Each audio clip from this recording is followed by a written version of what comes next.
Are you all ready to fix society via magicians?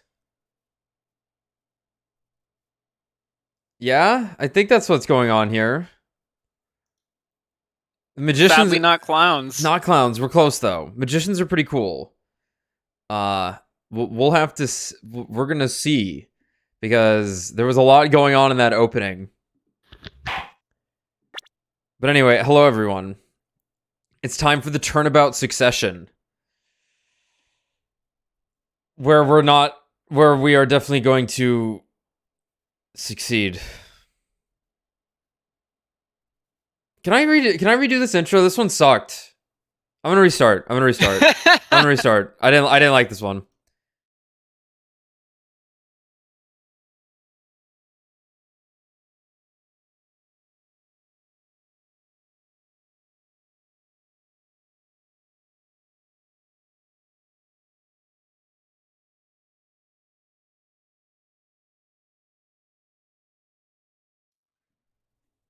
You know what? I got nothing. I'm just gonna hit the start button. Okay. We enter the Matrix. The Mason system.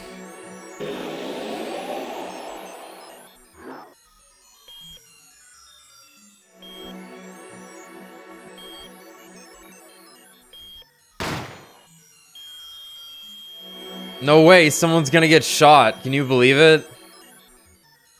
In order to understand it myself, I had to know the story of these last 7 long years.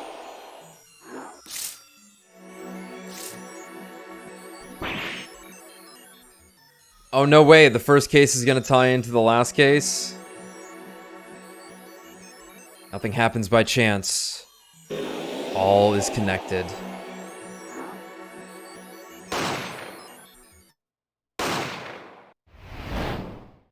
Yeah, this is crazy. Is this like 2 people shot someone at the same time and they were like, they didn't know who to put the charges on? You stand ready to begin the something or other thingy. Clown woman, no. She looks exactly like Neon from Hunter x Hunter. Will the defendant be found guilty or innocent? The decision is yours.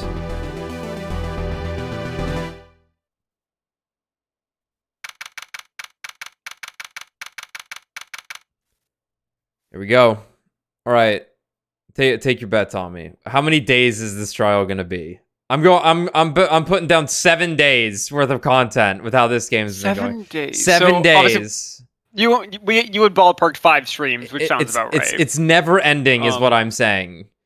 With how bloated this game's been at times. Well, gosh, how many days is? We've only done 2 for each of them, except for the first one. The first one was 1 whole day, because that was just 1 trial. Right. But then for 2 and 3, it was 2 days each. Right. I mean, wait, where are you getting the 7 from? Out of curiosity. I'm trying to be funny. Because usually Oh, okay. I'm being hyperbolic. hyperbolic. Sorry, I'm being serious. I know. It's hard to tell with me. My tongue is quite in my cheek, I must say. See, Gothic says more than 7. Understand. More than 7 streams? Days. No, this one's never ending. This is the longest game ever made, Tommy. Don't you know? Did you not know this is about to turn into Umineko, the longest visual novel ever? Wait. Yeah, Umineko. That's the one with Battler, right? Yeah. That's known for being super long? I think so. I'm pretty sure. That or there's just a lot of them. Because, you know, visual novels are really fucking long. Right. Well, maybe it's 1 day. Maybe it's pull the rug right from under us. It's 1 day. Easy. I mean, we're out of here this stream. It's probably 3 days. 3 days. You sound so done with this game. No. I like this game a lot. It's got some problems to be sure. It doesn't have the flow that the other games had. We'll see how this final case turns out, because a big factor is the note that it ends on. And I think that third case was actually pretty good for the most part. It was clever. It was pretty cool. It had some low moments for sure, and the start of it was pretty rough. But I gotta admire it from a... Hold on. Get the music started. I had to admire it from a conceptual standpoint, because it was pretty clever. There was some clever stuff in there.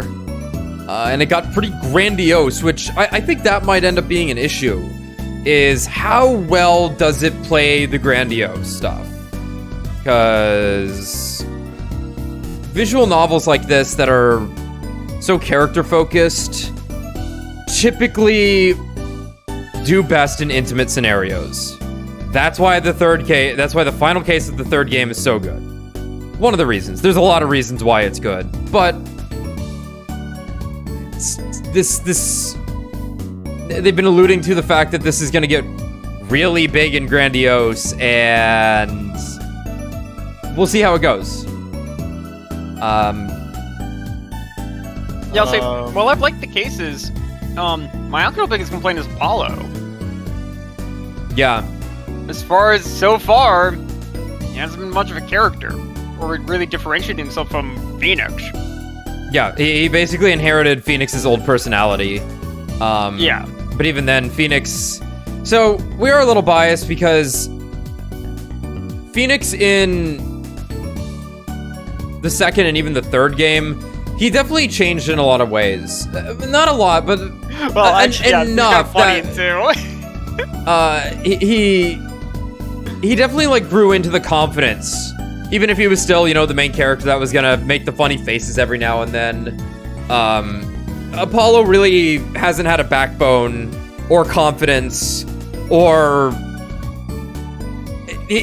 I like when the main character figures it out and then we have to be the one to, like, put it all in place for them. And we really haven't had that. It's really been the Clavier show. Yeah. Which is fine. I've come around to Clavier quite a bit. He's kind of just a dude that's smart. There's nothing really crazy about him. He showed up as like this like silly, shallow rock star and then just was a guy. That's just smart. That's it.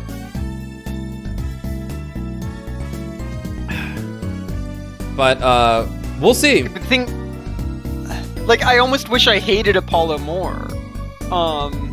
And it was kind of like a in Metal Gear Solid 2 situation where it's like you come around on him, but like so far there hasn't been anything to come around on. Yeah, he's just kind of neutral. Yeah, Raiden's also in a game that is meta. It's really playing into the fact that he is not Solid Snake, whereas this game is just you are Apollo. Right, exactly. And there's been some stuff there. I really like Apollo outside of the courtroom. Right.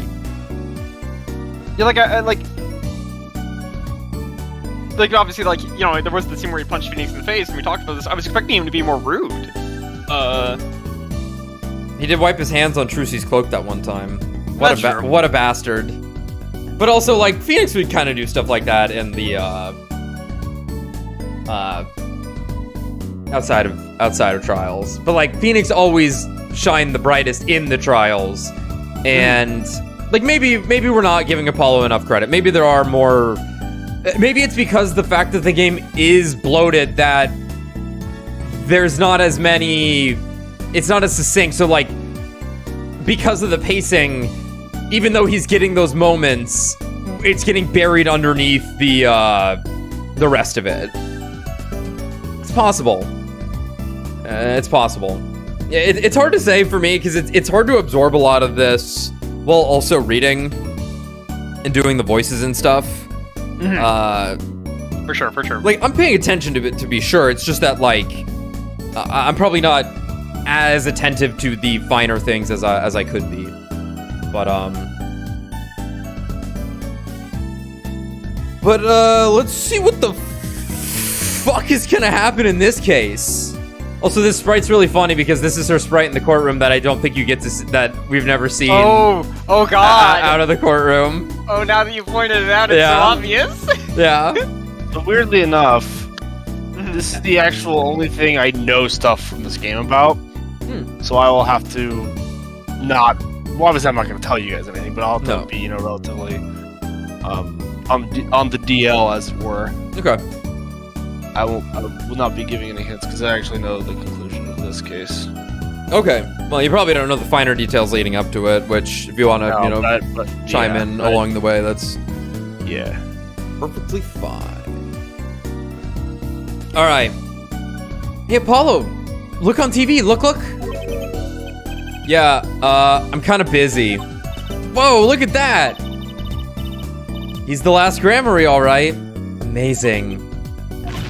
Apollo, you should be watching this! Ow, ow, ow, ow. What? God damn, Trucy. I was writing about our last case in my journal. Lawyers are supposed to write things in records, Apollo, not journals. And why now? That case was 3 months ago. Hey, it's a long story. I did a lot, I want to vacuum pack the feel of the moment for later. Good.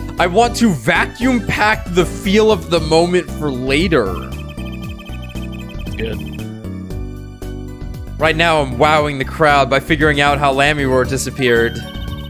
Oh, that's right. Uncle Valant did that illusion too. But you're missing him on TV right now. I was just getting to the good part. I suppose I should watch a little TV with her. After all, her father's expecting me to look after her while he's away. What you're now seeing is a rehearsal for the greatest magic show on Earth. Happening right here at our very own Sunshine Coliseum. Sunshine Coliseum? Hey, that's where the Governor's concert was. Only 3 more days until miracles happen here, right before your unbelieving eyes. Oh my god. Wait. Oh, come on. Wait. Whoa. Yeah? That's her hidden past? She was a magician? That's Lammy right there! What the fuck? Wait, hold on. No, that's her! No, I'm just trying to think of the implications of this. Wait. Yes, that's her! That's absolutely her! Hold on. Wait. And they just show it right here? Wait, hold on. Alright, so you got Valant on the left. Yeah? Lammy in the middle, and you got Zach on the right. Holy shit, wait. Her mom? Oh my god. Okay. Alright. Zach's her dad. Alright. That's okay. Pretty nutty. You're gonna tell me these people were like, oh man, that veil really blocked her. Okay, fine. Anyway.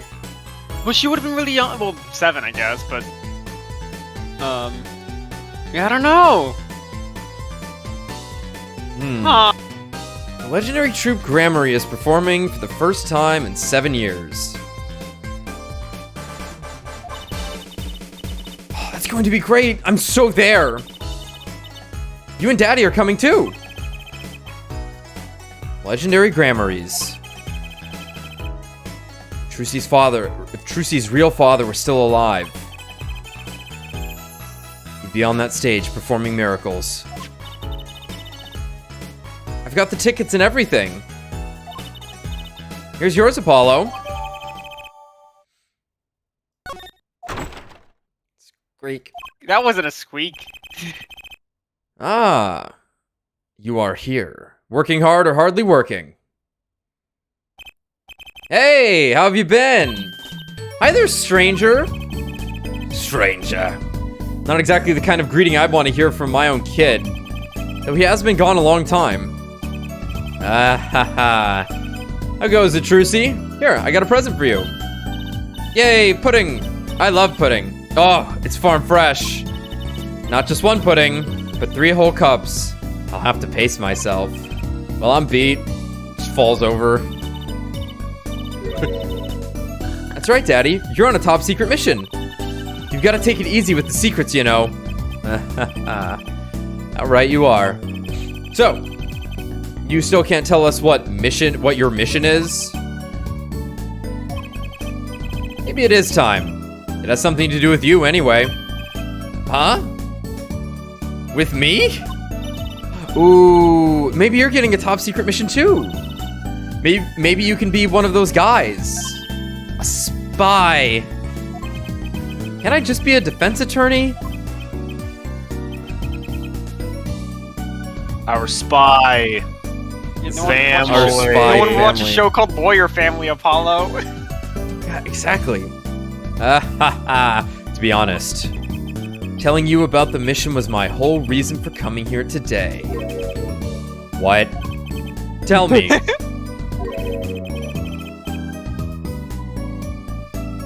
Oh, you'll find out. I'm about to summon it. All right. You've heard of the Jurist System, yes? The Jurist System? That's right.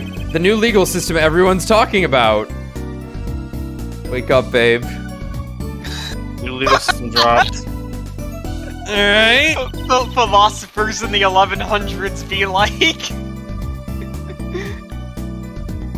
Have you heard of it, Apollo? Huh? Maybe? They don't teach us anything in school.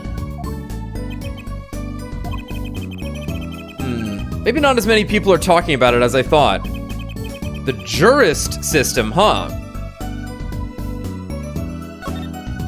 Yo, check this shit out. Ah, presenting, are we? I did my fair share of that back in the day. Showed my attorney's badge a lot, too. Don't you think Apollo's kind of sexy? Look, he's presenting. He's presenting, He may look cool and calm now, but you should have seen him before. You know me too well, Trucy. I'm glad I provided this opportunity for a little family bonding. You know what? We didn't look at the room, like, in any of the past cases.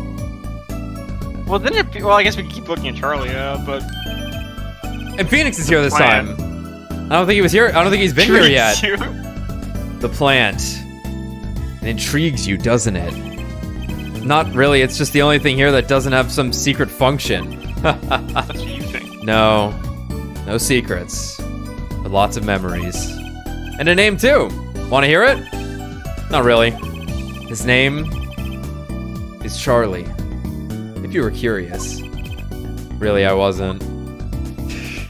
Apollo is kind of rude. He's kind of an asshole. Oh my god, what's your endearing character trait? I'm kind of a dick. Nice. Nice. That magician in the photo, is that my real daddy? Yep. Zach Grammary. He disappeared when I was little. I hung that up there so I wouldn't forget what he looked like. I see. She's smiling. But I'll bet that smile doesn't go very deep. That hat. Is that a spare? It looks exactly like the one you always wear. That's the first rule of a professional. Be prepared. You know, I put it on the other day, and this strange white substance fell all over me. It was like magic. Or, like, fingerprint powder. Spaghetti. A plate of plastic spaghetti for displaying in a shop. Where the heck does she get this stuff?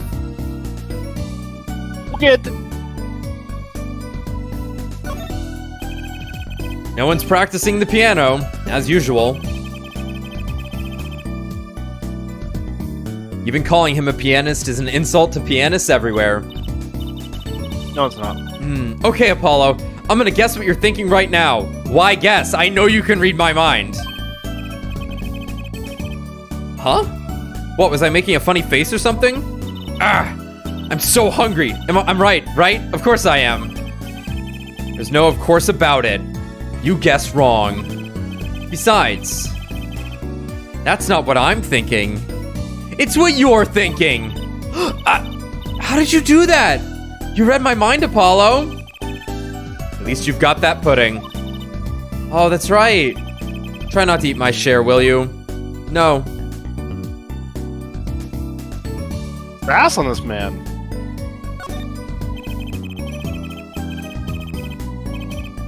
I can't believe you're using this cutting a person apart box as shelf space. You know, I used that trick on stage the other night. Imagine my surprise when I pulled one of my shirts out of the box. You should really examine your props before the show. Hey, Phoenix, you read any of this shit? Ah, those legal books were left by my mentor. Too bad I gave up the practice before reading them.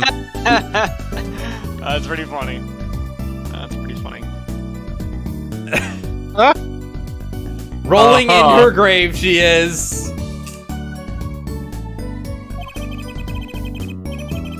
There's quite a few magic books in there, too, you know. Those would be Trucy's. She'll remember they're there eventually, I'm sure. For a moment, I thought Mr. Wright might do magic, too. A scary thought. I'll make this guilty verdict disappear. Oh, careful there, Apollo. A lot of people run into that table, you know. Why, some client knocked the pot clean over the other day. Why not get a more sturdy table? Maybe the table is partially to blame. There's no maybe to this. That thing is a death trap. Want to have a go at that ring, Apollo? No. I was just touching it. Come on, there's no need to be shy. Just slip it on. There. Ouch! You're way too tense. You gotta loosen up there. The human body wasn't meant to bend like that.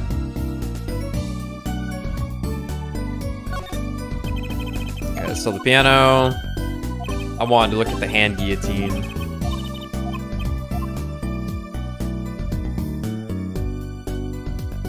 Couch. Okay, it's just the plant. Okay. The Jurist System. So, Daddy, what's this Jurist System thing? Well, Trucy, do you know what a jury is?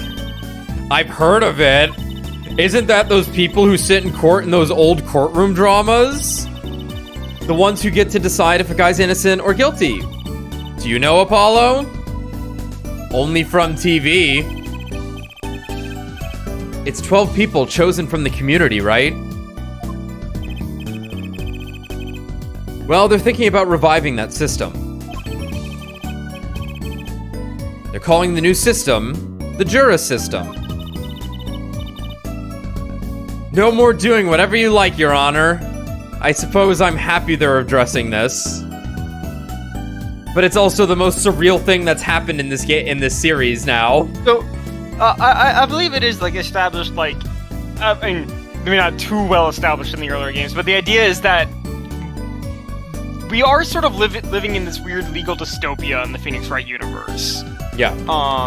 Which is obviously apparent, but right, but like the games were set in the future for a reason. Like then they were set pretty far in the future from when they came out, because the idea was that it was like a future dystopia where, you know, the prosecution and the judge were like just had full control over the court was the idea. I get that. It's true. I don't think they've ever put a year on any of these games. I know there are years. I don't think they explicitly state them in the game, though. Right. Maybe one. Maybe one of the games actually had the year. Swear to God, Rise from the Ashes has a year in it. I might be wrong about that. Yeah, I don't remember exactly. But yeah, for those who don't know, this takes place in like 2026. I think this game. Yeah, like I think the first game starts in 2015. Yeah. And the games came out in the 90s, or the... 2001. 2001, yeah, that's right. 2001, 2002, 2004. First three. And this is 2007. So here they're talking about, like, literally switching back to the old jury system, because obviously there's no jury in these games.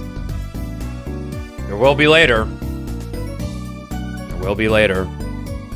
Well, I don't know how 5 and 6 work, but I know that in Great Ace Attorney, it's a jury system.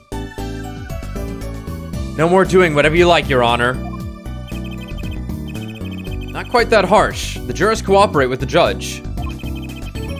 They help analyze the case from different angles. Ah, and there will be only 6 of them under the current proposal, right?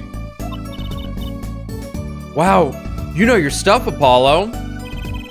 Their findings directly affect the verdict. Hopefully, people will start taking the courts a little more seriously now.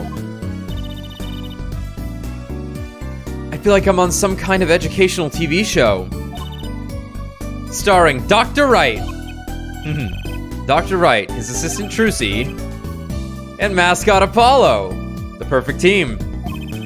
Mascot? Hey, fuck you. Emma should be the mascot. The Wrights just hate Apollo. Nah, they love him. Why do they keep him around? They love him. Their frustrations. They love him. Well, more like, why does Apollo stay around? That's true. That's true. So, what is the secret mission? The Jurist System is my mission, more or less. Anyway, keep in mind that new ideas like this system are always risky, Apollo. Too true. Everyone's got an opinion, and they just talk and nothing gets decided. Kind of like you, Apollo. That's it. I'm out. That's it, I'm murdering Trucy, says Apollo. I'm not that bad, am I? In any case, we're gonna give it a shot. A test, if you will. I don't like tests. We'll take a case as a sample and choose 6 jurists. How?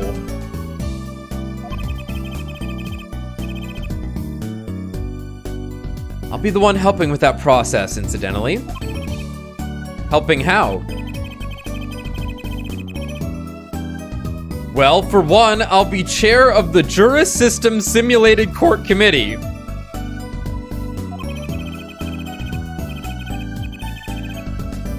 The chair constructs the ideal situation, choosing the case, the jurist candidates, even the judge in the courtroom. Wow, it's like you have a real job! I was never that good at the piano, to be honest. Once a lawyer, always a lawyer, I guess. The trial's tomorrow, by the way, don't miss it. The trial simulation, that is.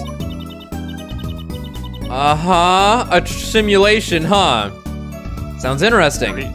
Pretty is Metal Gear Solid 2. So, what kind of case is the trial simulation about? Murder! Well, since it is the first run-through of a new system, I wanted something simple. Good thinking. No sense wearing yourself out on something too serious. True. The case is a murder. That's not simple at all! By simple, did you mean that the defendant is... guilty? Yes, most likely. So, good luck, Apollo. With what? With the trial tomorrow. You're defending, of course. Recall that I said it had something to do with you. Go for it, Apollo! It's just a test case anyway. No sweat. Yeah, but there's still a verdict to be decided. And a potentially serious sentence. The most serious. In a worst case scenario. You mean, the verdict's for real? That's not a test trial, that's a real trial. All the forms have been filed. There's no turning back now. Maybe Phoenix does own Apollo. What the fuck is this? The trial begins tomorrow at 10 a.m. Hope you can make room in your schedule. See ya. Why am I only hearing about this now? Yes, there was a change this morning. I picked a new case. Okay. Something that happened last night. The trial. Hey, Apollo, I know you're all excited about that secret mission, But what about this? The Troop Grammary Grand Magic Show. Huh? Oh, right. Oh, sorry, I looked away for half a second. They're not card tricks. They're grand illusions, miracles, the apocalypse. What was the last line? I will check the tapes. So what? That's 3 whole days from now. It's at Sunshine Coliseum. Let's go. Let's go today. We can say hi to Uncle Valant. Have fun. What? I can't go by myself. You know I'm not very outgoing. Right. Heaven and earth will shake. Why not go with her? But what about the secret mission? Don't worry about that. You'll hear all about it tomorrow regardless. I don't trust that smile. He knows something that he's not telling me. Yippee! Now can you take me to the Coliseum? I suppose it wouldn't kill me to pop over there. You might. Grammary, that reminds me. What's this, Daddy? Isn't that Silk Hat the Grammary seal? Consider it a birthday present, Trucy. Thanks, it's great, but today isn't my birthday. Good point. What day is it today, Apollo? Huh. April 30th. Today. I think it's Recycle Your Plastics Day.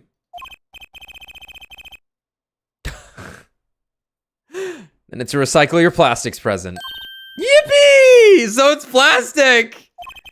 I've given up trying to understand them. It's much easier that way. So what is it? Can I open it, Daddy?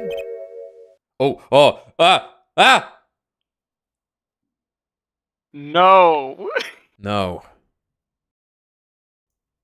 He's so mad. Kill yourself now. Kill yourself now. Whoa. Huh? You'll need that envelope someday. Someday soon. Don't open it until then. Bye. Well, why didn't you just hold on to it until then? Because that would be the logical thing to do.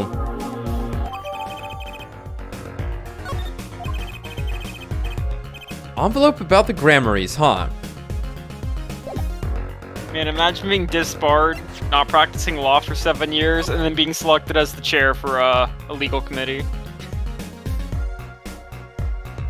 Who fucking knows? I blame Edgeworth. He probably did it. Oh, looky here, a handwritten signature. It says... I can't read it. That seems odd to me. I mean, isn't a signature intended to show ownership? What's the use if no one can read it? Isn't it enough if you can read your own? Oh, I never thought of it that way.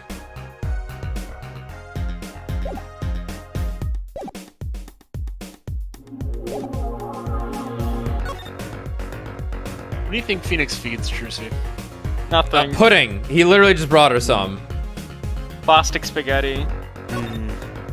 All valid answers. Noodles also. Bread crusts. Probably some bread crust. All right, so what case are you going to use? You really want to know, don't you? Of course I do. I mean, I'm going to be defending, aren't I? If all goes well, then yes. Of course, this is just a test. We wanted everyone to start without preconceptions. A blank slate, as it were. There's a difference between having a blank slate and just being totally clueless. Whose dumb idea was that anyway? Well, mine. Committee chair, remember? Oh. Well, if you want to know that badly, I suppose... I could give you permission to examine the cream of the sign. Scene of the crime? Cream of the sign. Cream of the sign! Examine the scene of the crime. Good. That's better. But you can't talk to anybody involved with the case. What? Then how am I supposed to defend? You let me worry about the details there. Remember, I'm in charge of this trial. All of it. But you don't want it to backfire, do you? Apollo. If I am in charge of the whole trial, that means the entire affair is my responsibility. For good. Or for bad. Evil Phoenix. What is this? Just do what you can. And don't worry. I know what I'm doing. Alright. I'd recommend going down to the detention center. Your client's waiting for you. You can ask about the scene there. You just said it! Okay. But you just said I couldn't talk to anyone involved! Oh, you can talk to your client. If... I can't do that in other cases. If... you can get her to talk. Well, time's a-wasting.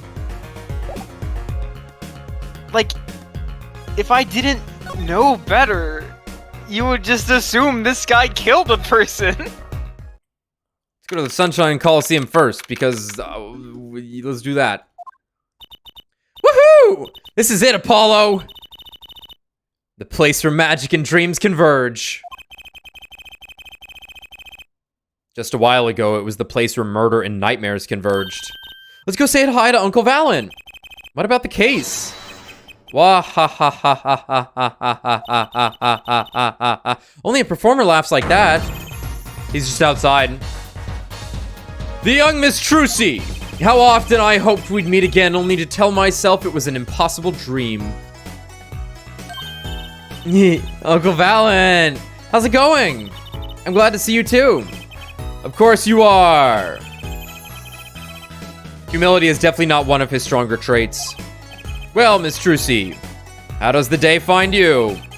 If you've come to give me flowers, do it after the show, I beg you. Actually, we came to wish you good luck. And congratulations on your big magic show.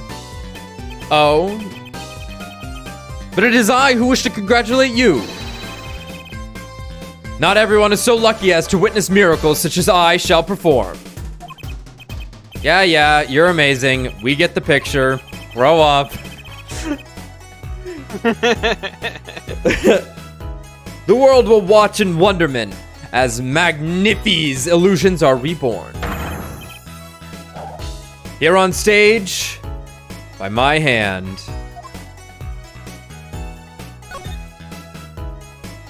Yo, check this shit out. Ah, a challenge, is it? You want me to make that disappear? Very well, give it to me. No, thanks. Are all magicians like this? Apollo, what was that look just now?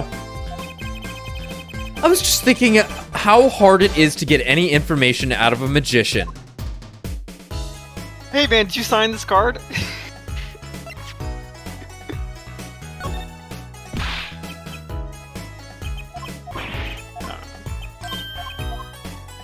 Bad end right now. Yeah, I was about to say, like... I was wondering if you could tell me about this. Ah, ha, ha, where that bears the Grammary seal.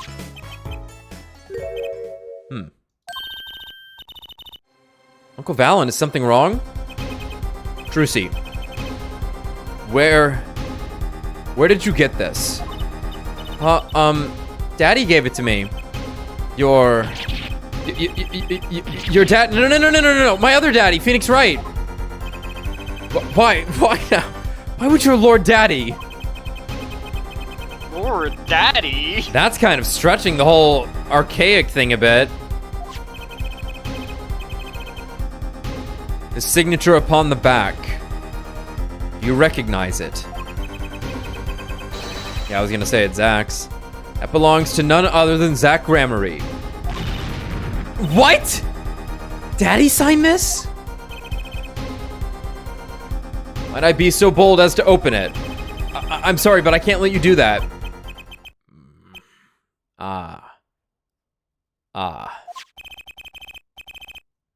What's in this envelope, I wonder? Anthrax.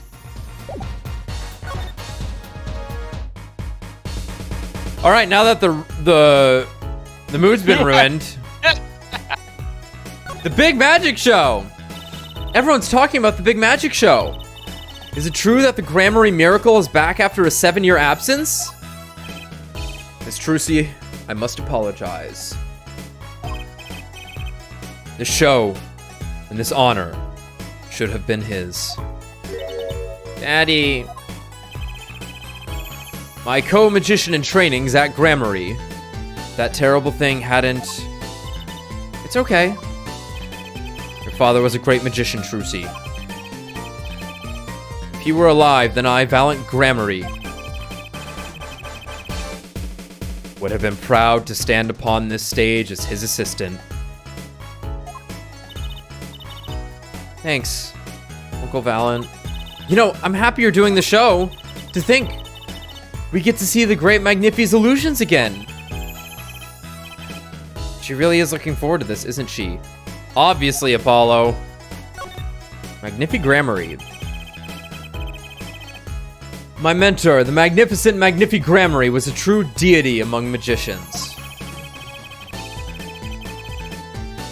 A creator god who gave birth to magic and illusions that defied our very imaginations.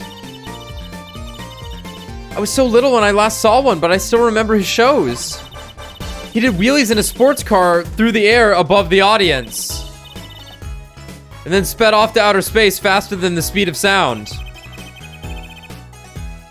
I'm guessing that memory was a bit embellished. For 7 long years, the world has been waiting for a miracle to match his. As heir to the Grammary Troop's secrets, it falls to me to provide one. It is my God-given destiny.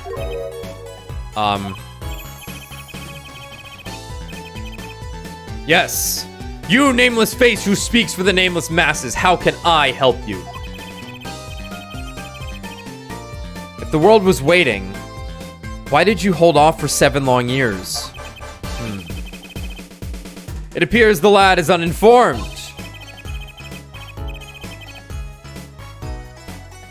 Perhaps you have heard of the magic known as law which governs our land. I have, though I'm not sure it qualifies as magic. The performance of Magnifi's miracle was impossible.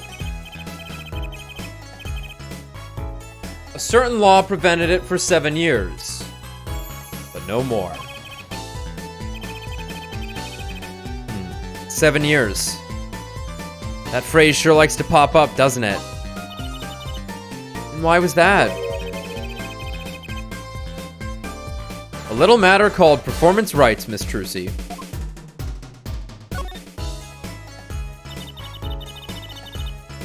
Can you tell us about these performance rights? Magnifi's magic relied on an incredibly innovative idea. A trick, if you will. That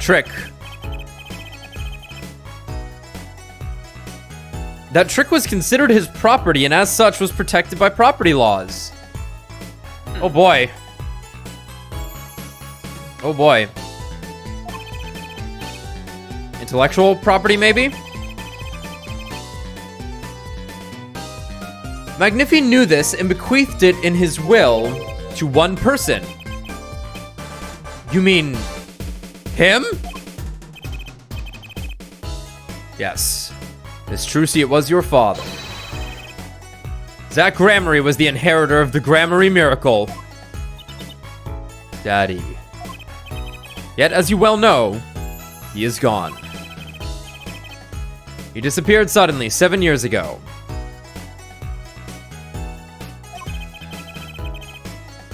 I think I see where this story is going. Once a person is classified missing for a certain period of time, they're considered legally deceased, correct? In all absoluteness. Those rolled up sleeves conceal your competence well, young man. That certain period of time of which you speak is 7 years. Ah. Yes. Miss Trucy, though it pains me to say it, this past spring, April to be precise, was the time. Your father was illegally declared deceased. In the absence of a formal will, the secrets of our mighty mentor Magnifi passed to me.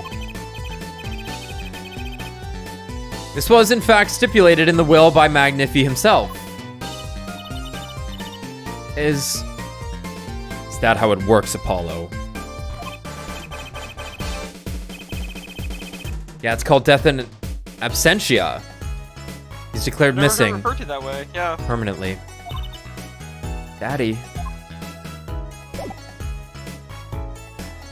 Yeah, like I knew about the 7 years thing, but I never heard of the death in absentia. That's interesting how they phrase it like that. Hey, that creature there. He was handing out balloons during our last case, too. He's not a creature, Apollo. Poor guy. Oh, sorry. Was I mean somehow? You know how hot it is inside one of those suits? He's stuck in there, with only the smell of his own sweat to keep him company. On the verge of passing out, he hands out each balloon as though it were his last. Kinda takes the fun out of seeing the blue badger. Man.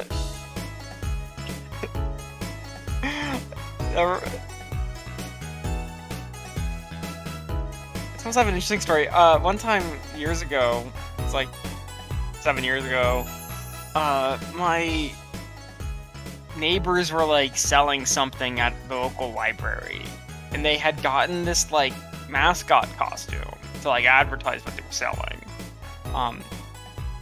And they asked me to, do it. And I did do it. It was really hot. And I remember like when I when they were like brought me in the library and help me take the suit off. But like there were some kids that saw me take the suit off and they were like horrified. Oh my god. I felt bad. Like I didn't want I was like, oh sorry kids. Wow. Damn, Tommy, how could you? Yeah, well, Tommy, yeah. I'm fucking upset right now, dude. Yeah? How long have we known each other? Yeah, How long? I've never heard this fucking story. Yeah, that's... I mean, I was like 18 when this happened. It's not like this was... Huh. Even worse. Huh. You think the... You think the I wore the suit, the mascot suit is definitely a story to be told. Well, Tommy plays the long game. He knew when we were on the 8th stream of Apollo Justice at 9:50 p.m. on March 3rd.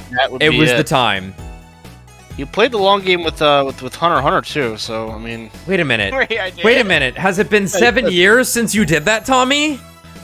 Oh my god, I'm dead. Oh my god. Oh my god. Yeah, I was like 18 or 19. Oh my god. It all comes together. Wait, what long game with Hunter x Hunter did I play? I was gonna watch the whole thing then tell Tommy, but then I got to York New and I was like, no, I gotta talk about this. No, Brett, what were you saying? I'm confused. Oh, I was just saying that it took us forever to watch it. Oh, okay. That's all. It must be horrifying to know my favorite cartoon character is Tommy inside.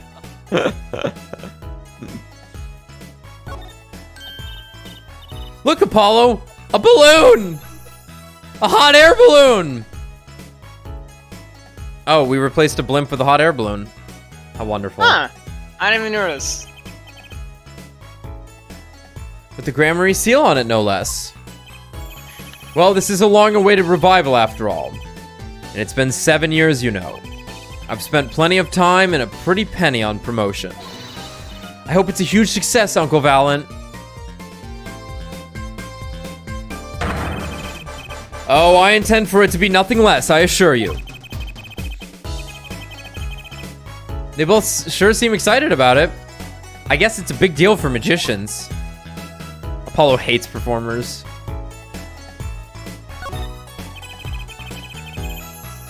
They've changed the sign since our last case. It was all Gaviners back then, wasn't it? I hope nothing bizarre and mysterious happens this time. But it shall! Why, the show itself will be bizarre and mysterious, I assure you. I don't have a problem with mystery as long as it's legal. I don't think lawyers and magicians were really meant to have conversations like this.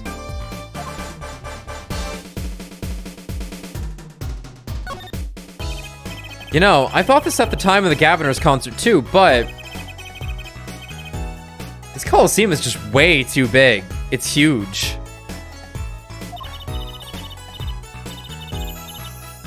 It's got a big sounding name too. Sunshine Coliseum, was it? Ah, you would like to hear what the grand finale of the show in 3 days will be.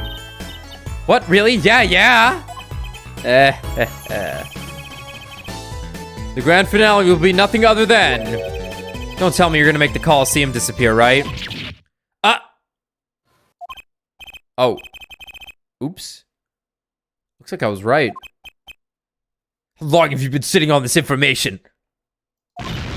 Literally. Apollo, I can't believe you'd use your power of perception on something like this. We were all thinking it.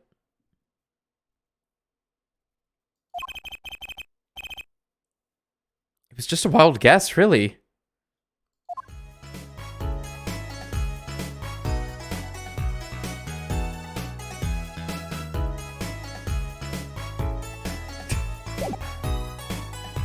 All right. We're out of here. I guess. Oh my god, Phoenix is right there. All right, what freak do we got this time? I'm expecting it to be Aurora. Like, yeah. We know it's a woman, and... Do we know that? Yeah, Phoenix said she. Oh, okay. Get her to talk. Oh, yeah.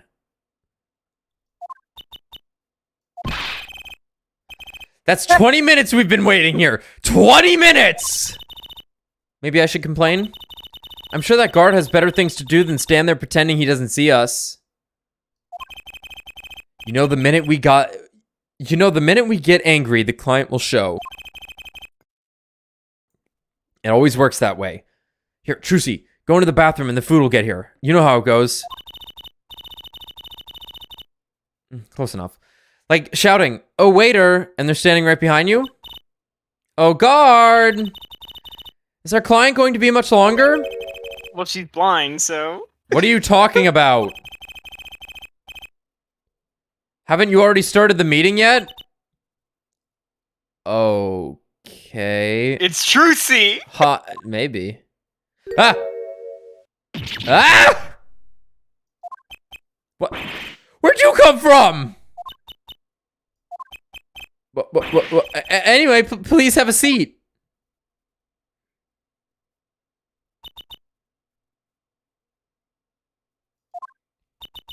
It's kind of just a girl. What the fuck? I'm nervous, Apollo.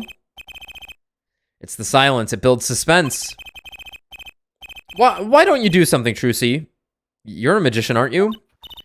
That's right. Okay. I'm the amazing Mr. Hat. Yep. She's dead. She passed out. This magic underwear might have been a better bet. That's magic panties, Apollo.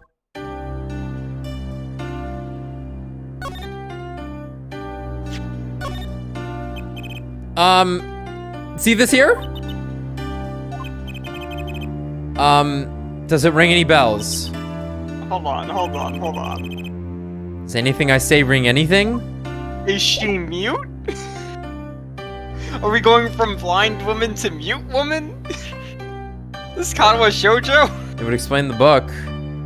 And why Phoenix was up cheeky like, if you can get her to talk. That would be funny in like 30 minutes.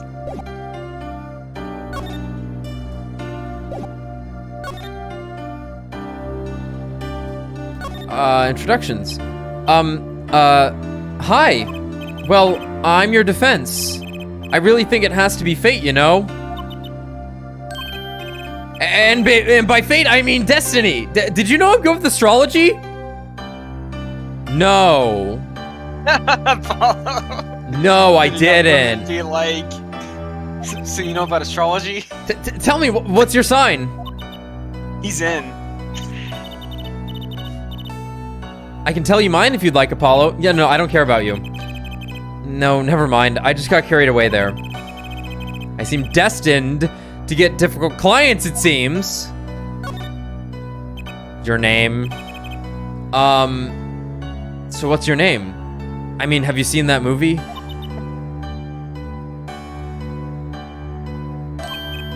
Oh, right, I'm supposed to introduce myself first.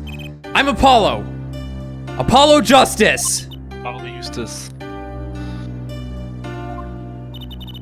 And I'm Trucy Wright. I know. This is getting nowhere fast. Hey, I know. Maybe you can tell us what happened. I'm your defense attorney, after all. Anything out of the ordinary happened lately?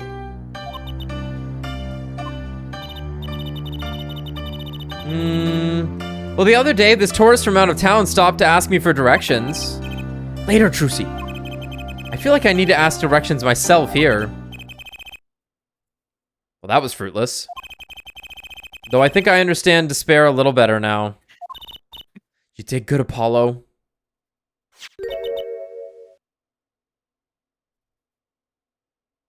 What the fuck is that? Dude, this is something out of my nightmares. I ordered that off of fucking. Yeah, hey, wait. What's that website called? Wish. Wish. Wish. Yeah, I ordered that off Wish. I've got that in my room. All right. Look, she's doing her nails.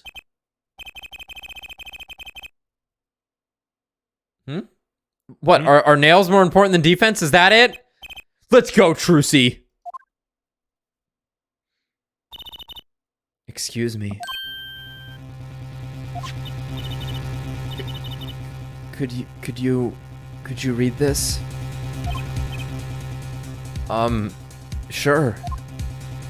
I feel like a teenager on a first date. And this is the love letter we passed from desk to desk at school. Stop looking so wistful and read it, Apollo! Apollo is smitten by this woman. It's a business card. With a name and an address. The name is Vera Misham. Vera Misham. Okay. The address is for Drew Studio. Vera's card added to the court record. And you're giving me this card because...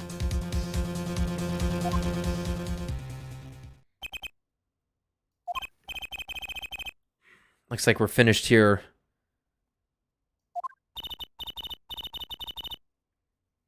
I wonder if Drew Studio is the scene of the crime. Let's go find out. So that's a funny joke. We have a lot of cards. An artist named Drew. Drew?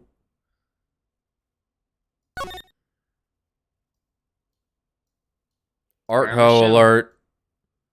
Drew Studios. Among Us. Did somebody say Art Hose? Art hose. Well, you gotta remember what was the first thing they showed in the opening cutscene. They showed a painter. That's right. It was Larry. It was Larry. It very well may be Larry. It still could be Larry. Always bet on Larry. What a pretty business card. Look. Oh, I thought she was gonna say, look, it even has a watermark. Looks like a postcard almost. And on the back, just her name. That's a little off-white color. Oh my god. That purple patterning with the waves. Oh my god. That seems odd to me. What does? Why write your name on the front and back of the card? Why not use the space on the back for a self-portrait or a caricature? Then people would remember what you look like, too. That's not a bad idea, actually. Here, give me one of your cards, Apollo. She's drawing something. Hey, my hair's not that spiky. Give it back. Yes, it is. The tasteful thickness of it. Tasteful thickness of it. Oh my god. It even has a watermark. I hope Larry's not dead. Or do I? I know he isn't. I know he's not. Those are good paintings. Whoa. It's the crime scene. It's the crime scene, yeah. Wow. This looks like... It looks like a studio. It's like life imitating art. Or maybe it's the other way around. Good, that's funny. But the tape on the ground there, it's a bit jarring. Yeah, looks like we found our crime scene. Apollo, look at all those paintings. Hey, don't touch those. It's okay, I'm just looking.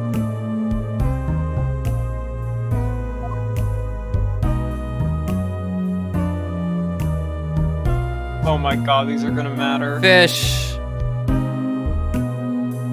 Snail? Huh? Apollo, look at this one. Looks half finished. You can still see the rough sketch underneath. But that's odd. The rough part doesn't look like the rest of the painting at all. Yeah, good point. That is odd.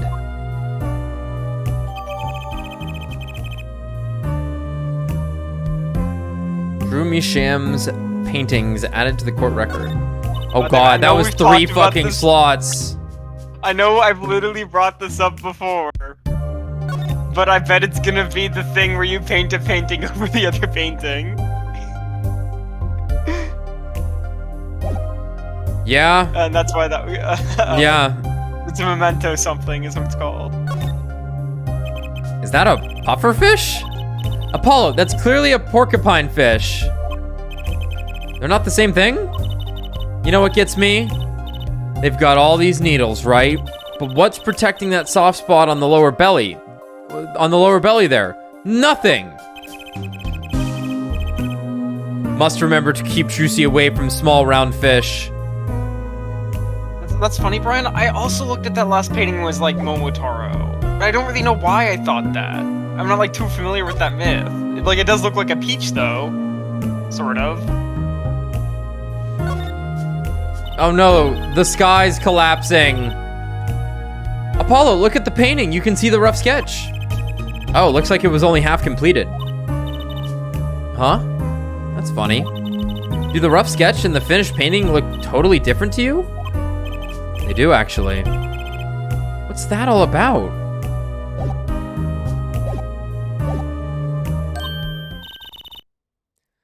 I thought I might find you two here. Yay. Emma! Long time no see! Oh? Seems like I run into you far too often. I'll bet I know why you're here too. You know about the trial simulation tomorrow? I've heard about it, sure. So Mr. Wright chose you, huh? We don't even know what the case is about. It's the word I'm thinking of. Pentimento. Pentimento, never heard it. We don't even know what the case is about. Well, he was killed. The artist who owns this studio, that is.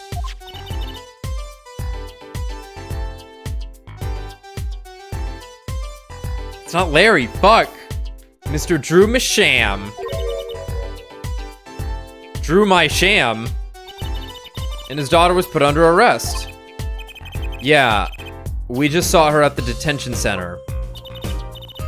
It was funny though. She seemed more like a victim than the kind of person who could commit murder. You don't say. Not even by poisoning. That's how it was done, you know. Just the lead in the paint, not. Yeah. Don't get high on your own supply. Poisoning's a common way to get the job done when the murderer is a woman. Poisoning? Anyway, Mr. Wright told me you'd be coming. Feel free to take a look around. And I'll just be over here with my snackoos. Emma and her snackoos all alone in the corner. Not investigating forensically. I thought you guys were just calling them snackoos like with the US. This is snackoos. Huh? Oh my god, I didn't even realize. Oh, those are her snackoos. I'm not watching the game. It's like I'm listening to an audiobook. It's actually quite nice. Oh, good. We can't talk to anyone related to the case this time around. Which means we'd better find out as much as we can here at the scene. Or just talk to people, who cares? Or else. Or else what?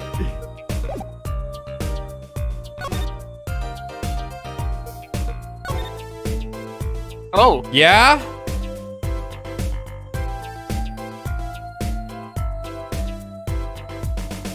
I mean, like, alright. Studios can look like this, but this looks more like a lab.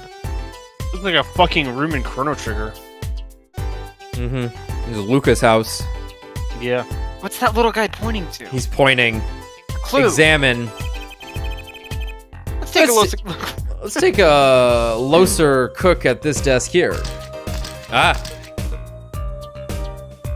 Oh my god, we're gonna be here all night.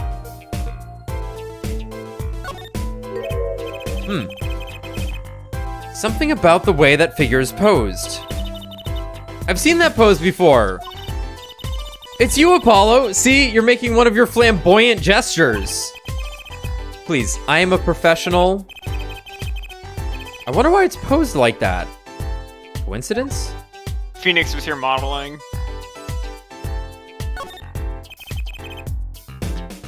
So this is Drew Misham. And this little girl must be Vera. Yes, they took that some years ago. They look close. A happy little family. Until you arrested his daughter. Look, I was personally against that, okay? She just didn't seem very suspicious. Scientifically speaking. Uh-huh, right.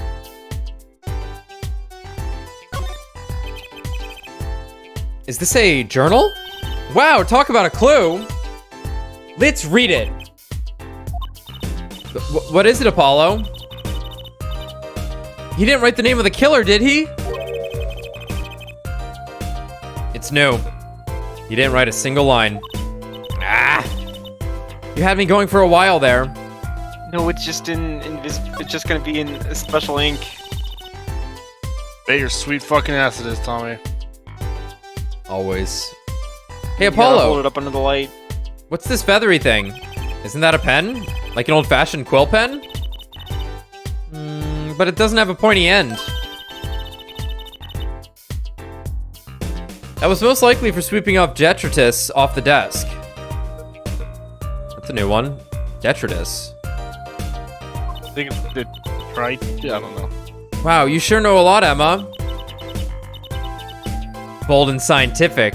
That's my motto. Exactly what about that was bold or scientific? She's dumber than Gumshoe, it's amazing. Oh boy, more envelopes! This envelope has been opened and resealed. Oh, I know how to do that. You take a pot of boiling water and hold the envelope up to the steam. The glue melts and it opens. Cool, huh? Whoever did this wasn't so delicate. You're right. Looks like they just ripped it open and stuck it back together. Huh? Holy shit. The postmark on this letter is from 7 years ago. Why would someone open a letter then seal it again? I better hang on to this. Great, we've already filled a page and it's nothing but paper.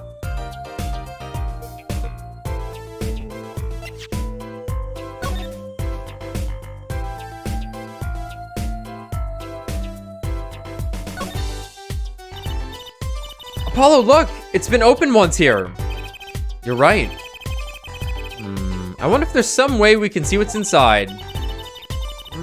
Should I try to get it open and stick it back shut? Let's not tamper with the evidence, shall we? I've got a better idea. Emma, let's ask her.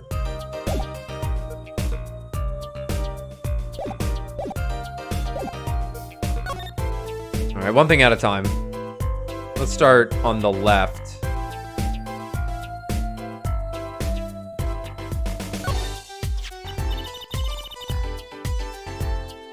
Ah, that's the victim's coffee mug. Aha, so the poison was in here. Oh, this is my first time seeing a real poison mug of coffee. I would hope so.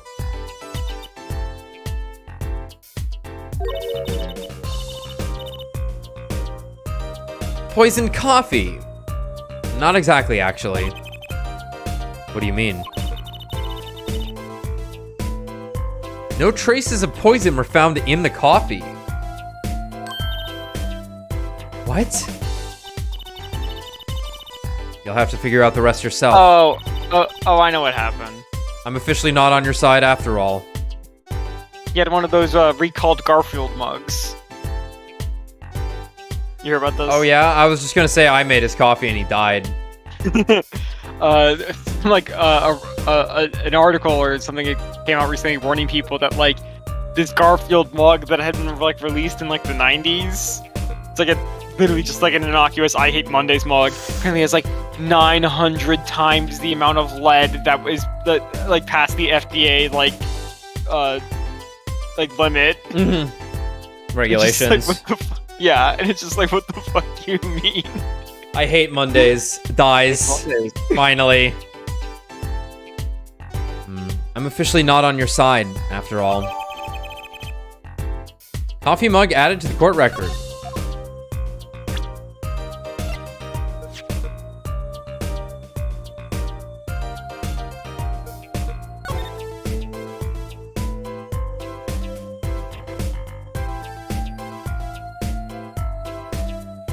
I see we're on the signature case. Can we look at that blue spot? I'm getting there. You know, I gotta say, has this game ever covered like a serial killing? The word, like, technically speaking, Rise from the Ashes is based upon a serial killing. However, it's really weak when they actually explained it. It sounds like it was hilarious. Dude just killed. Like, it sounded like some dude just killed like 3 people in a row at a park, like at once. And it was kind of weak how it ended. It was like, whatever. The game would have to be really long for it to work. To like follow like a serial killer. Potentially. Like, steps, but I think it would make for an interesting. I think you could probably do it all in one case. Yeah,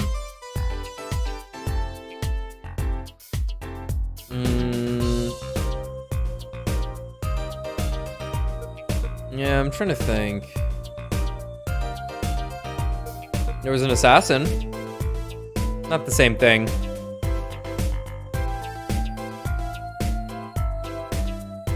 Yeah, but like it wouldn't be out of the question for like someone to be like a serial killer, but like as far but like these games aren't like detective games. Like you deal with the case you have in front of you. Like the previous life of the person doesn't necessarily matter. Yeah, you know, that's true. We'll have to see how investigations plays out. Maybe that'll be more the serial killer gig, even though you are a detective in these games. Hey, look there! That stain doesn't look so healthy, Apollo. That must be the Blue Mountain stuff we've been hearing about. Something tells me that even Blue Mountain coffee isn't this blue. No, this stain is probably... Better ask Emma. How much to talk about? Thank God. Mailbox. That letterbox looks funny sitting inside a room like this. Let's take a look. Empty. There's the other half of the letterbox is actually connected to the outside of the studio. Mr. Misham would put his letters in there.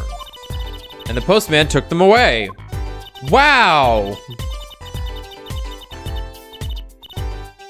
Impressive that someone still writes letters in this day and age. Or wrote, rather. Speaking of letters, I wonder if in the last case, we could have literally not grabbed the postcard ever.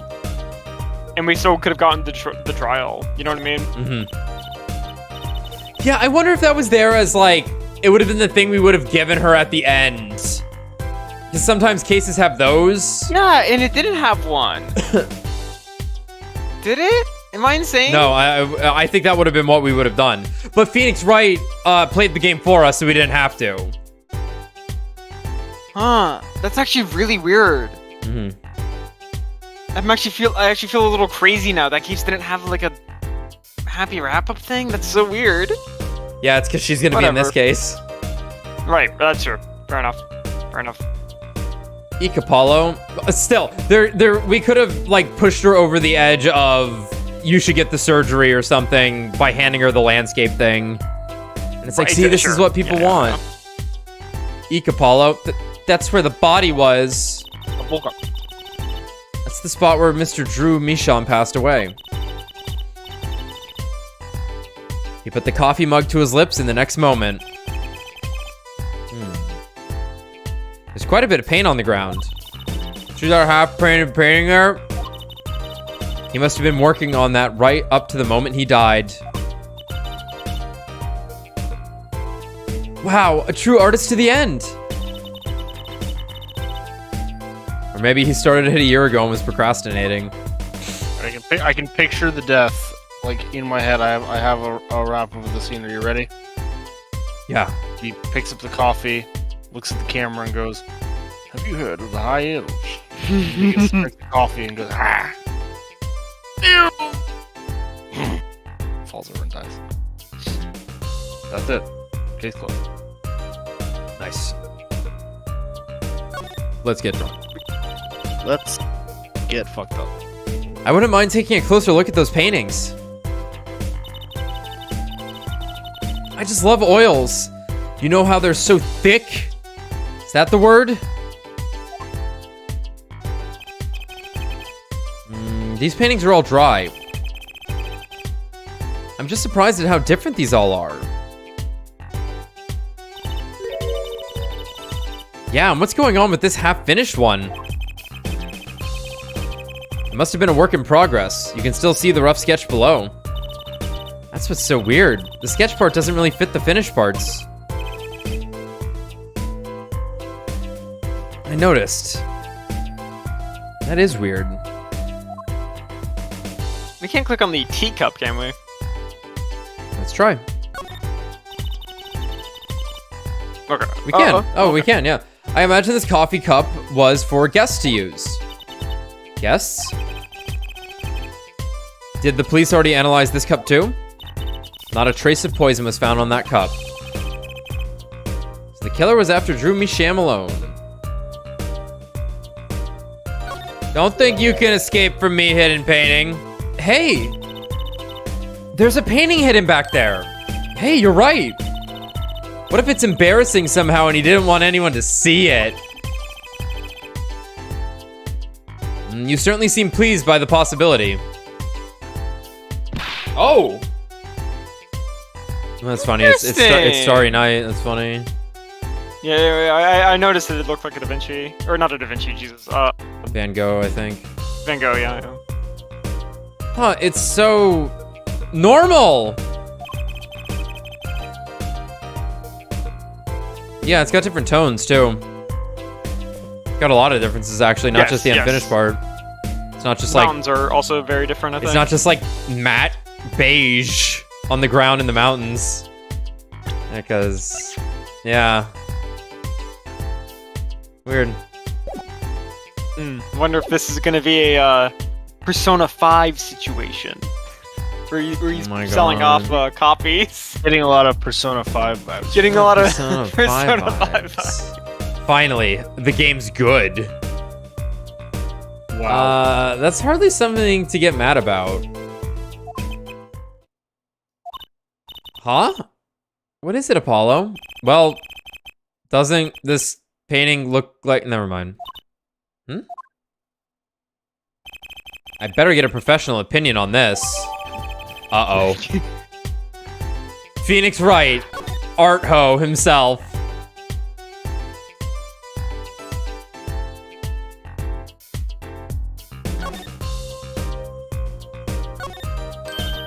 Look at all these paints, Apollo! There's so many! He's got like 20 kinds of red. We could repaint your suit, Apollo. How about this shade of green? That'll be enough of that, thanks.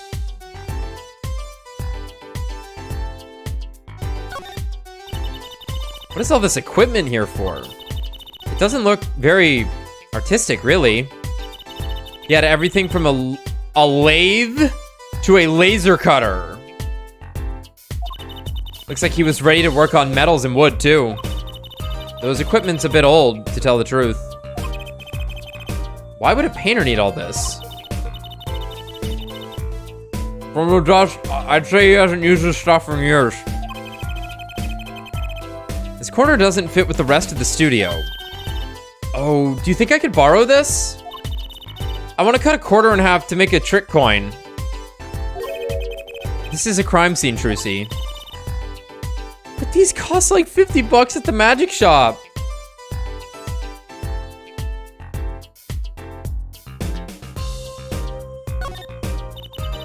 Oh, okay, same stuff.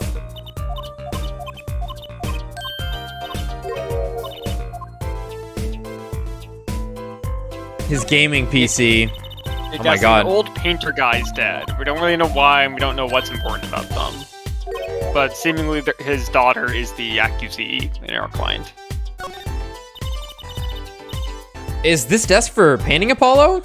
No, it looks like an engineer's desk. Yeah, that would be a drafting table. Drafting? Basically, it's a tool for making precise diagrams. Wow, painting is harder than I thought. Why would a painter need a drafting table? Was he an architect too?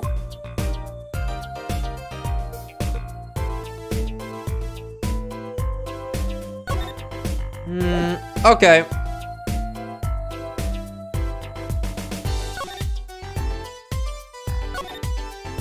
Victim! So this, Drew Misham was some kind of artist? Apparently. Did a lot of illustrations for books, I hear. Had a lot of female fans, too, for what it's worth. Oh, well, I guess this stuff is kind of pretty. Like that oil painting over there, for instance. Yeah. That wasn't one of his illustrations, actually. Huh. So it was a standalone painting or something. Is that what she means? He was not Bird Misham. Hadn't shown his face to anyone until the end. What do you mean, to anyone? He was always locked up here in this studio, apparently. His only connection to the outside world was through letters he'd put in that letterbox there. Letters. Do people still write letters? What do you mean, Apollo? I mean, when was the last time you wrote a real letter? Don't most people use email and stuff these days? This case should have been called, Turnabout Stationery. Stationery? Yeah. I get the joke. Thank you. Paper. Paper. Paper. It's all about the paper so far. Obviously, this is canvas, but it's still like there's a fixation on. Don't open the envelope. More envelope. Guy sends envelopes a lot, and they keep pointing to it. Don't most people use email and stuff these days? Not Mr. Misham. Couldn't stand technology, it seems. He did everything by mail. Oh, maybe he thought that way was more artistic, you know? Just the whole fucking thing. In any case, the only person besides him allowed in here was his daughter, Vera. Oh, you mean the killer? The suspect, please. We took some fingerprints, of course. The only one found in the room were Mr. Misham. Were Mr. Misham's and Vera's, basically. basically, actually, last night, Mr. Measham gave an interview to a reporter for the first time.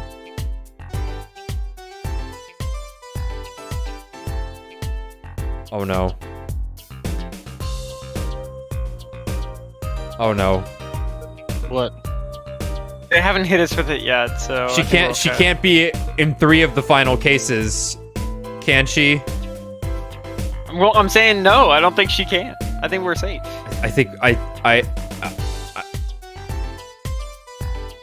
let's hope.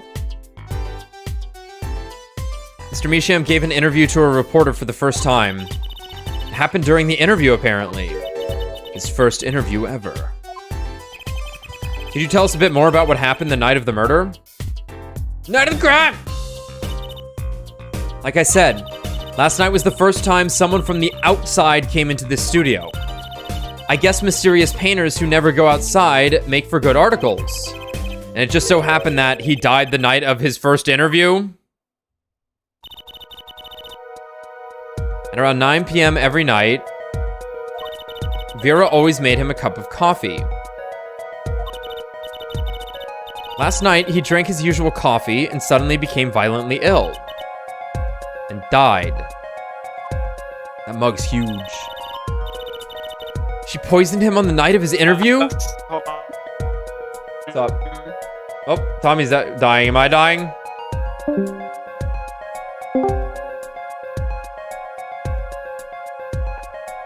Looks like my internet's destabilizing. Just give it a sec.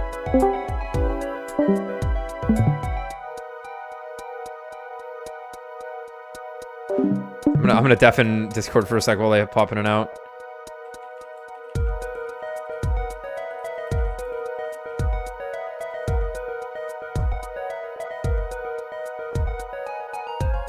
Yeah, looks like my connection's fine for the stream. Oh right, deafening doesn't actually deafen shit. Y'all there? Hello. Yeah, I think Discord just shit the bed a little bit. Yeah, what did we miss in that flashback?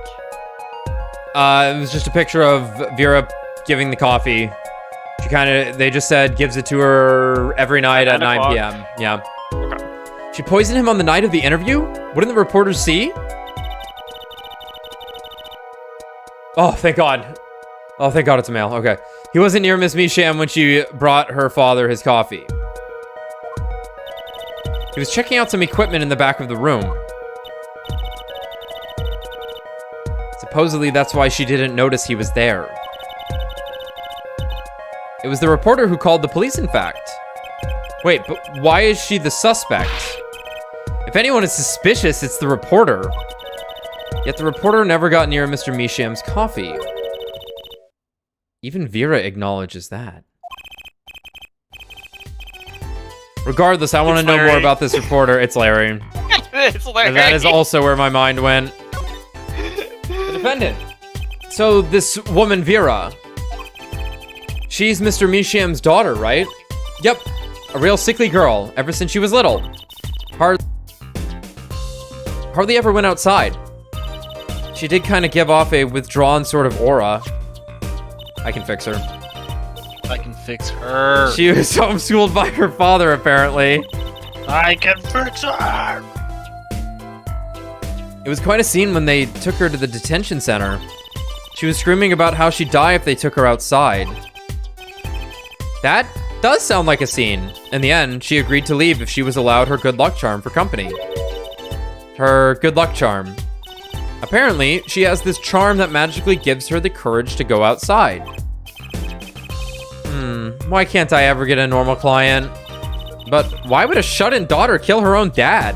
Now look at me. We don't care about motives. So, about the poison. It was found to be in his coffee, right? No, not precisely. Not precisely? What does that mean? It means see for yourself, I think.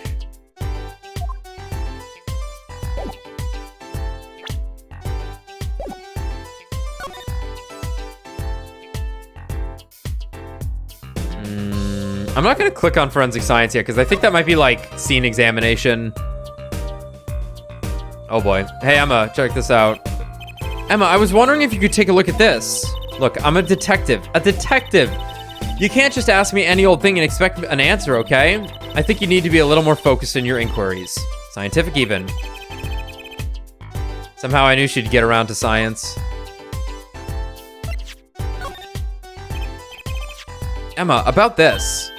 Oh, that! Yes, why, that's a bright red envelope! She sure is jumpy. I can fix her. Someone opened this, didn't they?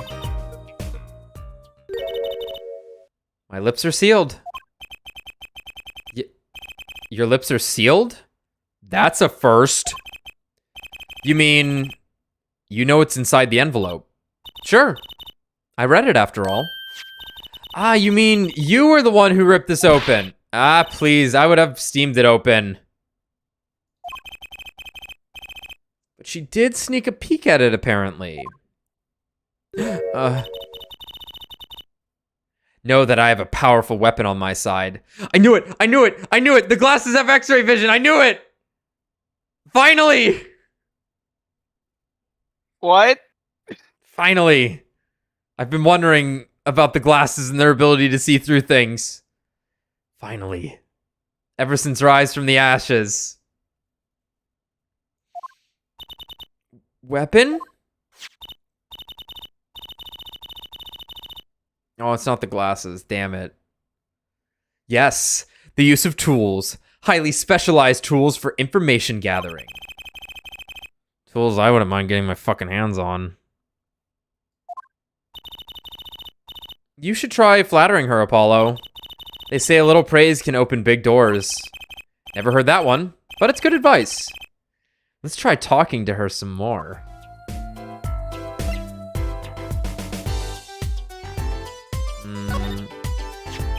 Emma, about this mug. There's a pale blue, residue on the rim? Yes, well, it's just a rumor. But I've heard there's a kind of coffee called Blue Mountain. Oh, yeah. Oh, yeah. Oh, yeah. I'm pretty sure it isn't actually blue, Emma. Right. Okay, you got me. That's left over from my testing spray. Emma! Forensic science! I knew your hobby was behind this somehow, Emma. It's not a hobby. So what kind of scientific stuff were you up to? This spray, that's what. It turns blue when it touches poison. So the poison that killed the victim was on this mug. That's right, see? It wasn't in the coffee. The killer applied it to the rim of the mug itself. Wow, science is amazing. It certainly is helpful. Maybe Emma'd be willing to help us out a bit more. You should try buttering her up, Apollo. That's the plan. They say flattery will get you everywhere. It's certainly worth talking to her a bit more. I love this language we're using here. What'd you say, Brad? I said I love this language we're using here. Oh, Emma, my Emma. I must see the truth with forensic science. I bet Emma could help us out here. Don't forget, flattery will get you everywhere with her, Apollo. Huh? What are you two whispering about? Well, I was thinking. I mean, what is it we always do when we run into you at a crime scene? What is it we always do? Scientifically. Ah, you know me too well. Okay. Okay. Meaning we can get, scientific now? Oh, I suppose. Just this once. Bring me anything you find suspicious and we'll check it out. Hey, Emma, you know, my nuts have been feeling a little weird lately. Could you, could you take a look at them? Could you take a look at them? Dr. Brad? It's still science, though, Emma. You must know something. Flattens your cock in the printer. That's fine. This is fine. It's time for your 4 p.m. forensic science dick flattening, honey. Yes, Emma. About this painting here. Oh, that? Quite good, isn't it? That's not what I wanted to ask you about. You want to examine it, is that it? I'd be happy to let you, if you had a good reason. But without that, sorry. I guess she wants us to do a little footwork on our own first. She say the same thing for the other ones? Emma's in defeat. Emma's in defeat work. Feet, nice. Okay, I was hoping I want her to say something about the badge. Alright. Emma, about this mug.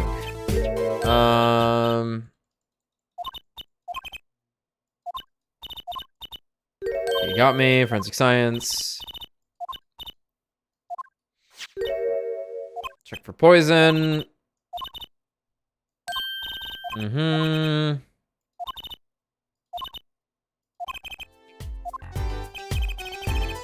About poison analysis. I was afraid you were going to ask about that. See, this solution is used to test for... We've seen this word before. Yes, we have. Yes, we I had have. looked it up when Clavier had mentioned it, and I was like, I had started reading like them talk about this, and I was like, wait a minute, this is an Ace Attorney article. This shit's made up. See, this solution is used to test for atroquinine. Also, Emma also gained new animations. She gained a new smile animation. Atro, huh?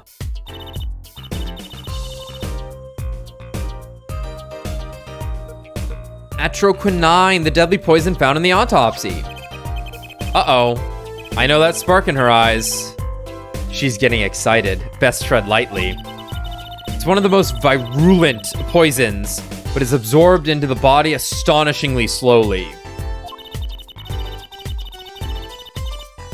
It takes at least 15 minutes from the time of ingestion for adverse effects to show. Oh, and guess what? Recent research has shown... That's fine, really. I don't need to know all the gory details. I think I get it. You just spray this stuff on something you want to test, right? Precisely. You can find even the slightest trace of poison with this. I want to try too, Emma. Pretty please. You don't have to ask twice. I already used it on everything suspicious, of course. Start spraying Emma with it. Yay! Let's give it a whirl, Apollo. Ah! What are you doing? I was just seeing if I got a reaction off of you. How's this for a reaction?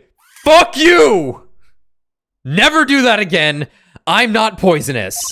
Well, obviously not. You'd be venomous. Oh my god. Tell Those that are venom sacs on your head, aren't they, Apollo? Aren't they? Actually, they're stepladder sacks. Tell that to those hapless witnesses on the stand. Let's just get down to checking for real poison, shall we? Now this is way more pleasing than the horrible red bullshit. Check the chair. Poison vision. Check the guy. Check the computer. Check the thingy. Check the other thingy. This has a much lower fire rate. I kind of like the heavier fire rates, you know what I mean? Hey kid, I'm a computer.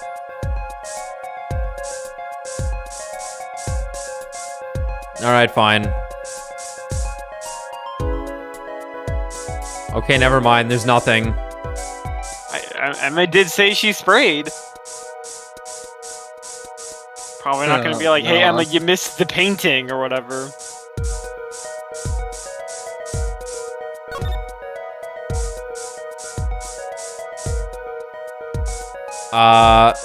I guess there's nothing. Oh, it's the cactus. Oh my god!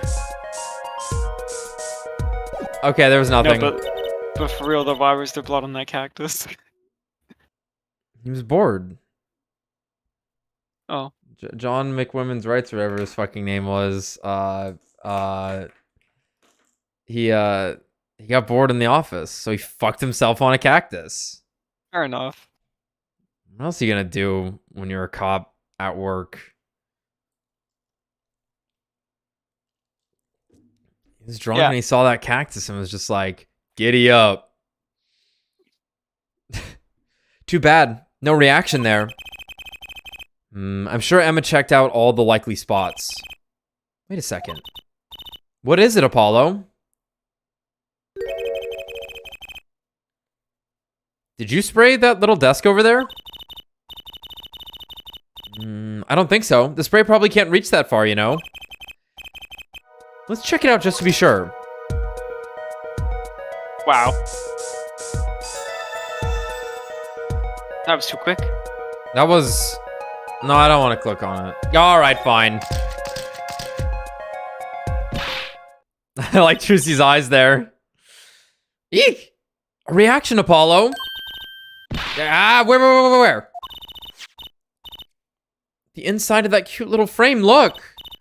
Oh, would you look at that? Nice going, Trucy. I'm known to work magic. Never mind that I was the one who found it. Tiny frame added to the court record. Why would the inside of that frame have poison on it? It looks like we found the only place that was poisoned in any case. We have so much fucking evidence. Frame measuring 2 inches by 2 inches bears traces of deadly poison atroquinine.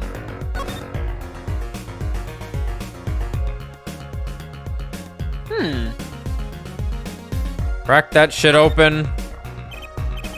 Looks like you have to take this back part off first to put a photo inside. It'd have to be a really small photo to fit in there. True. And that pale bluish stain. Why would there be poison in a place like this? Well, there's one obvious reason. Whoever put poison in the copy rubbed a bit on here too. That's not very obvious, Trucy.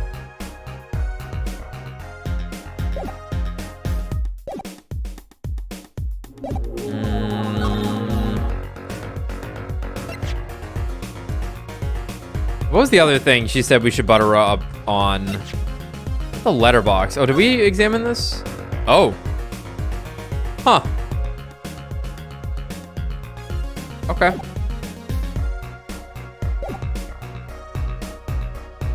Because we did the coffee mug. Do we also want to do the letter? Yeah, probably... Unless we get a different minigame.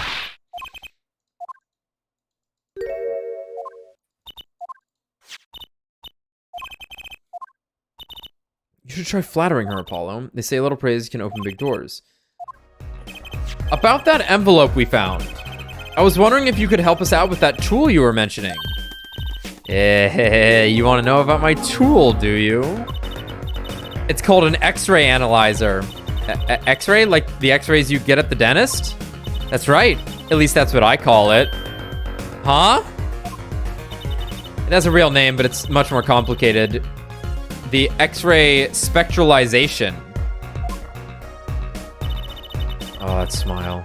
Something. How am I supposed to remember all that? So basically, it lets you see inside things, like envelopes. That's right, you're sharp, Trucy. But it's a bit more complicated than that, in practice, of course. Actually, to tell the truth, I'm not really sure how it works scientifically. Can I try it out, Emma? Please? Oh, I suppose. Of course, I've already checked out everything suspicious myself. All right, let's give it a spin, Apollo. Yeah! What are you doing? I'm just seeing if I could see through your hair, but it's like lead. Point that thing at me anymore, and it might all fall out. Then I wouldn't need an X-ray machine to see through it. Let's just get down to business, shall we? Right, let's test it on a sample first. Trucy's just trying to give Apollo cancer now. Emma's got the lottery ticket. Oh, Emma, you stupid girl. It just so happens that I have a lottery ticket here. Dear God. You set the sample in the device like so. I don't see anything. Patience. There's no need to get all antsy. Look at the right side of the screen. That's the layer viewer of the envelope. Layer viewer? We've got it set to display the outside of the envelope now, see? Actually, it's quicker to just have you give it a try. Turn that dial there for me, would you?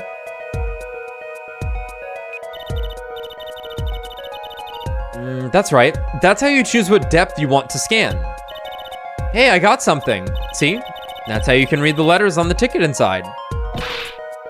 Cool, huh? Except I can't read them. Just turn the dial a little more.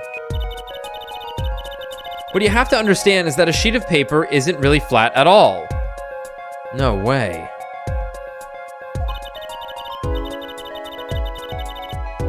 When you zoom in that much, you see that paper is like a bunch of hills and valleys.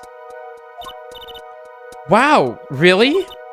This X-ray device uses a beam with a wavelength of 0.05 microns. Only 0.05 microns. It breaks cards down into thin layers so it can only show what's written on that layer. I'm not entirely following you, but what good is it if you can't read anything? That's why we go to step 2. Try rubbing the image a bit if you would. The image? You mean rub the screen? Oh no.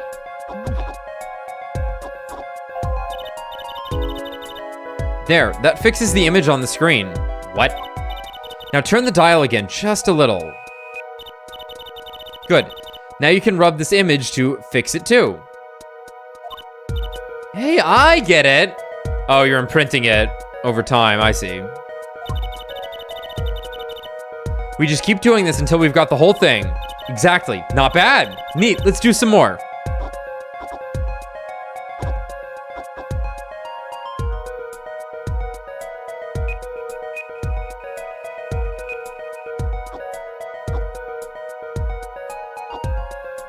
Try again. Try again.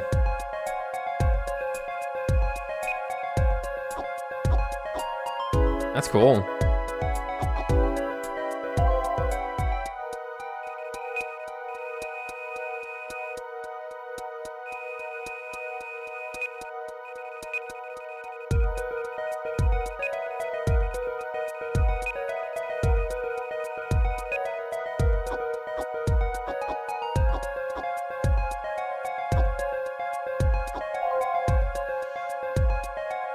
Oh my god, she was number 16 in the fucking... She was in line waiting.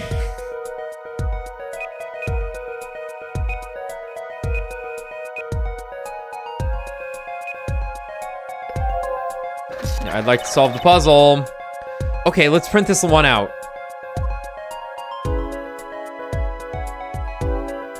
Cool. Does this mean I have to buy another one to win?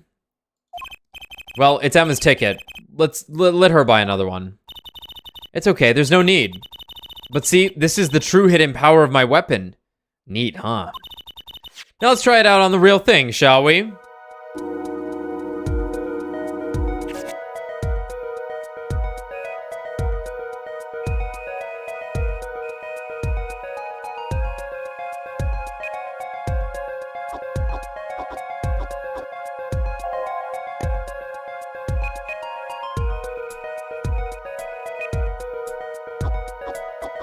Can't read shit, Captain. Dear Kitchen. You sure are... Oh my god, it's in French. No! Please. Anything but that.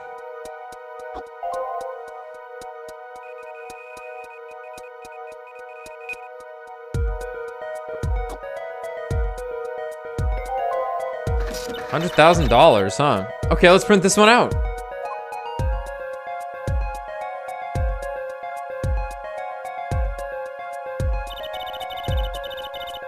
Someone deposited $100,000 into Mr. Misham's account?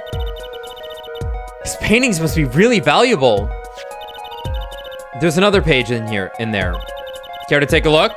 You bet I do. If you're gonna read someone's mail, you might as well read it all. Here goes with the second page, then.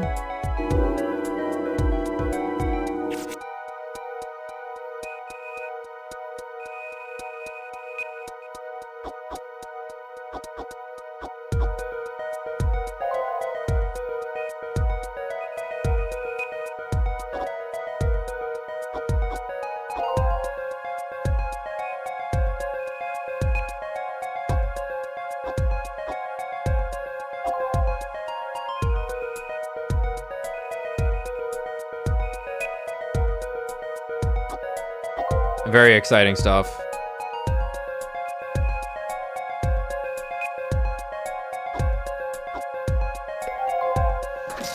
We did it. Okay, let's print this one out. Emma, when can I come again? I want to come on some shoes, Prince. What? Please, Emma, the mini game. So... Yeah, the shoe one's been really underutilized. You used it once. We used it once. We pretty much used it once. There was a tutorial, then there was the actual use of it, and that was pretty much it. So it was a letter about payment for one of his paintings. Why all the secrecy, though? And what? Why was this letter the only one in here? It's 7 years old, right? Maybe it had some special significance to him? Well, Emma? Well, indeed. She knows something she's not telling us. Looks like she's keeping mum about it. So, Emma, I was wondering, what's the story about this reporter that came here for a story the night of the crime? I'm afraid I can't tell you because he's going to be a witness tomorrow, I hear. I thought so. I'll never forget that face. I'll never forget that face, but what was his name?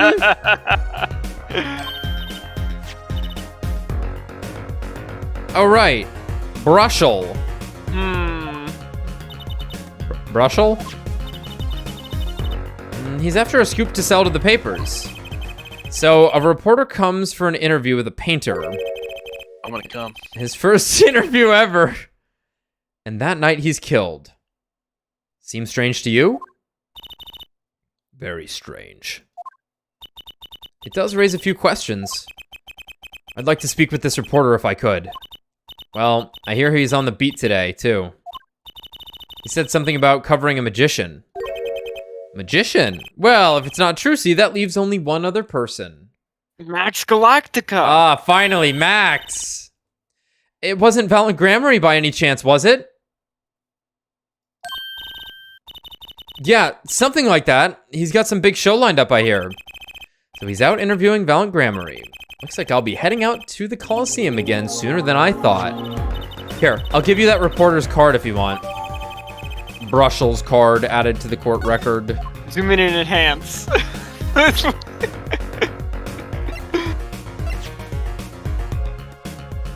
Spark Brushel, freelance journalist.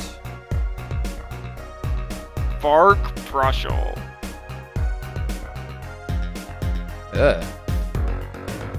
Wait, this was alright. This was Trucy's idea. Going with that's not Larry. Sad. I guess you gotta have a good business card if you work freelance. Really?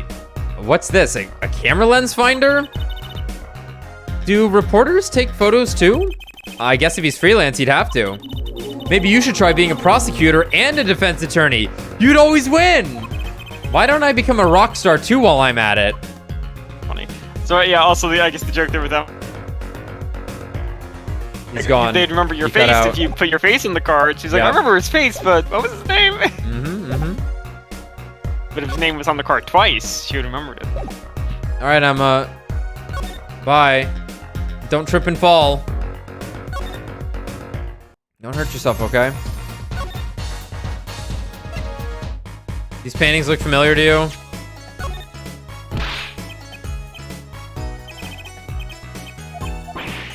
Challenge, is it?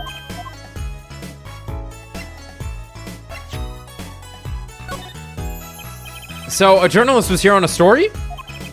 All eyes in the universe are upon my stage. All pens seek to commit its mysteries to paper. His name was Brushel. Brushel. I think he remembers him. He doesn't look too happy about it. Brushel. That cloying smell of mint when he smiles, yes. Could you tell us more about him? What did he want? He's gone. Discord shitting the bed again? Yeah, it looks that way.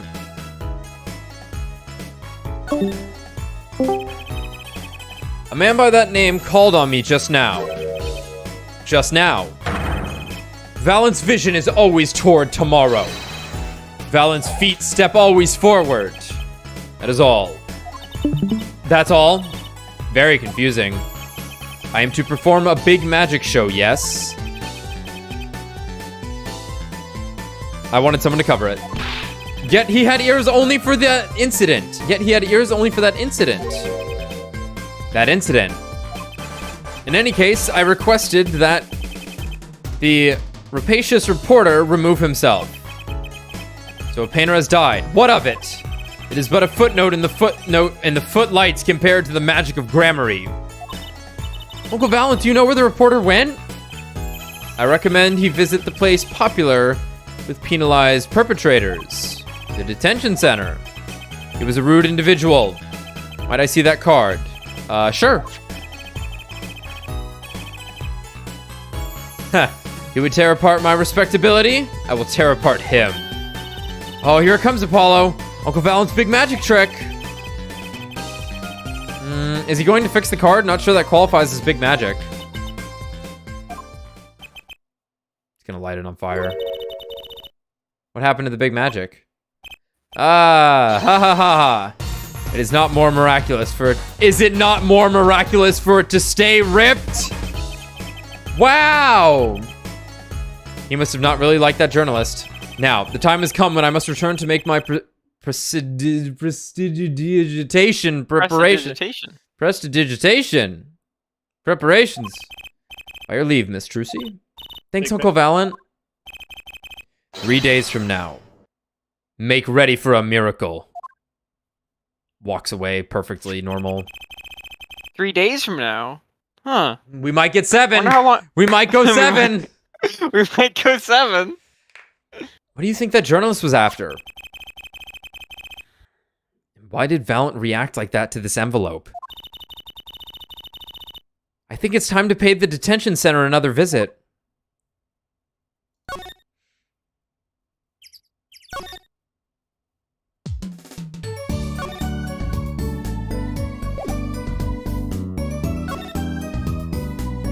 Got anything to say about paintings?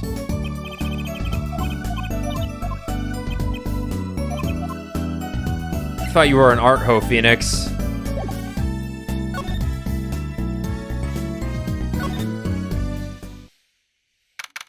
Oh boy.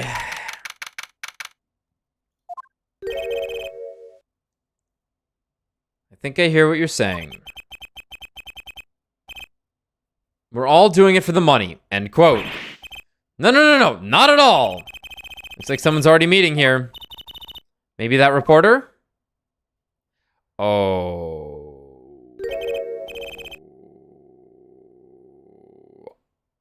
I've seen this guy before. In my nightmares. Well, we got Monkey's Pod.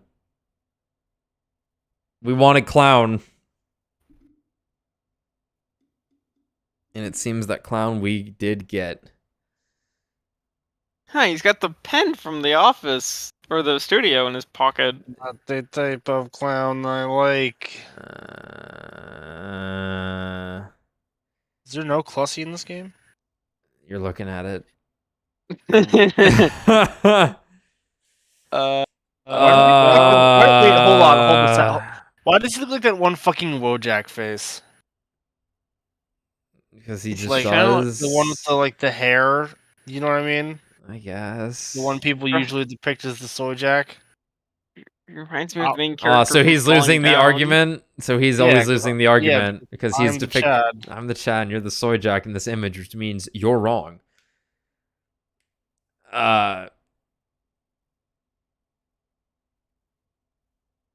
Okay. Here I go. Hey there, how are you doing? Who might you be? Sorry, we didn't know someone was already here. I'm Apollo Justice. What the fuck did he just do? Was that gum? What? He just inflated his nose. I didn't see it happen. Watch the next time he talks. I'm Apollo Justice, attorney at law. Talk about a nervous monkey. You're Justice, you know me. Do I know you? Of course I know you.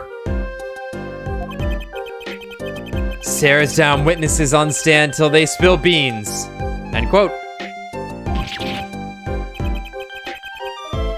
This guy sucks. That's not true. What's he writing? Are you a reporter by any chance? Grabbing his monkey titties. Woo! You're Trucy! Oh no, Trucy, run. Get behind me. Get behind me, Trucy. Guard, give me your gun. Am I famous? Oh yeah. Oh yeah!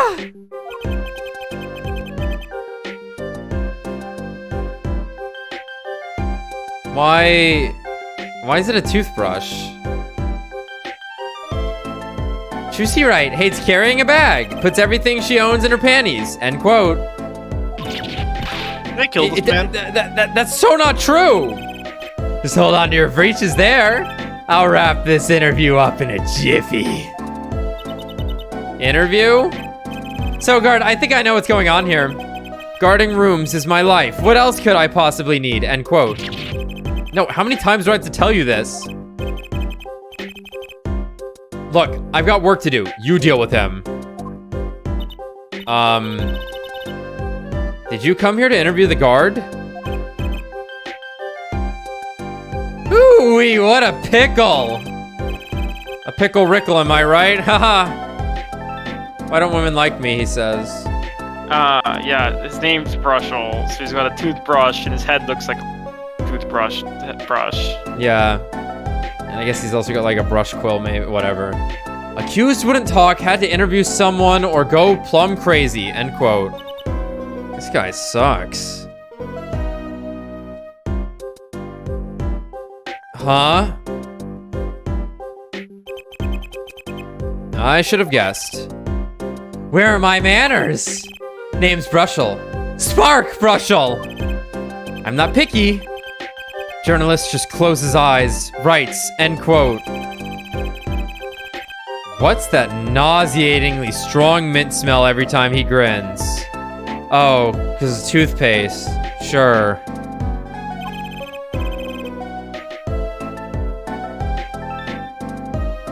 Why does he have to be spazzing out all the time? Until you've been interviewed by me, you don't know what thrilling is. Wild romp through crossroads of mayhem, madness, end quote. I can see that. He's writing something again. Well, if he's a reporter, maybe he knows something.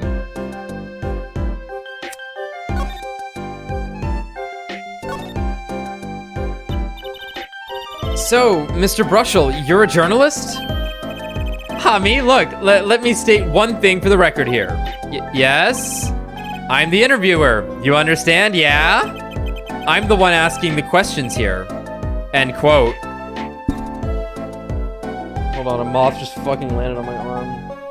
Alright, it's dead. Poor thing. Did it just land in my pocket? That would be weird.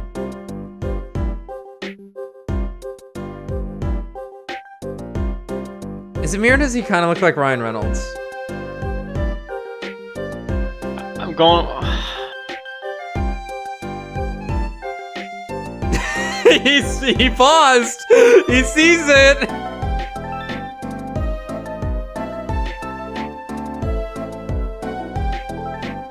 My first thought was Michael Douglas, because that's what Michael Douglas like wears in movies, and see, it doesn't really look like Michael Douglas though. I don't know who Michael Douglas is. Did you see Ant-Man? Nope. Oh, he's Hank Pym? Yeah. I think what else Michael Douglas would have done. Hank Pym's kind of attractive.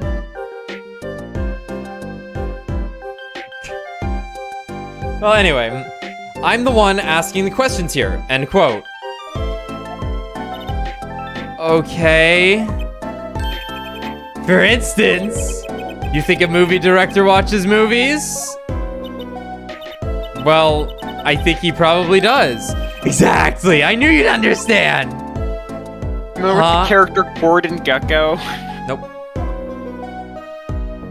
Night of the crime. So, the night of the murder, you were at Drew's studio? Who, me? Look. Let me state one thing for the record.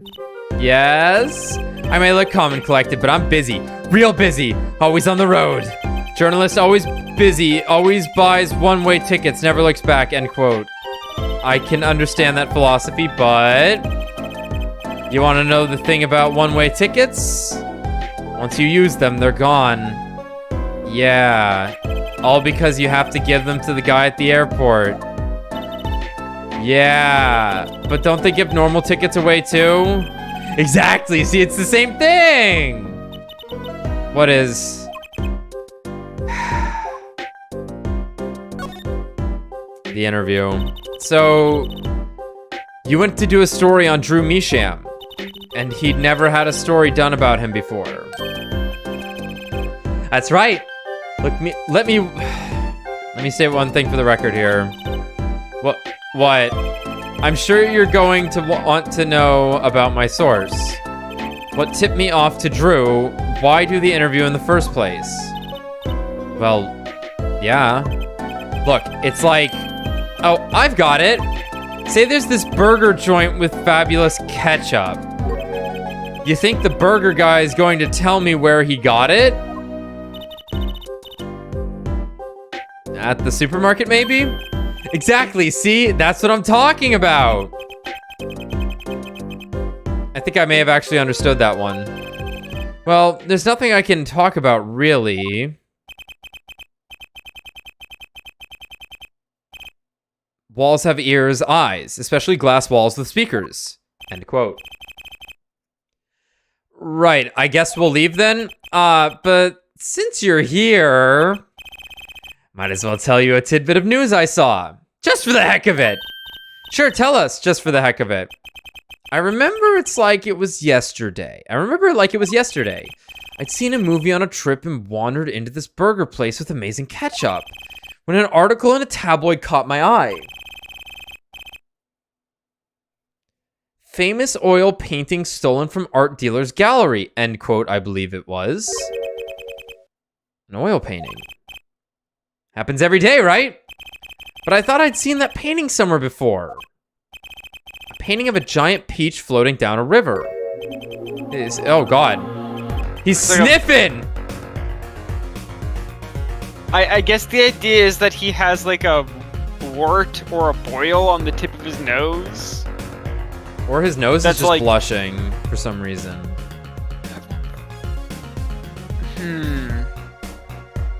I think he's a monkey guy. Someone stole an oil painting of a giant peach.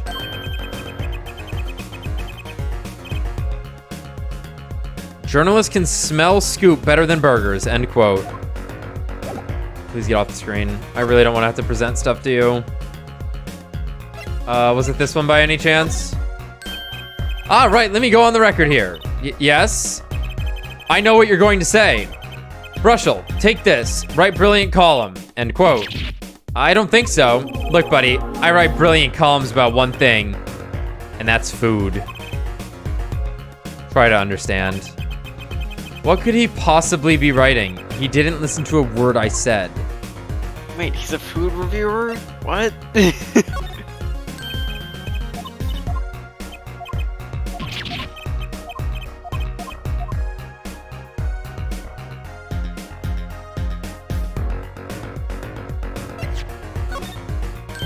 Okay, I was wondering if he would just say something about Grammary. Okay, he's got nothing. We're out of here. I'm sorry I made you all look at him longer than needed. He didn't have anything more, right? It was it? Okay, see ya.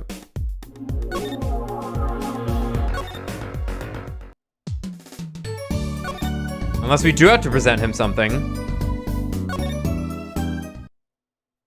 Nothing at the Sunshine Coliseum. Okay.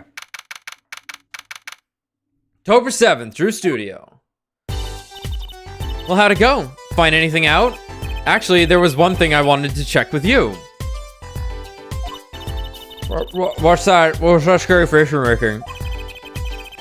And what's with that I know something but I'm not telling you face you've got going, Emma?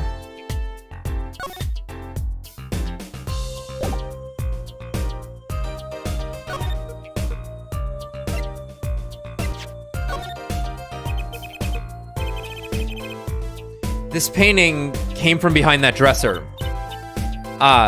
Yes, so? It was stolen, no? I was hoping you wouldn't figure that out. Do you think you could tell us a bit about it? Do you think you could tell us a bit about this? I suppose. It's what you think. Drew Misham was a forger. On the money.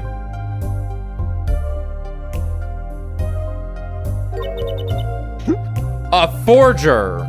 You know, just like in the Spy Family. Get it? Because they forged their names. You know, that hadn't occurred to me until just now. It occurred to me in the shower last night, and I felt really smart. I was like, oh my god. Very clever. A forger.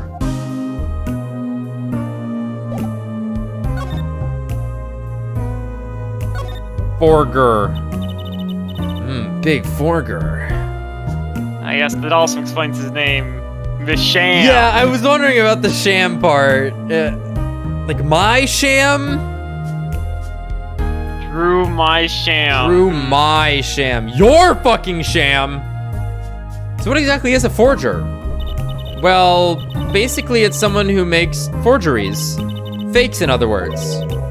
You know, like Shadow is to Sonic, and Sonic is to Shadow when they meet in the forest on that military island in Sonic Adventure 2. Fakes? Copies of an original. Exact copies, so precise you can't tell them apart. Well, why not just photocopy them? The big problem with forgeries is that people try to sell them as the real article. It's a crime, of course. So Drew Misham was a criminal? I'm afraid so. He received money to create elaborate forgeries to supplement his work in illustration, I guess. I see. Actually, that's why I brought this here in the first place. What do you mean? When you're trying to determine if a painting is a forgery, the rough sketch underneath can be a valuable clue. So the rough sketch is like practice for the real thing. Like doing a magic trick in front of a mirror before you go on stage.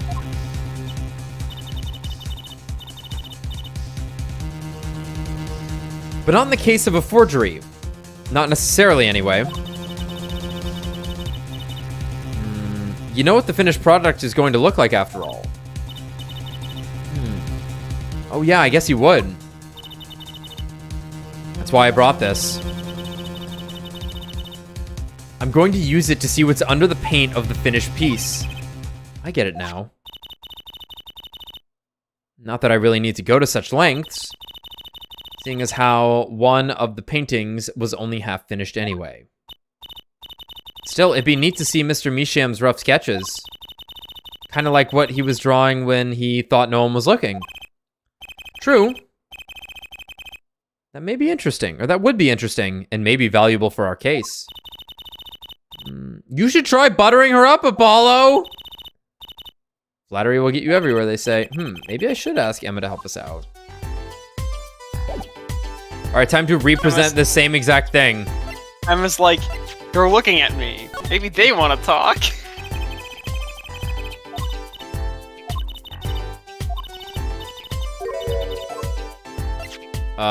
Okay, that's... maybe this one then? I kind of wanted to see the rough sketch under this painting. I was wondering if your tool there might do the trick. Oh, fine, fine. Just this time, though. Let's check it out. Oh, God. Oh, dear Lord.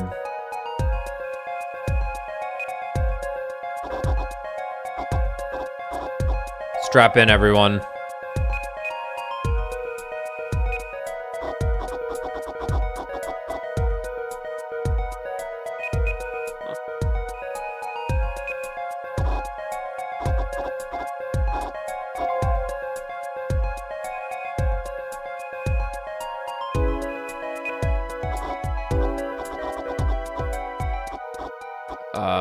Tower? Person?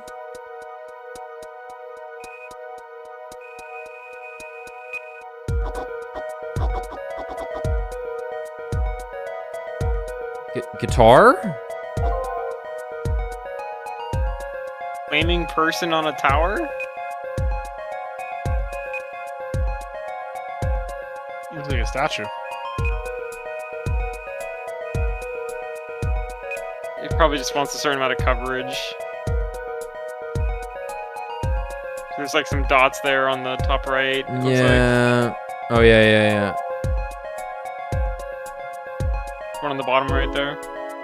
Yeah, I can't. Yeah, okay. Yeah, you did get it, okay.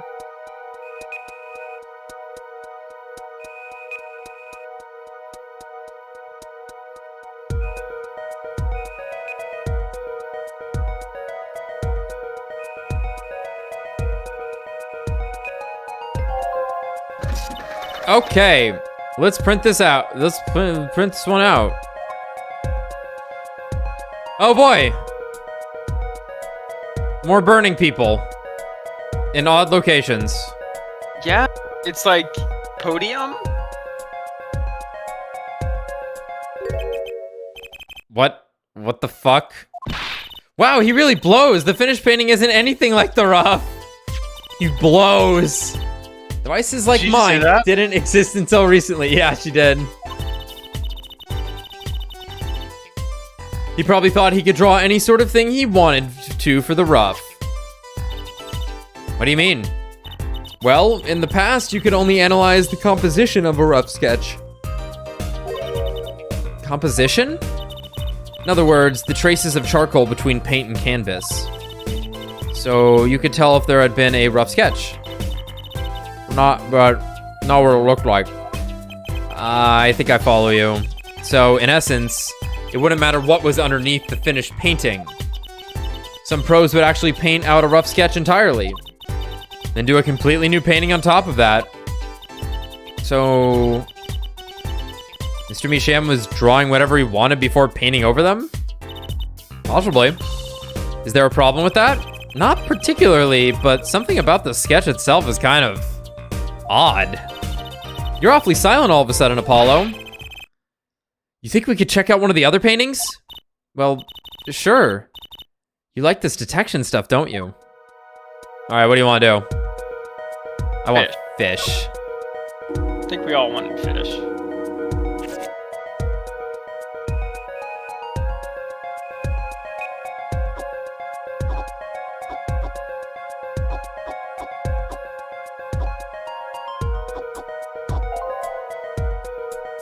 Yes, when it does that light up, I guess it's like informing us that we've done enough coverage. Right? Yeah, but I was doing that. I'll just be extra thorough.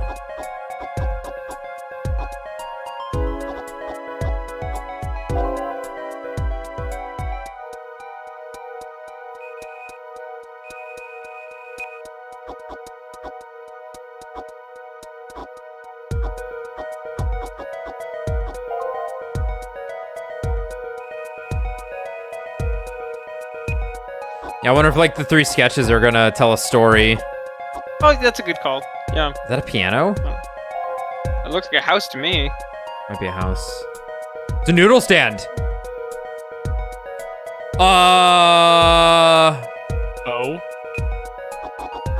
Oh. That's the noodle stand.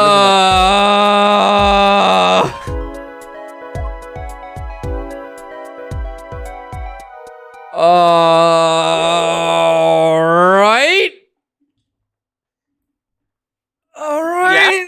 That's a fucking noodle stand. All right. That's interesting. This one too. What's wrong, Apollo? You look so serious all of a sudden. You think I could just look at the last of these?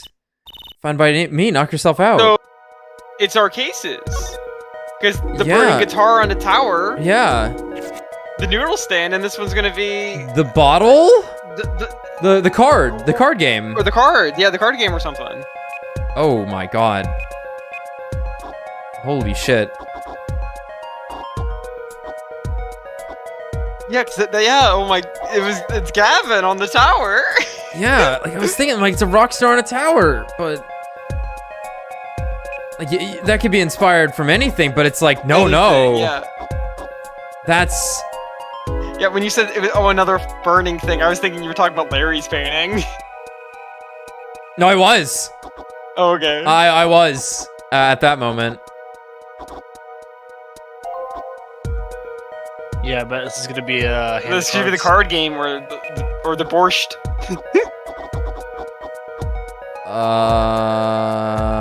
Yeah, it's cards. Yeah, I can see it in the foreground. Give me the hand. Oh my god. It's 3 aces. No, it's a bunch of aces. Holy shit.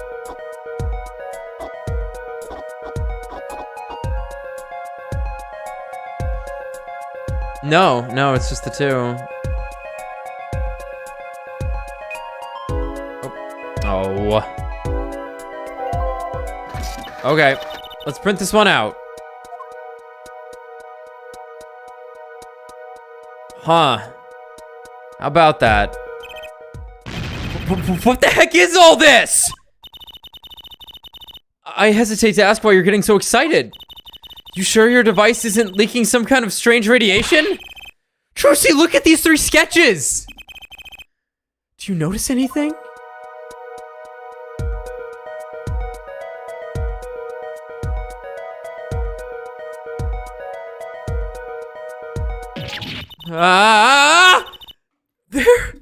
There.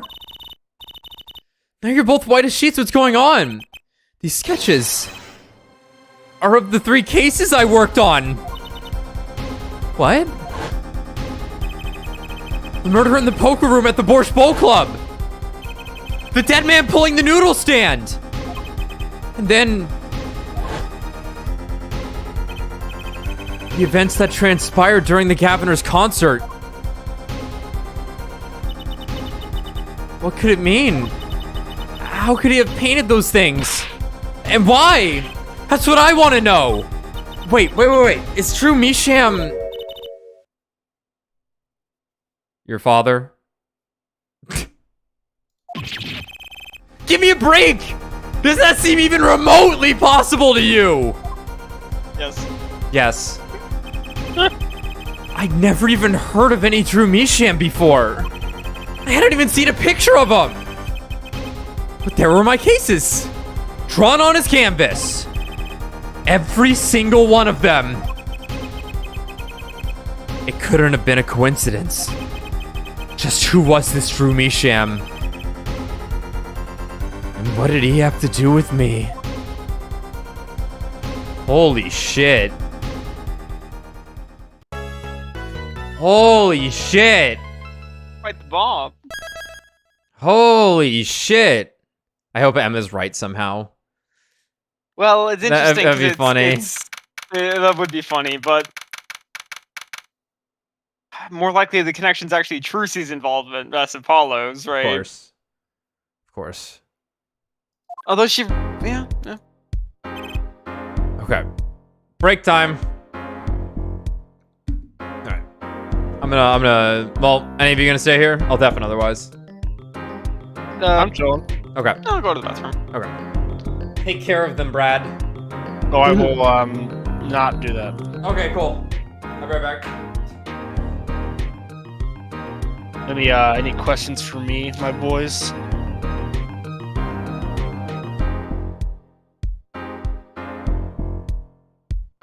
I've just been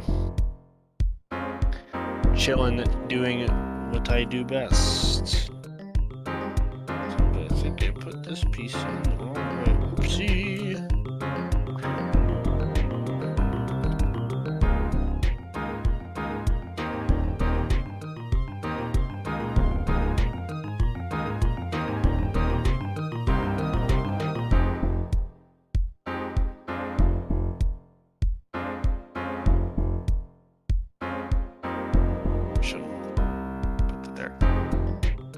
Why do I smell?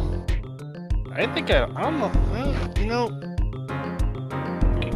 that's a good question.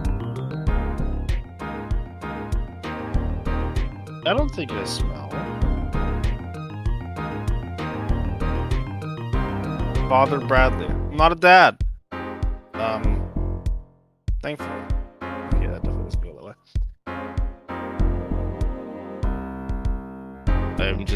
I've literally been sitting here thinking away at this incredibly difficult model kit that I'm working on.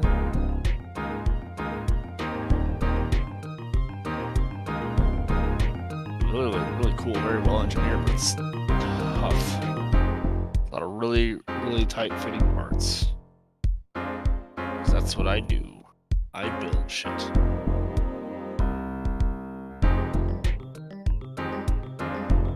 Yeah, the music's top notch. Yeah, that's true.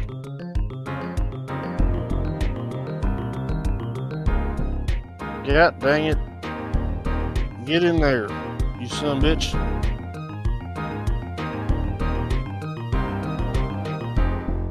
Land of alligators and old people, it's the same. Nothing changes. Shit, that doesn't look great. But let me look at the reference kit here. The model kit is of oh no, that is right. No shit. Okay, cool. It's of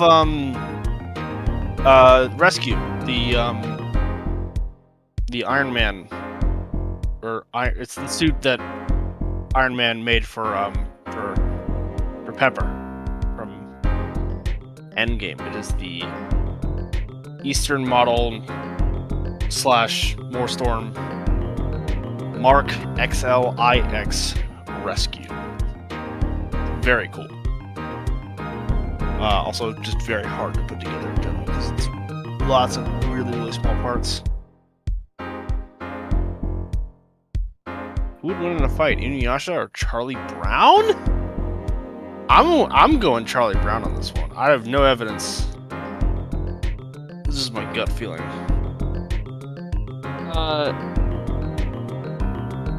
Charlie Brown is no joke. I mean, Charlie Brown's kind of a loser. Like, that's sort of his character. It's that he's not really a winner. It was like... I think that lends credence to the fact that he'd win even more. He's the underdog? Yeah, exactly. Yes, the blue one. Yeah. I'll be posting progress pics on my Twitter if you guys want me to drop it. Not of Charlie Brown versus Brad, he falls for the football prank.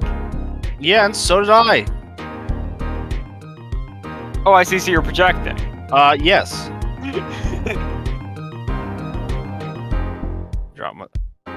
I'll drop my Twitter while Alex is not here. I think that's it. It's just my name with an underscore. What do we think? Well, presumably they'd be playing like a Capcom game. So like, I'm in my mind they're playing Street Fighter or something. Well, yeah, it's hard to say what those controllers are, but yeah, I think safe bets on now. Street to Fighter. Sort of go against this is the implication that Emma was also just playing, and obviously a fighting game's not, 3+. Oh, also Kristoff is holding a controller. So probably not Marvel or Street Fighter then. Do they have does Capcom have like a racing game? I mean, they could be playing Marvel vs. Capcom. That's 4-player?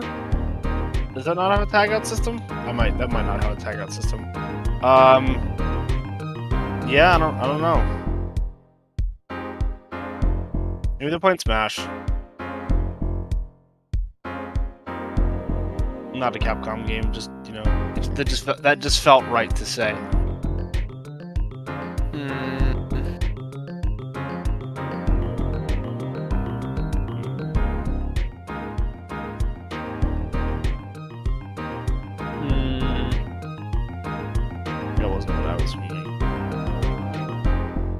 Yeah. Oh, they could be playing a beat 'em up.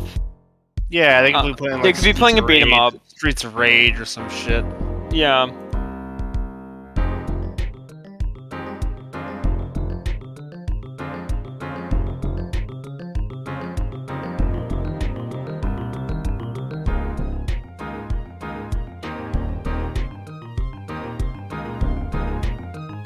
And they're playing us.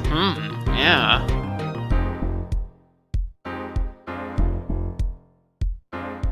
Damn, that hurt my fingies.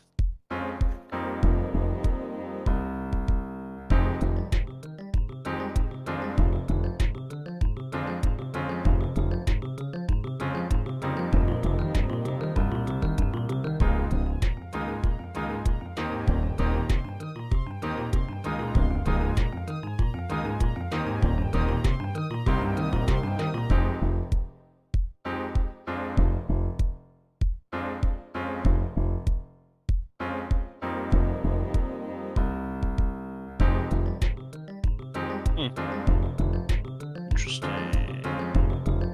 Well, I'm gonna go out on a limb and say that's correct there. I wish Gavin would hold me like he's holding the controller. I think I understand that.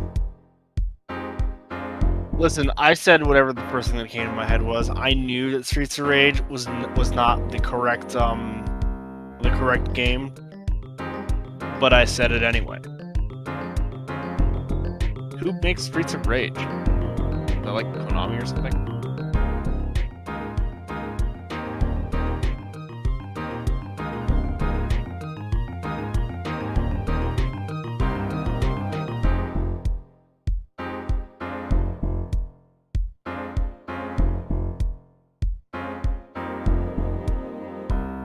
Nothing happened, Brian. I think Sega seems actually. Sega. Okay.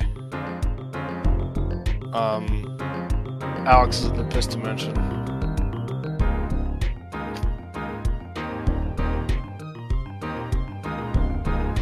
Yeah, he presented gun. He presented gun too many times that you know, not too well.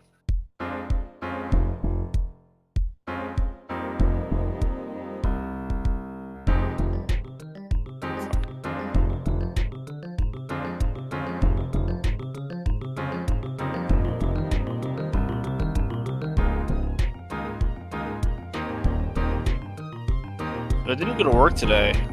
And I called my work and I said, hey, you know, I'm having some issues, blah, blah, blah, blah, blah. You know, I have to get a minor surgery done tomorrow, so I probably won't be able to be in work for probably like about a week or so. You're getting surgery? It's, oh boy, no. Yes, but also no. It's for a fucking ingrown nail that I haven't had in 15 years. Yeah. So yes, it is a surgery. More like a procedure, it would be the better word, I guess. Yeah. But it still will keep me off my foot for probably about a week. I remember standing on mine like the day of. I could not walk for. Is that your left foot or your right foot? My left foot. Big toe? Yeah. Yeah, the right side of my right big toe's cauterized. I remember going to school that day and just being like, wow, I feel great. That's wild, because when I had mine done, I could not walk for a few days. Huh. And that's when I was like young. Yeah, I was in middle school. Yeah. I haven't had them in so long. It's literally been like 15 years. Yeah, and the procedure might be different now. So it's true, but it's definitely true. They're just gonna give him local anesthetic in the toe, which will actually be the part that hurts the most. Yeah, it is the part. Because getting 3 needles stuck into your toe is not pleasant. Oh God, I'm very much so looking forward to it. But then afterwards, you get to watch the whole thing, and it looks awesome. I liked it. I'm not gonna watch that. I watched the whole thing, and they were like, "Wow, no one's been so into getting their toe cut apart like this." And I was like, I don't know, not every day you get to watch your body get torn apart while you can't feel anything. That's fair. It's every day with me. Anyway, I need a neti pot. Nice. Not to that. I have one. Cool. Damn, son. I literally, my nose has been so dry this whole time. I dampened a washcloth, and I just put it on my face and waterboarded myself with it by inhaling. So it was like when you jump into a pool and all that water just shoots up your nose. And it kind of worked, actually. Yeah, I would probably use it more, except it's kind of a pain to like prep. Mm-hmm. Because it's like, you gotta like get the stuff, and then you gotta boil the water, then you gotta wait for the water to not be boiling. Because like, you don't want to fucking give yourself an infection in your inner nose. Or damage your sense of smell or anything. Yeah. Cauterize your sinuses. Ew. I've never used one. Anyway, speaking of toes and cauterizing, let's suck these toes hot. Good morning. Dies, passes out. So you're Vera, right? I'm Trucy. Trucy Wright. That's right, with a W. But not right, right? English is hard. Naruhodo. Naruhodo.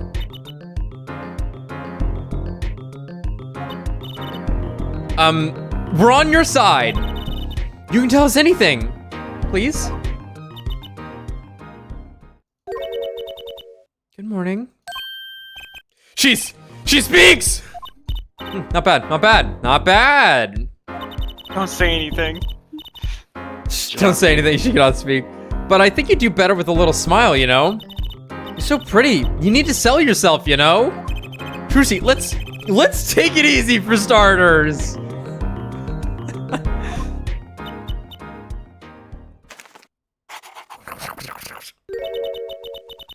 Oh, she's one of these. Oh my god, there's a cute little lion on her. And fix her.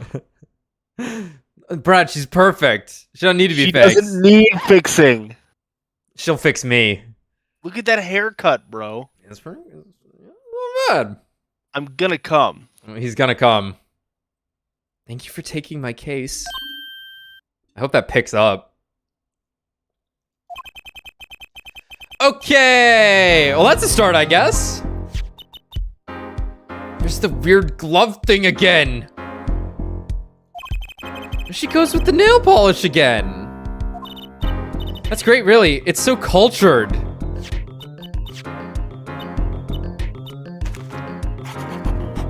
I really feel like I'm missing something with the glove. What is happening? Is this a Japanese homing device I'm not aware of? Like they wear a glove to not cut all the nails? I don't know. I don't know. It's just so flared out at the bottom. It looks weird to me. I look at it, I'm like, that's a weird lamp. It's like a sculpture. I'm gonna come. Want to try? Oh, really? Finally, Trucy's hands. Let's go. Girls. Last thing? The victim, Drew Misham, was a forger, and a stolen painting was found in his studio.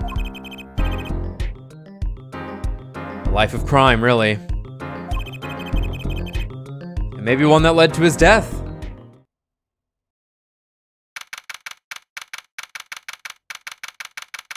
All right, so what's this gonna look like? Oh, good thing Clavier's here. I mean, that's honestly a little surprising. Yeah.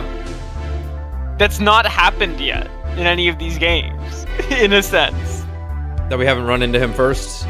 Well, no, but I mean, it's like all of the final trials, like something has happened to the attorney in one way, or the prosecutor in one way, shape, or form. we got 6 more days. It's fine. Right, I'm sure, but I'm just saying that, like, he's here. He's here. For now. You keep saying, Tommy, don't do it. You're confusing me with Brad. I haven't said anything about this woman. Tommy, don't do it. I'm the one who's gonna come. Brad, are you gonna do any voices here? Maybe, perhaps, yeah. I think you should. Yeah, I'm just fucking doing model kit stuff, so like I'm not doing anything pressing right now. Begin the trial of Vera Michelle. You alright, Judge? Is the judge okay? His voice is all raspy and he's looking all around nervous-like. Looking around all nervous-like.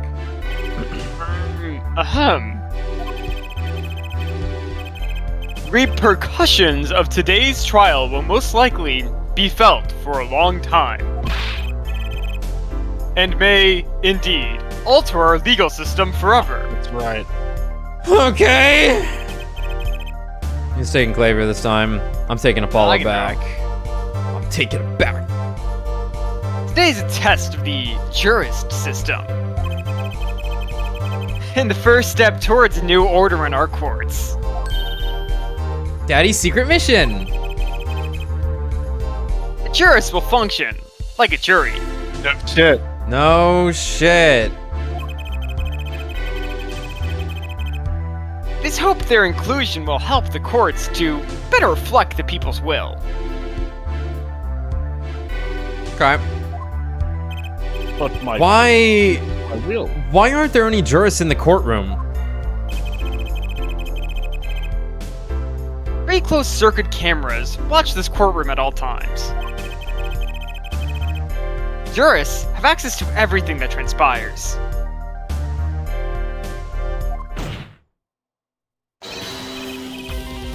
Jurists! Judge well. Judge cool. Now see here, Prosecutor Gavin! I was going to say that! My apologies there, Judge. Jurors, today... Judge today's trial coolly, if you would be so kind. The jurists are unbound by the letter of the law. They don't affect the trial with evidence, but by their feelings. What the fuck?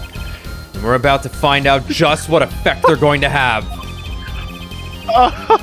Very well. Prosecutor Gavin, the details of the case, if you would. This shit is so funny. The victim is the painter, Drew Masham. He was killed in his own studio. His coffee was poisoned. By whom, you ask? I don't. By none other than the defendant, Vera Masham.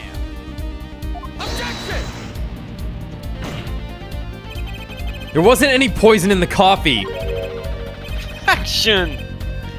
Someone has been doing their homework. Indeed, poison was not present in the coffee, but on the mug itself. The mug? Ah, residue was found on the rim. I see. The autopsy report describes the manner of our victim's death.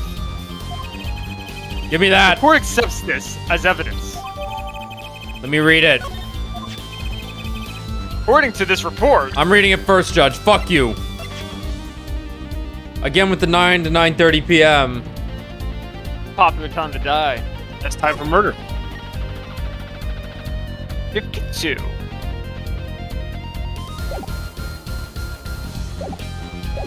Okay. According to this report,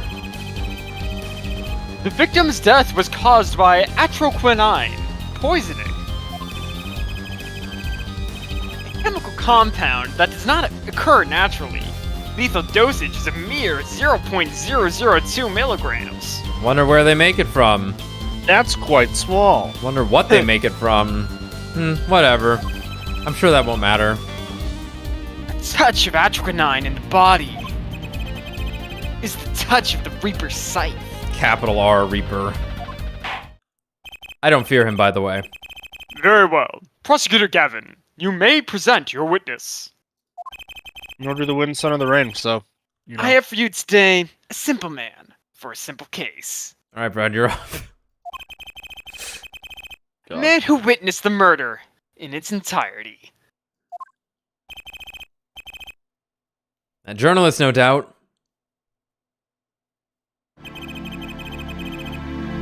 The witness will state his name and occupation. Oh, God. Oh, Jesus. What's up? Right! Well, for starters, my name's Spark Brushel. My job is a lone observer of the world. In other words, a freelance journalist, right? If you don't mind, I'd like to state something here for the record. Yes, Mr. Brushel? I dislike conclusions, specifically the jumping to aspect of conclusions. Preconceptions make Park Sandbox and it doesn't waste. End quote. Make Park Sandbox of Endless Desert. Okay. Yeah. But you are a journalist. You said so yourself yesterday. Well, that's true, yes. But you must understand, I stand before you today a man of the dream. I'm offering you my testimony in exchange for exclusive rights to the story. Wow. Wow. Scoop turns Mr. Brushel into that Mr. Brushel, end quote. Let's hear your testimony then, shall we? Jesus Christ. Get Stickler back on the stand, please. I would prefer anyone Fried else. shrimp case, eh, Gavin? A fried shrimp case, eh, Gavin? For me, the jury is quite complex. Wait. Fuck! Simple case, eh, Gavin? For me, the jury is still out. Wow. Journalist story! I visited the studio around 9 that night to do the interview. The first outsider to enter the atelier. Journalistic history made, end quote. His daughter brought us coffee right after we started.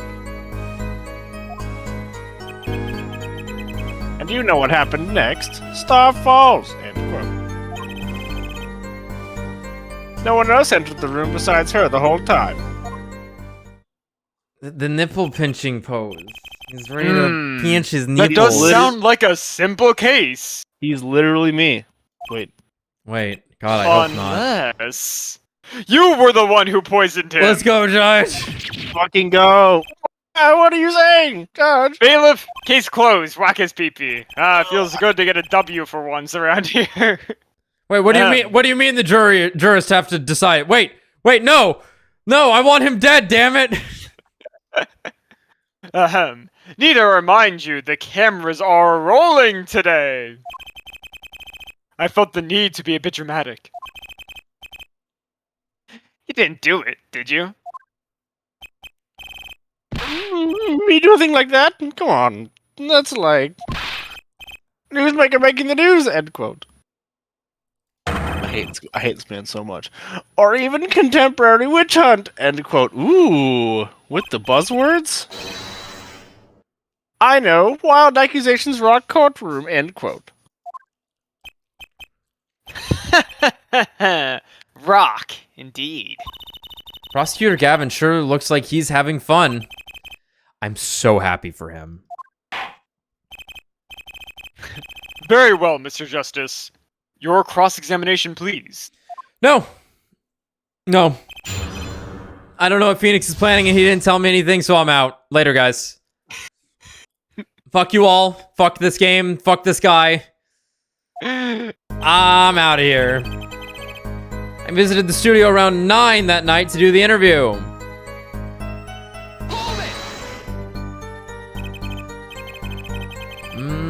9 at night. Isn't that a little late for an interview? And maybe even like a stream? Don't look at me, Apollo. If the great painter Drew Mission says come at 9, believe you, I'm gonna come. The first and as it turned out last interview was such a prolific thing. I can come after quinine if you didn't know. I can come anytime. Anywhere. On demand. That beaker you used earlier? All me, baby. Right. Can you tell us what it was like when you arrived? Crusty shit. First outsider to enter the atelier. Journalistic history made. End quote.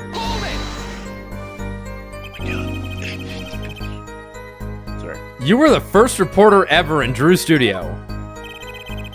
Posterity will look back on that night as a turning point in journalistic history. A basically insignificant step for all mankind. But a giant step for that Brushel guy. End quote. That's pretty good. Pretty funny. No one had access. If no one on the outside ever had access to the studio,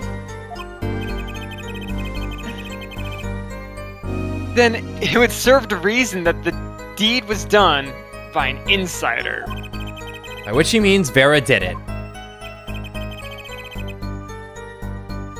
So, how did this epoch-making interview go? His daughter brought us coffee right after we started. Would you mind being a little more specific? And by would you mind, I mean fucking tell us the exact time, asshole. Wee. Let me tell you, I enjoy a cuppa. A cuppa? A cup of these nuts. A cum of these nuts. Wait a minute. Is he British? No. Wow. That's not what I meant. I believe I know what Air Forehead is driving at. This coffee the victim was served. Did anyone other than the defendant touch it? Hot or iced? I need to know. Right. That's I was going to say, really. I was going to say that. But now, if you've got a question to ask, you best straight up ask it.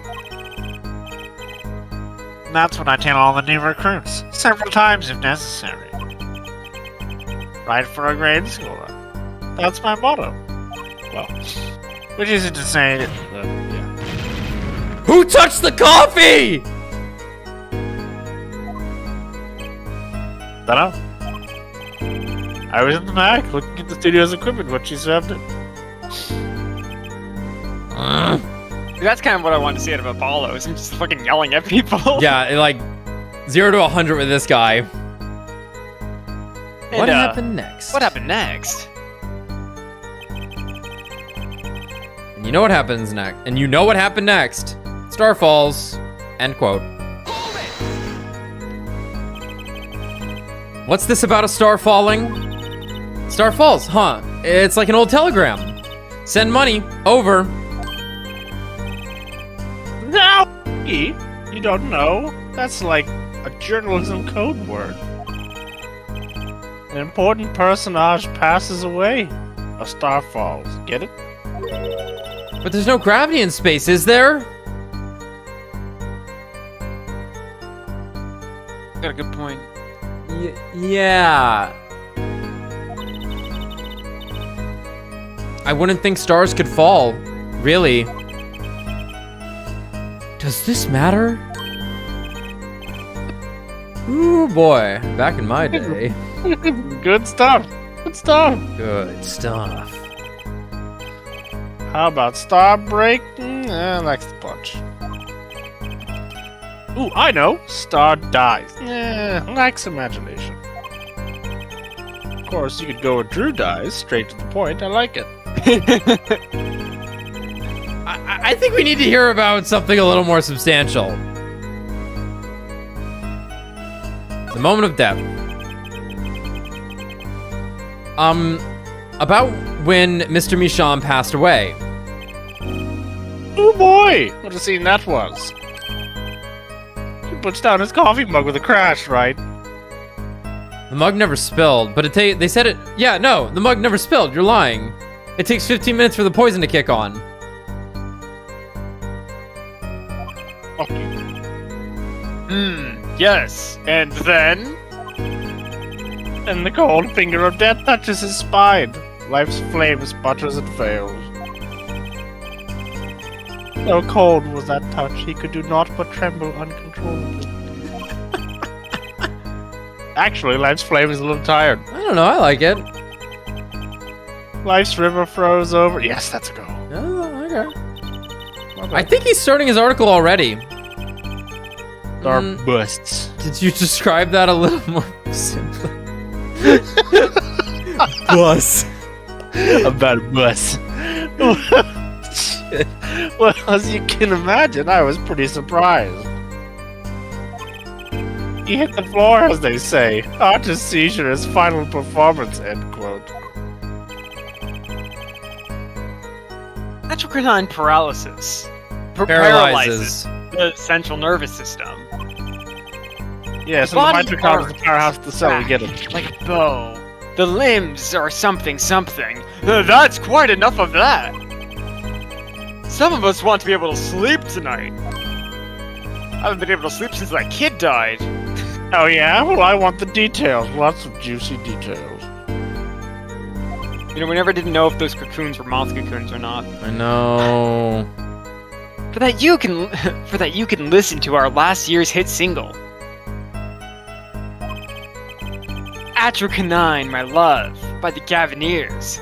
Available at all major music outlets. The point here is that the victim died of atrocanine poisoning. Well, Mr. Justice, how do you find that testimony? It's bullshit. I don't know if we have, like, substantial evidence for that, though, is the problem. Why did everything move around? Whatever. So, this is really weird that everything did move around. But I'm curious if... Traces of slow-acting deadly yeah, it's just this. It's just the coffee cup. How'd you find that testimony? Very important. Well, as an account of the moment of the victim's death, I'd say it's very important. Please add it to the testimony. You heard the man. Very well. The court requests the victim add this account to his testimony. Witness add this account to his testimony. Those spasms. That was definitely death by poison. We'll do this one. Oh, fuck it. Those spasms, that was definitely death by poison.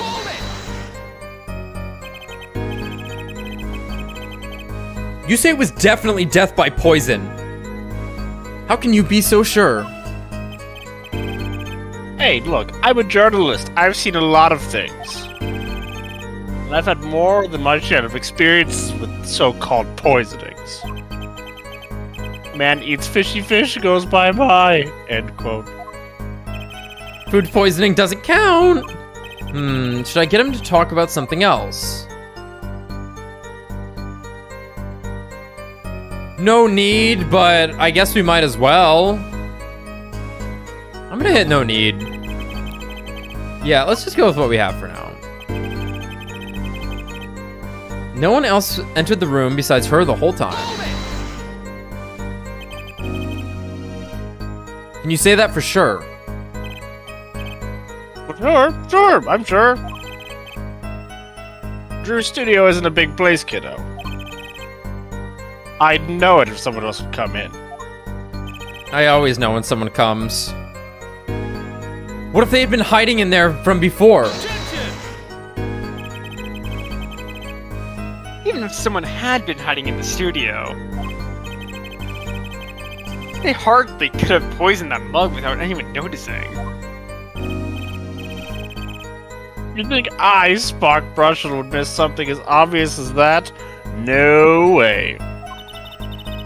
He sure makes it sound exciting. I guess that's his job. There's only one moment we need to focus on, really.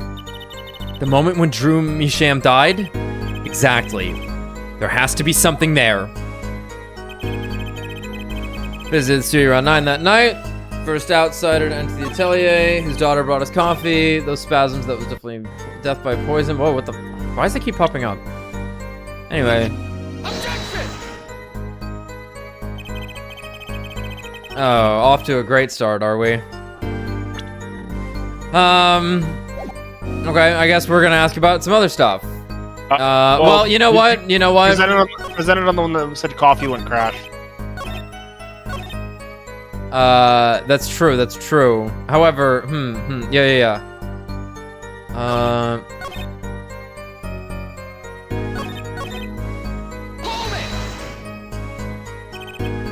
Mind being a little more specific? Oh, wait, let me tell you. The fact that okay. I believe you know what Air Force is driving at. The coffee the victim was served. Did anyone other than the defendant touch it? That's what I was going for. Well, now, if you got a question to ask, you best straight up speak it. That's what I tell the new crews. Who touched the coffee? Don't know. I was in the back looking. When did he mention the thing about him falling over? He made it sound like it was instant as soon as he drank the coffee. Yeah. Well, okay. Maybe we need something else first. You say it was definitely death by poison. How can you be so sure? You know what it is?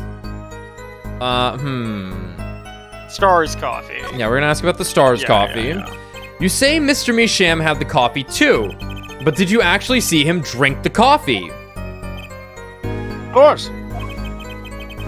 He who sees it wins, but he who says it wins bigger. End quote. I live in a man sees dog eat dog and writes about it world. Yet. Yet? I guess I can't say I saw him drink it really. He had one so-called sip, if that. Man puts lips to mug, drinks, end quote. that would actually be the title that would get a lot of clicks. Yeah. Because it has a fucking question mark at the end of it. Yep. People will be like, oh my god, man puts lip to mug, drinks? No way! And then it's just a blank. It's just a blank fucking page. They'd be like, oh my god. Or it would start with like, did you know humans can drink? We do it all the time, and we don't even think about it too much. And it's just... That poison is quite virulent, I hear. Virulent. Virulent? My stomach did a so-called somersault. Since I'd gulped down that coffee without so much as a second glance at it. Wait, maybe something's there. Some kind of so-called trick. Anyone want to venture a guess for the record? Does this guy have a pause button? Well, Mr. Justice, did you find that testimony valuable? Well, you didn't see him drink it. That's pretty big. But what can we use? Let's look at our court record here. So we got magic show ticket, whatever. We got probably the ace in the hole for this entire case. Card probably doesn't mean much. Traces of the slow-acting deadly poison atrocanine were found on the rim. Okay. Found in the victim's desk drawer contains 2 sheets of writing paper. Not a big deal. And this so I is guess for it him wouldn't matter if he drank it or not. The poison was on the rim, and that's what he said. He saw him put the cup up to his lips. There's traces of deadly poison atrocanine.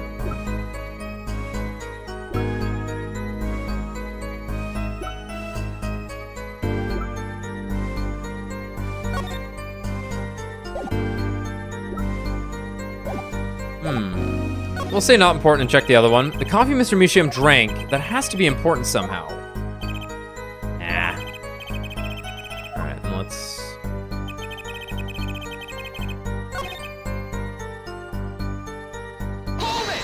Let's just see what the other one says. It'll probably be funny.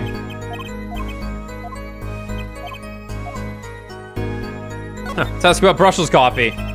So you drank the coffee that Vera served you too? course. When someone serves you coffee, you drink it. That's what my old boss always used to say. Never did get what he meant by it, though. But you're still alive, which is to say, you didn't die, unfortunately. Of course not. No point falling before you're a star. End quote. That's not exactly what I was getting at. What were you getting at then? You know the poison was on the rim, not in the coffee. Oh, yes, yes. There were 2 cups on the tray she brought. One of the cups had Drew's signature painted on the side. No chance the guest would take that one by mistake, I guess. Well, Mr. Justice, was that testimony important? I don't know. So Brushel drank the coffee too. Doesn't look like this is going to lead to much. Very well. Please continue with the testimony. Okay, well, this is interesting. I do like this Yeah, dynamic here. That's pretty cool, yeah.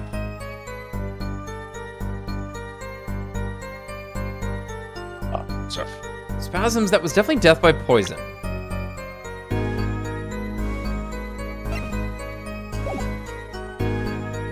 I'm gonna have him swap it to the other one. And I want to see what it says in the testimony.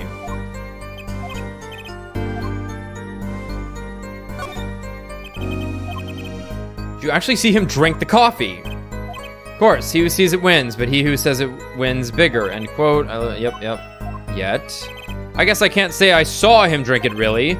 No, he had one so-called sip, if that. And puts lips to mug, drinks, end quote. This is quite virulent. My stomach did a so-called somersault since I'd gulped down that coffee without so much as a second glance at it.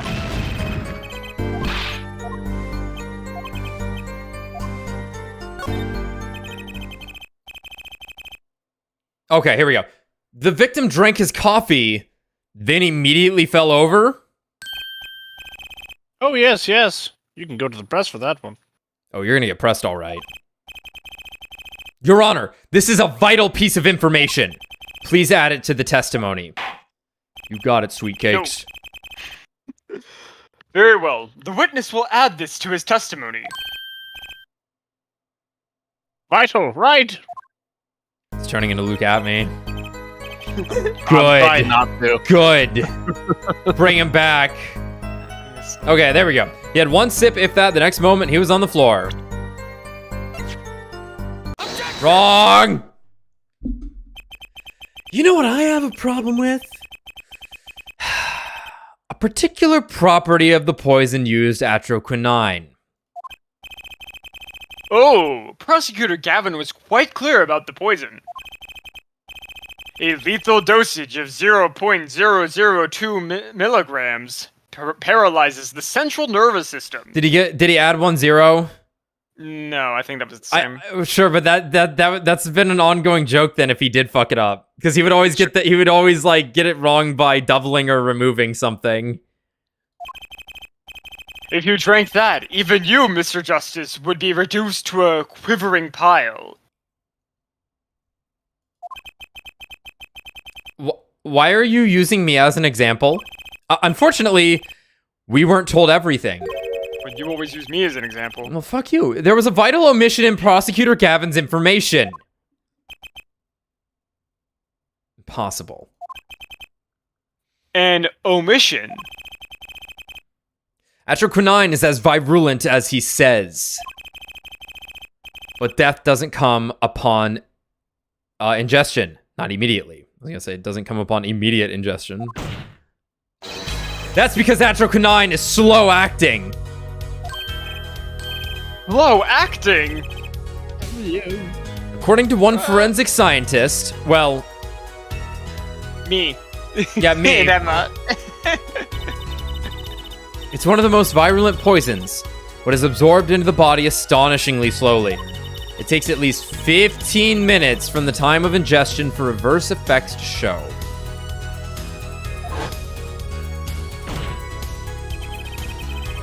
If we suppose that the moment Mr. Misham sipped the coffee was when he sealed his fate, then he would still have had time left to enjoy his last cup of joe.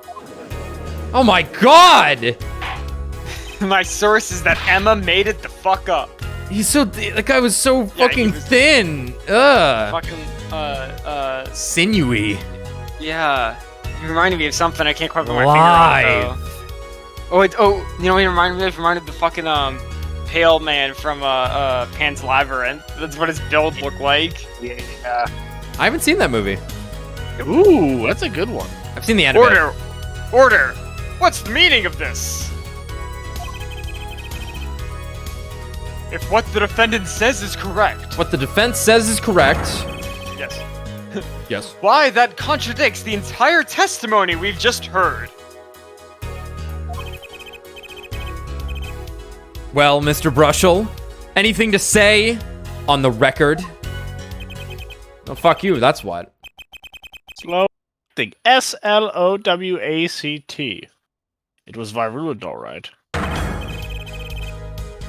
Even then, it had already begun digging its claws into the journalist. He's working on a scoop.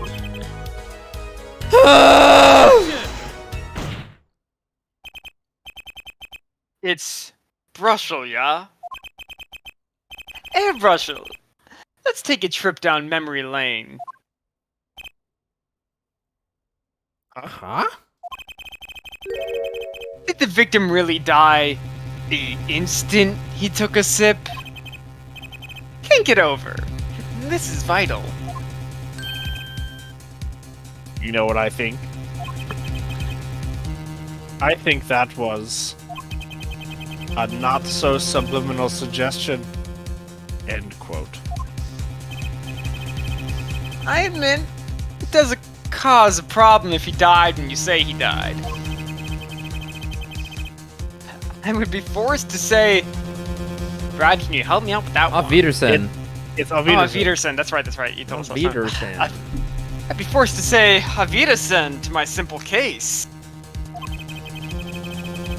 And you would be forced to say farewell to your article. Come again. Oh, you know I will. Can't write a story based on conjecture, can you? Yes. And as the case drags on, other reporters will pick up the scent. And you'll be forced to kiss your exclusive scoop goodbye. Scoop. Ah! Scoop. Oh my fucking god. Oh, fuck. You know, that's not that bad. Oh god, it would be so nasty. It'd be gross, but it's not the worst thing in the world. His tongues and gums are they're hot pink. It looks so wrong. Same color as his tie. Ugh. Scoop. Look, wait. Just wait.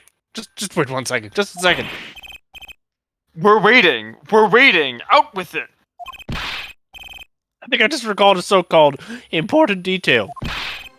A revival of recollection, end quote. A story's survival, end quote. Attorney utterly confused, end quote.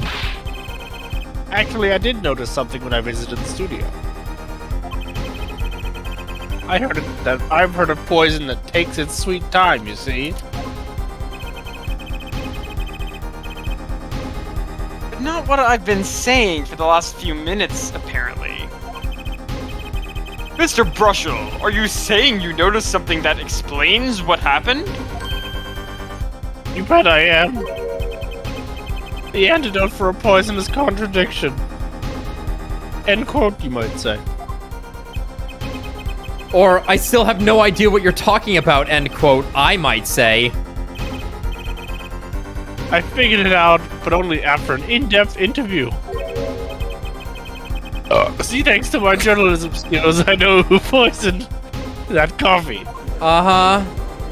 Oh my god, someone put him out of his misery. Out of my misery. As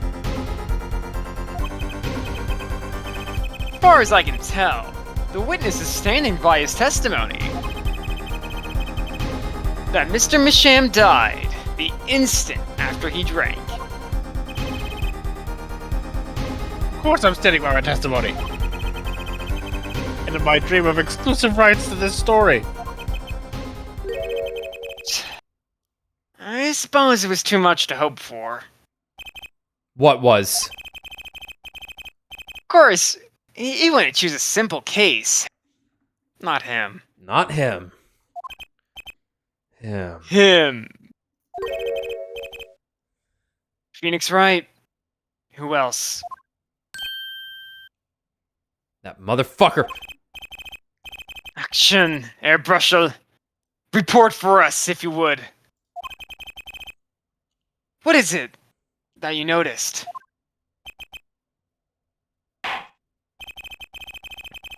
This court is a critical trial of the Jurist System. I'm afraid no room for doubt is permissible. You will testify to the court about what you noticed. What Brushel noticed? When I arrived at the studio, Mr. Mission was at his desk. He seemed to be writing a letter, but he quickly sealed the envelope. I thought nothing of it at the time, of course. That's an interesting call. Now that I think about it, what if he was writing a suicide note? Yeah. Oh, I thought he was going with lick the envelope and what if there was poison on the envelope? That still might be correct. Still might be correct. Because it clearly, if we're to believe that, like, reasonable that he did die when he saw him die, right? Yep. Right. Yeah. So the poison. That's what I'm saying. He's like, because he's actually been a rather nice witness so far, where he isn't being like, "Oh, wait a minute, that's not what I saw," and lie about something for the next 2 hours. He's like, "No, that's what happened." Yeah. A suicide note. He's insufferable to look at, and he will haunt me forever until the day I die, and potentially even past that point. However, he's actually not bad. It's worth noting that the envelope was postmarked 7 years ago, right? Mm-hmm. That poison could be 7 years old and still persist. It's possible. Yeah. Then it potentially could even enact slower. Yeah. At that point as well, I believe. However, the poison was in here, which is the thing to note. True. That's actually true. That's true. There's traces of deadly poison anthraquinine. Okay. Right. So it actually is probably less likely the envelope, but probably has to do with that picture frame. Yeah. You never know. A suicide note. We haven't had any of those. Isn't that exciting? Wouldn't that be exciting? I mean, No, we did, didn't we? During I don't think we had. Yes. Nickel Samurai, wasn't there one? He had a look on his face. I don't think we've had any suicides, have we? Someone killed themselves in Nickel Samurai. In the first Someone case? wrote a suicide note. It was the woman. She had a suicide note. Remember? Right. In the second game. Yeah. Adrian's mentor woman that she depended on. Yeah, that was with Juan. Well, sure. But it would be, it still would be interesting if there ended up being like the conclusion was actually that it was a suicide and not a murder, something like that. Actually, I get what you're saying. Yeah, that's more so what I was thinking. Which, hey, there's a certain game that did address such a thing. It's not a Phoenix Wright game though. There it is. I found it. Yeah. He had this look on his face. Man's face inscrutable as a quadratic equation. End quote. Oh no, not more quadratic equations. Thank you, Brad. Suicide? Poor Mr. Misham. But that means Vera's innocent! Would someone commit suicide in the middle of an interview? Oh. Maybe if you're looking at maybe, this guy. yeah, maybe it was this guy interviewing you. Oh my god, it just sees him through the peephole and it's like, oh no! I've made a horrible mistake. Oh no! My daughter. Get the poison. Get the poison. Very well. You may begin your cross-examination. Ah!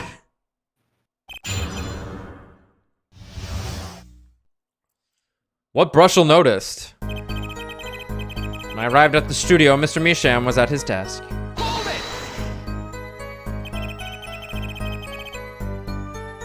Was there anyone at the studio other than Mr. Misham? Well, his daughter Vera, of course. Was anyone besides Mr. Misham and Vera present? Not a single one. Not a cat, not a rat, not even a mouse. The only person who didn't belong to that studio there was you, wasn't it, Mr. Brushel?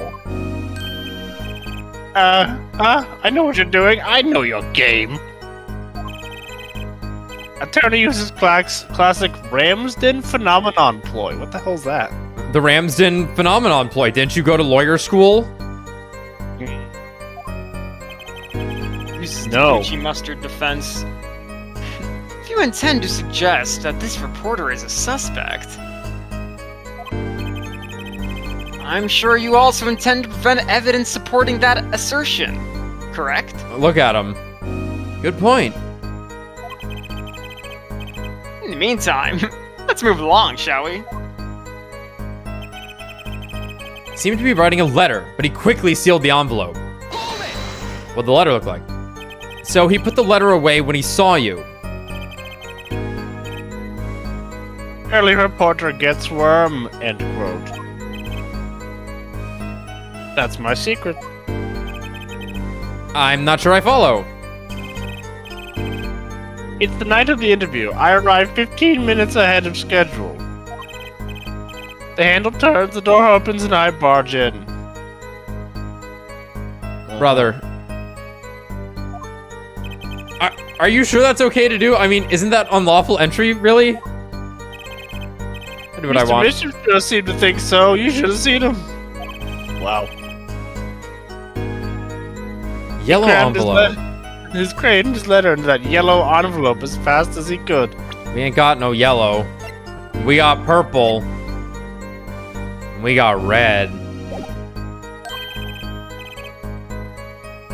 I know a secret when I spot one, and that was one. It does seem significant. Well, Mr. Justice? You know what? I wonder. It does have the ring of something important.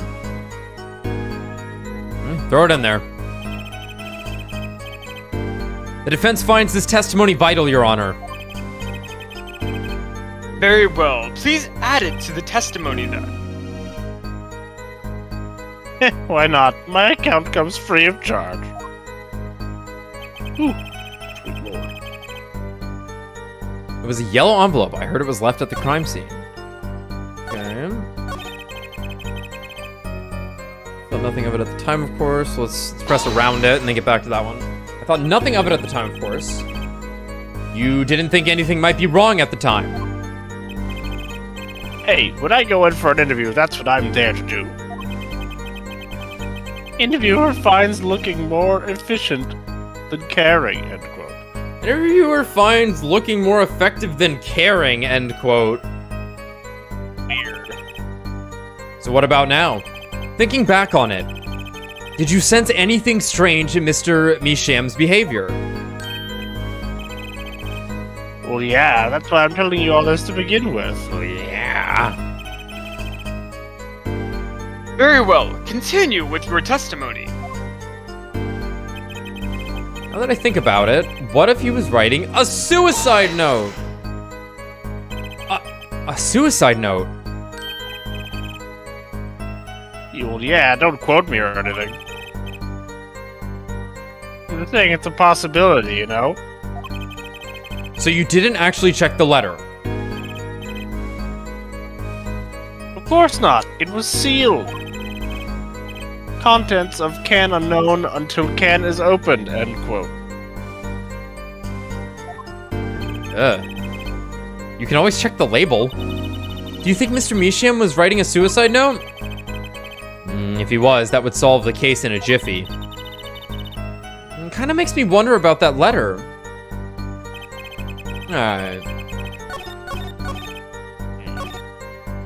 It was a yellow envelope. I heard it was left at the scene of the crime.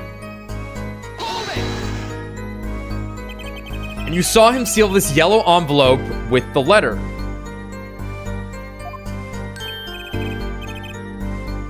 Hey, don't look at me like that. I saw what I saw. Apollo, you think this might be our big break? Yeah. What I need is to show some decisive evidence now.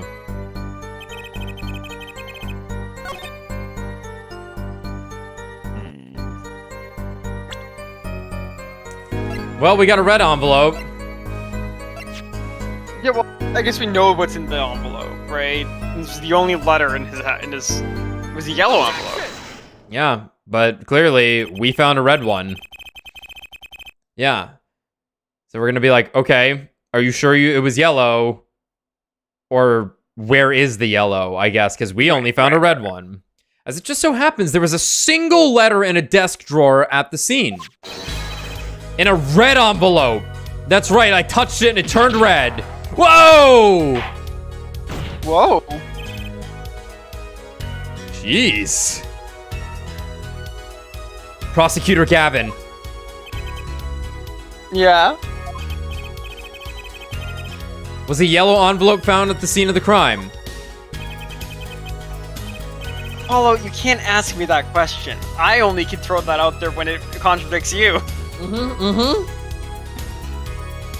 Unfortunately, no. But Air Forehead, it's easy to mistake the color of an envelope. I guess, but not this envelope. I feel like I would note a red envelope. Sure. If I saw an envelope that was any color but white, it would stick out in my mind. Like that hot pink one. Like that hot pink one that Phoenix Wright gave us and almost killed us when we asked if we could open it. Here, I'll be back in like 15 seconds. 15 seconds. I guess, but not this envelope. You see, it was postmarked already. 7 years ago. Well, Mr. Brushel? I can explain that. Drew Wright, he wanted to get that letter in an envelope pronto. Get it out of sight of my beady eyes, right? So he grabbed the nearest envelope and crammed away. And what about the whole red and yellow envelope contradiction, chump? Well, Mr. Justice, have you anything to say to the witness's claim? That night, the victim put a letter he had been writing in a red envelope.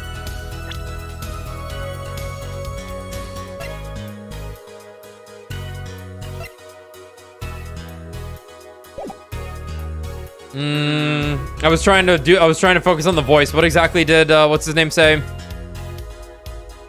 So he ignored the fact that he didn't really mention anything about the colors.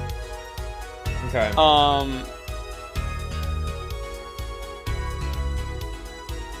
Red envelope. Is there something we know about the envelope that would make this impossible? Let's see.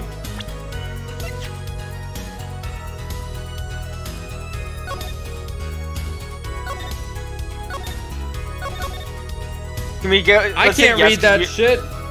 Well, let's just say yes, because we already know that there was something in the red envelope, and it was a letter to Drew.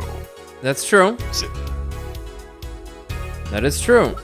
So it would be like the envelope was full of a letter to him, not from him. The letterbox looks like Elmo. Ew! How's the Rock gonna fucking eat Zoe? How's the fucking Rock gonna eat a fucking cookie? Yeah, I see it. So unless he said he just shoved it into the into the first envelope he could find. Yeah, the first envelope he found, and he just stashed it in a desk, rather than he didn't put it in the letterbox or anything. Yeah, I think we just say no because we know what's in it, and it's a letter to him, not from him. Sure. He said, Mishame picked up an envelope at random. Okay.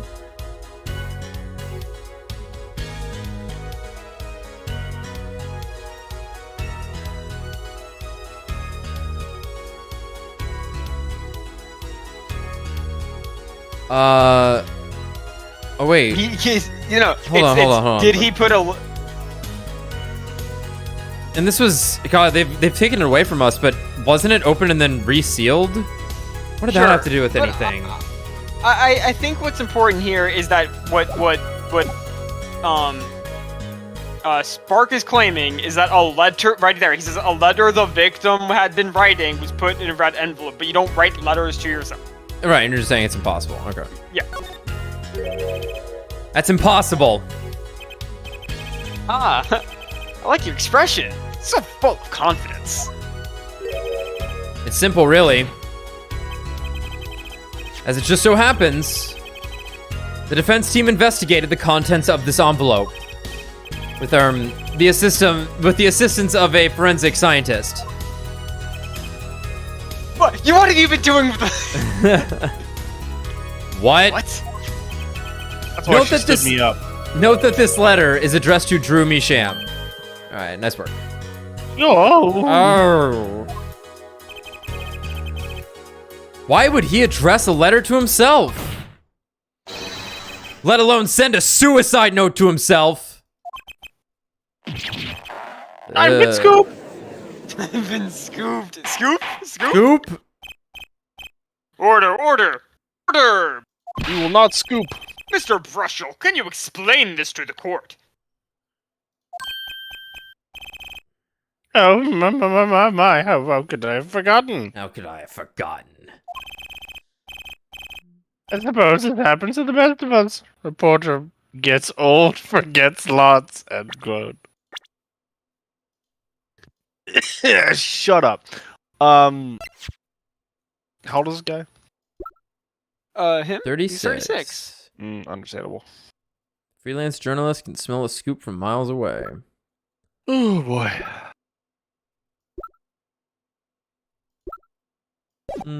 Okay.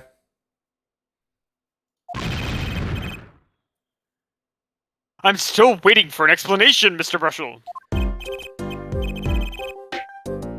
Well, that's the thing, see? After he put his letter in that envelope... Wait a minute. Is this song played during this game? It played when you talked to him in the First time? Okay. First time, yeah. What song is this? You know, this has played before. I was just thinking for a moment that this had not, that this was from an older game. I feel like it played during the ramen case at some point. Yeah, I can believe that. Okay. That's the thing, see, after he put his letter in that envelope... Mr. Misham sat there, searching his desk drawer for something. His desk drawer? Yes, a stamp. A so-called postage stamp. End quote. A stamp? Whatever for? Well, to mail his letter, what else? Fuck, Judge. And then, why, yes, I think I saw him put it in his letterbox. Yes, it was a yellow envelope, but he put it in that box. Well, apparently this yellow letter has nothing to do with the... Did. Oh, how I wish it did. Oh. Just think if that were a suicide note. What a story! Star. Write suicide note in front of reporter falls, end quote. Ahem, as I was saying, that has nothing to do with this case. That said... Yes, Your Honor. It makes me wonder about the contents of that red envelope. Can you read that shit, Your Honor? I can't.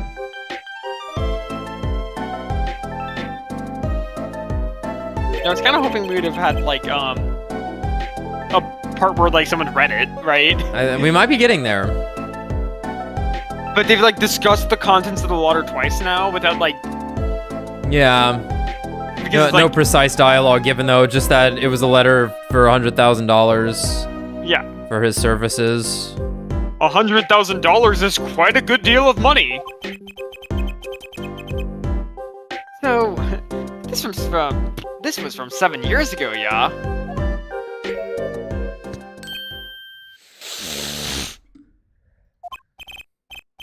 Oh, am I finished here? Am I finished here? I was thinking of, going home to start writing.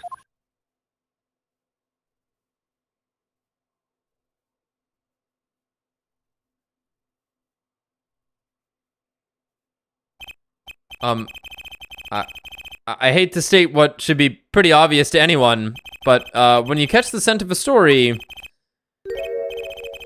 you make that rather unique face. Come on. Attorney has active imagination. Little else, end quote. Jumps over the fucking the defense side and starts strangling the dude. Even I noticed something, and my eyes aren't what they used to be. Get him, Judge. I'm starting to understand what all this perceiving stuff is about. You've been listening to us? Judge has active imagination. End quote. My Sharingan will develop and be better than yours, Apollo. Yeah, probably. Please, continue with your testimony. I'll fucking send you to the shuttle room, you piece of shit. I actually have a brother to kill, so good luck getting to Mangekyo, motherfucker. Tell us about the scent of a story. And I'm pretty sure your backstory doesn't get fleshed out in this game. So fuck you. Maybe it does, I don't know. Phoenix didn't get his until later. Why would you get yours now? Bitch. I knew you were gonna say that. Which part? The bitch or the Phoenix Wright part? I knew you were just gonna be like, bitch. Bitch. Hey, I'm the one asking the questions here, usually. Scent of... What's that smell? It was me. Oh, he's lucky it was blood. He's lucky it was a story. Actually... Actually... It took a bit of work to get a thumbs up for the interview. Reporter leverages story, gets his interview, end quote. Get this man off the thing. The story concerned a certain case from 7 years ago. That red envelope probably had something to do with it. Say what you will, but Drew's talent was without compare. Go back to the part where you said he put it in the letterbox so I can tell you no he fucking didn't. So you threatened to go to press with this story. Yeah. That's how you got your interview. Blackmail? We call it leverage, Your Honor. Well, yes. I mean, no. It wasn't exactly black. I mean, I'm not racist. Something wrong, Mr. Brushel. Mr. Brushel, who was in Paris? Well, you see, it was. Please, no, you must tell us who was in Paris. Oh my god, that's so good. Or else you will be fine. You will be found guilty. I'll be fine. I'll be found guilty no matter what if I say it. Something wrong, Mr. Brushel. Why can't you say it? Say it! Look! This is my story. My tidbit journalist's info is livelihood, end quote. Shut up, Titus. I see. This is my story. This is my story. This is my story. while you have me chatting away in here, what's going on out there? Well, Victor, I'm not gonna tell you the joke. yeah. Because I can't say it. Can you explain it, Alex? I don't think I can explain it. I cannot tell you who was in Paris. May I remind you, you're under oath. Holy shit. Alright, in 2011, Kanye and Jay-Z put out a fucking crossover album. They were just the artists on the album, right? I think that song was a single, my dude. Yeah, was it just a single? No, I think they made an album. Because I think it was called Watch the Throne, was it not? I might be wrong. Or that's just a Kanye album. I'm not an expert. Me either. I have no idea. Okay. I'm not a Yeezus guy. Just go look it up. It'll be the one with Paris in the title. Yeah. They were in Paris. Who was in Paris? Alexa, please stop playing the song. I'm sorry. What song? The one about them being in Paris. I'm sorry. Who was in Paris? Okay. I guarantee you, if you look up Kanye West Paris on Google, the joke will be instantly made funny to you. Yeah.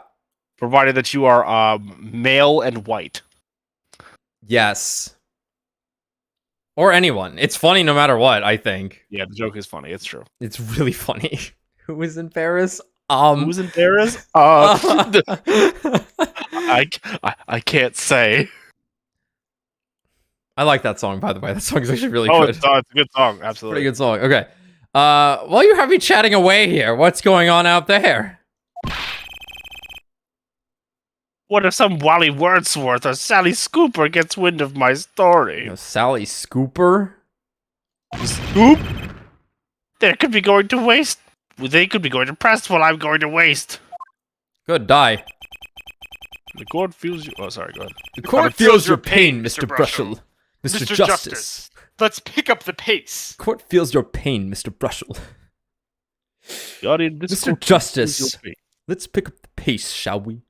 Let's pick. How have we never done a Zavala voice for the judge? That's perfect.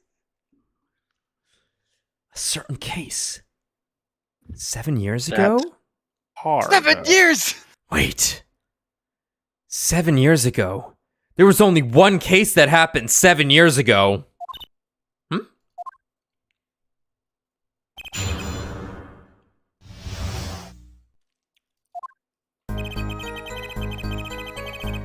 Actually, it took a bit of work to get the thumbs up of the on the interview. Oh, we're on nervous Twitch mode. The victim, Drew Me Sham, had an aversion to reporters. Boy, I guess. Not even my considerable charms did much for him. Oh, shit. Fuck. Until I finally got my thumbs up, that is. Oh, god damn it. Maybe you can elaborate on that a bit for us. Okay, yeah. Actually, it took a bit of work to get the thumbs up for the interview. Porter leverages story, gets his interview. End quote. Exactly what sort of story was this? Oh, a little one, like I said. Nothing more, nothing less, nothing in between. End quote. I might have suggested I had a lead on this particular story. But I didn't threaten, cajole. I don't know if I'm saying that word right. Or nothing, honest. I think it's cajole. So a suggestion was enough to get an interview. Mr. Misham must have really wanted to keep it under wraps. The story concerned a certain case from 7 years ago. Which one? A certain case 7 years ago. Tell us, what case?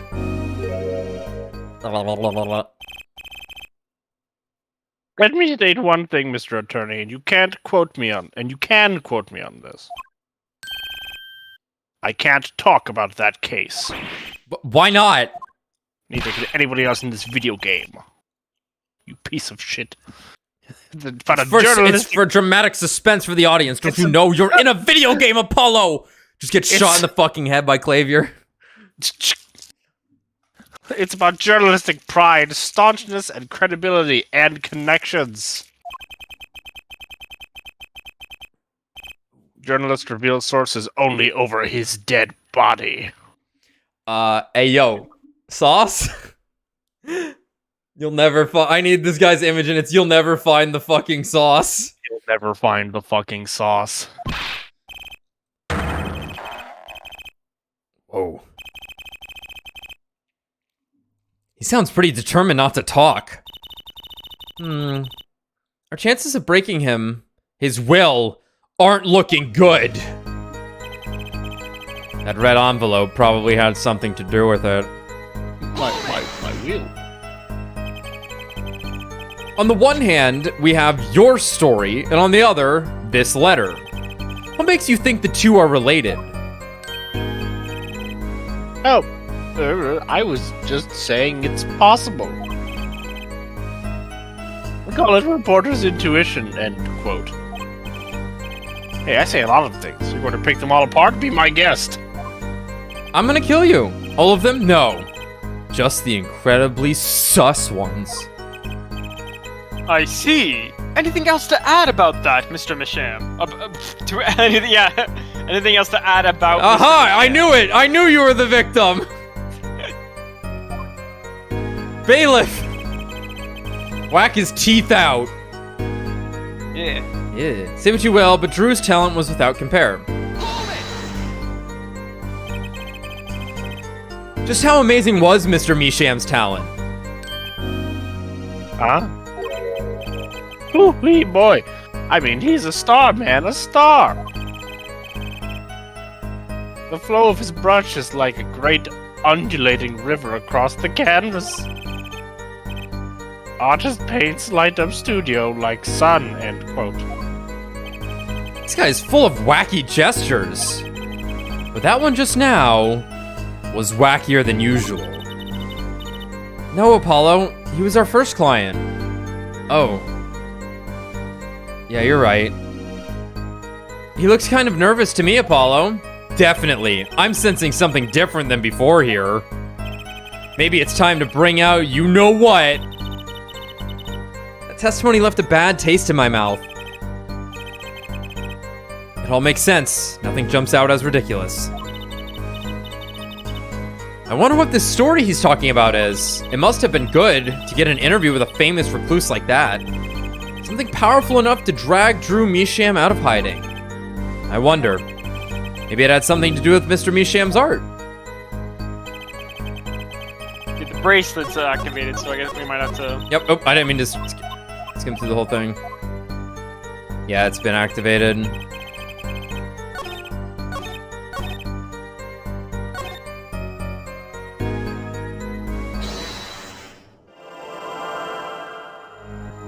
Oh, God!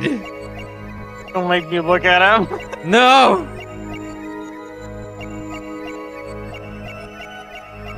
Oh, it's gonna be the brush, isn't it?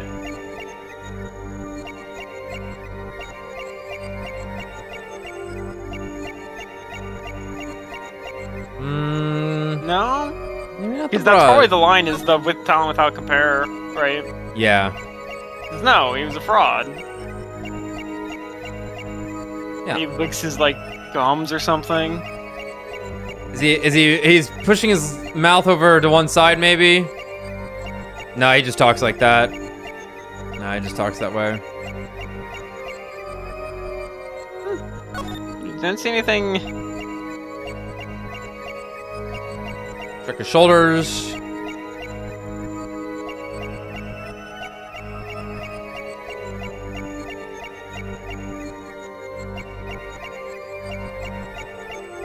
Check his eyebrows.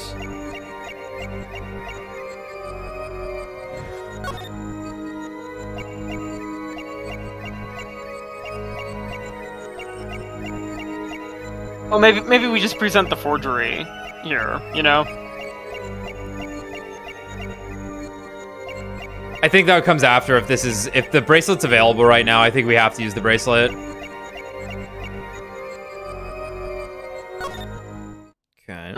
I think. Well, we'll check again. Let's just see if there's something else that might come up. Yeah, for sure. Say what you will, but Drew's talent was without compare. The red envelope probably had something to do with it. The story concerned a certain case from 7 years ago. Doubt we're getting anything, but let's look.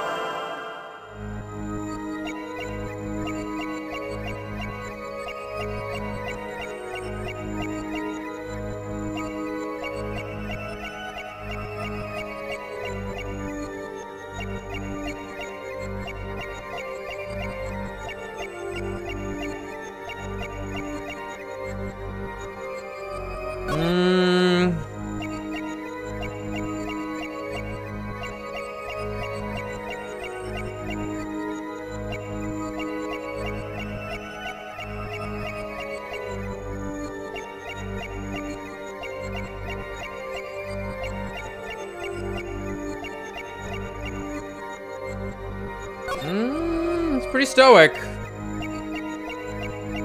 I'm still wondering if it would be like his shoulders or something.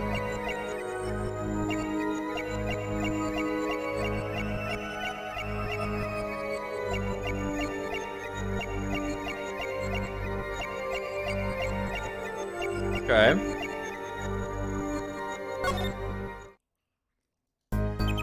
Story concerned.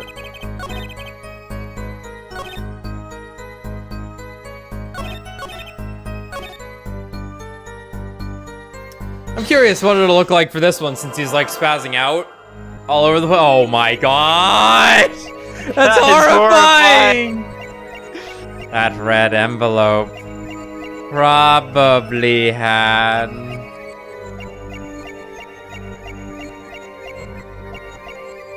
something to do with it. Jesus Christ. Alright, stop.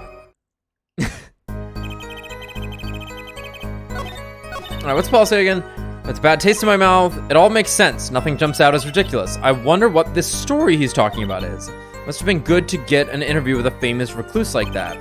Something powerful enough to drag Mr. Drew Measham out of hiding. I wonder, maybe it has something to do with Mr. Measham's art. Maybe it's, so he does have a line where he talks about how he blackmailed him. Yep. And it's this one. You know what? He does have a unique face here.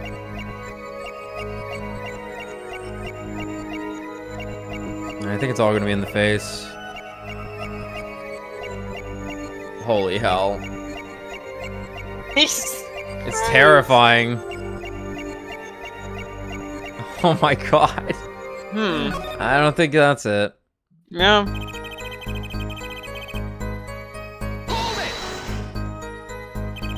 Exactly what sort of story was this? A little one, like I said.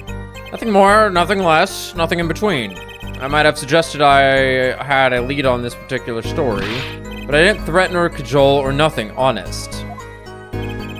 So a suggestion was enough to get an interview. Mr. Measham must have really wanted to keep this under wraps. Keep it under wraps.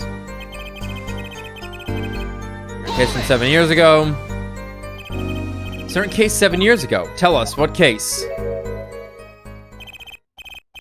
Let me state one thing, Mr. Attorney. One thing, and you can quote me on this. I can't talk about that case. What? Why not? I'm muted. It's about journalistic pride and staunchness and credibility and connections. Journalist reveals... Yeah, whatever. So what'll it be? Gonna strangle me? Dead men don't tell tales, Mr. Attorney. He sounds pretty determined not to talk. Our chances of breaking his will aren't looking good. Red envelope probably had something to do with it. Say what you will, but Drew's talent was without compare. Just how amazing was Mr. Measham's talent? Huh? Oh, wee boy. I mean, hey, he's a star, man, a star. The flow of his brush is like a great undulating river across the canvas. Artist paints light up studio like sun, end quote. This guy's full of wacky gestures, but that one just now was wackier than usual. He looks kind of nervous to me, Apollo. Definitely. I'm sensing something different than before here. Yeah, even says maybe some... Okay. Alright, let's definitely look at that last one again. We must look.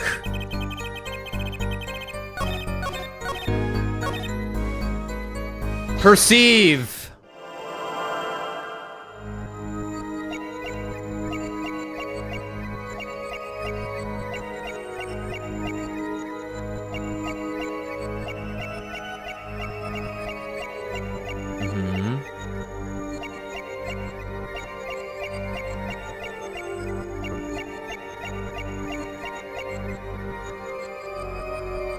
Yeah, I mean, like, it's here. Like, we just have to find it. You just gotta find it. And you just look. I'm just gonna hold it on one spot.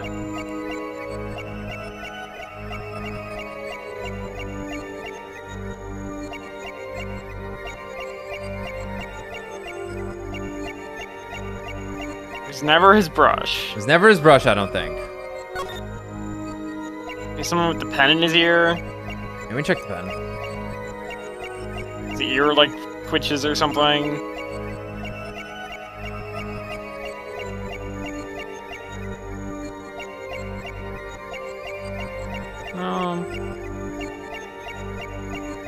Something pop out of his head. Out of his fade. The fade, bro.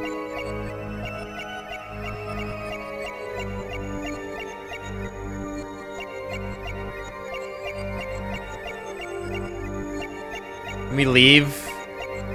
Can we just leave? Can I look at someone else? Look at his pocket full of shit. I'm gonna look at his pocket full of shit. Like a bug pit pops out or something. That'd be weird. At some point. Or just something. I don't know. Like, I'm trying to think of what, like, cause like his hands are occupied. It's not like Yeah,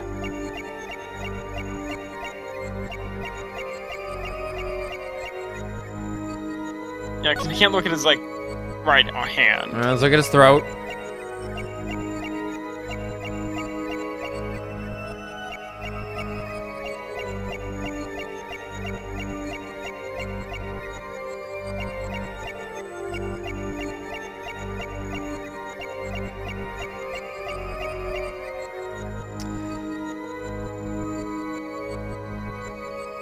Just look at his mouth. Are his armpits getting sweaty?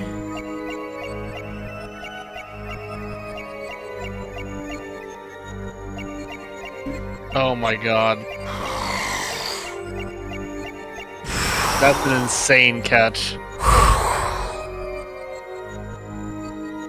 Holy fuck, dude. So, I had scrolled past his arms and went, he's kind of dark under there. But then I looked at it again and was like, that's just the regular shading, never mind. Damn. Oh, that's nice. Gotcha. Ugh. Sweat much, Mr. Brushel?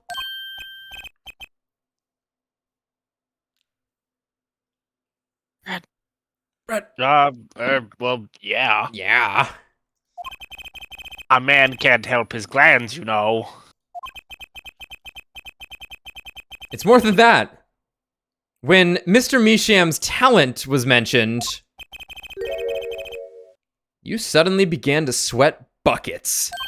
This one you can call out. What are you gonna do? Not sweat? Yeah.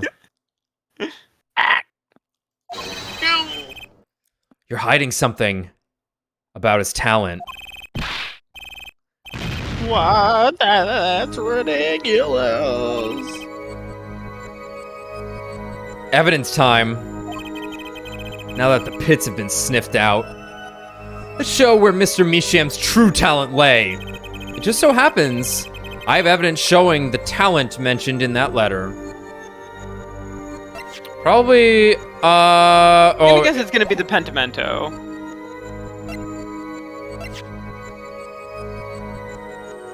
Yeah, I think it has to be this one because it's like, hey, look, it's either gonna be this one or it's gonna be the original. Yeah, it's just gonna be those two.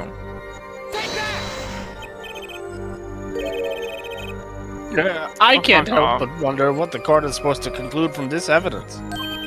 Oh. Other than that, you've made a horrible mistake. Man burns bridge, forgets to cross first, end quote. Yeah, whatever, man. Both should have worked. I know they've done... Oh, is it the letter? No, it's showing the talent mentioned in that letter.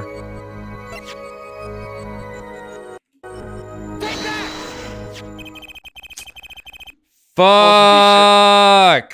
Both of these should have worked. There have been multiple occasions where two pieces of evidence would, have worked, or would have worked. Whatever. Fuck this guy. Whatever. Death, death, death. Kill. Violence. I mean, I do not condone acts of terrorism. This painting was found in Mr. Misham's studio. No. There are two problems with this painting.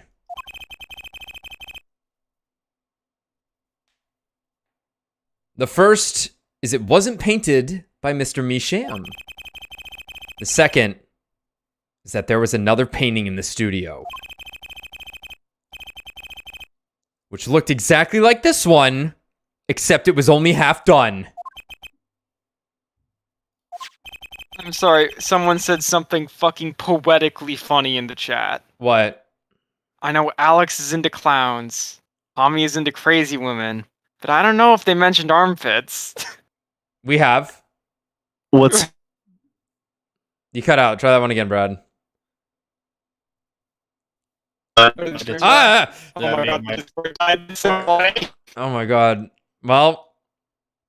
Oh well. Crack the code to hell, breaking loose.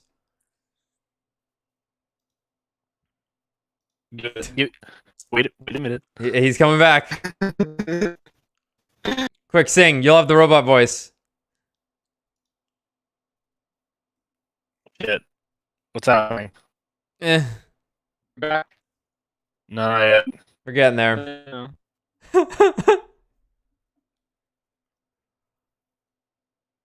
Give it a bit. Not tonight.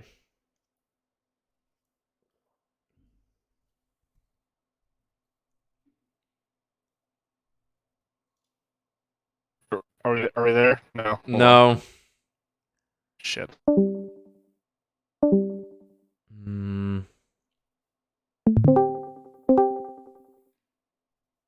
Hold on. Not quite. No. Now just give it a sec. You'll see the green bars at the bottom stabilize. Just give it a sec. My green bars are full. Yellow. Rejoining a bunch of times doesn't change anything.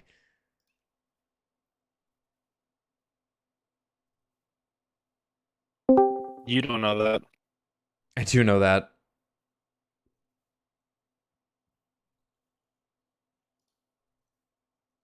Wow.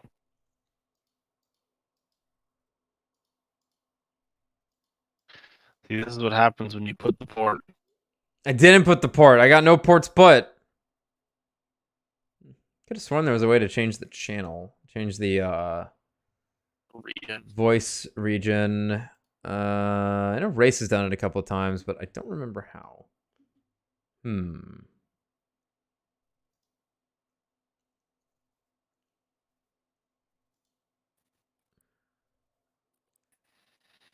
Yeah, we're just over 250 ms, which is bad.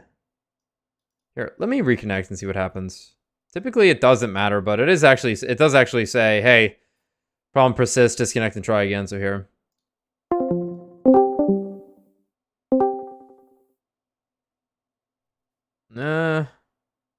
Nope. Nope. Oh. No. Wait. It's just like this now. Nice. Yeah, my connection's good everywhere else, so it's just Discord.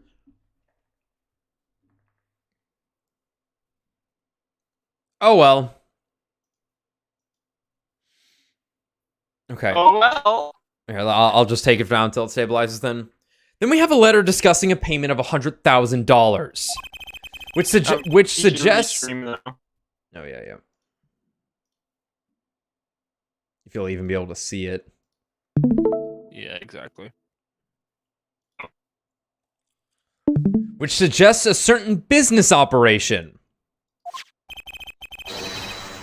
The business of making forgeries. Ow! Terrifying. Clussy, yay or nay? Is that even an option? Why is there even that second option there? I got your answer. I got your answer right here.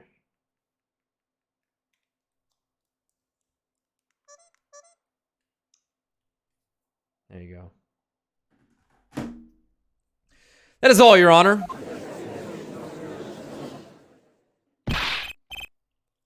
Everyone, please, please. Can we keep this private, please? This is my story, my scoop.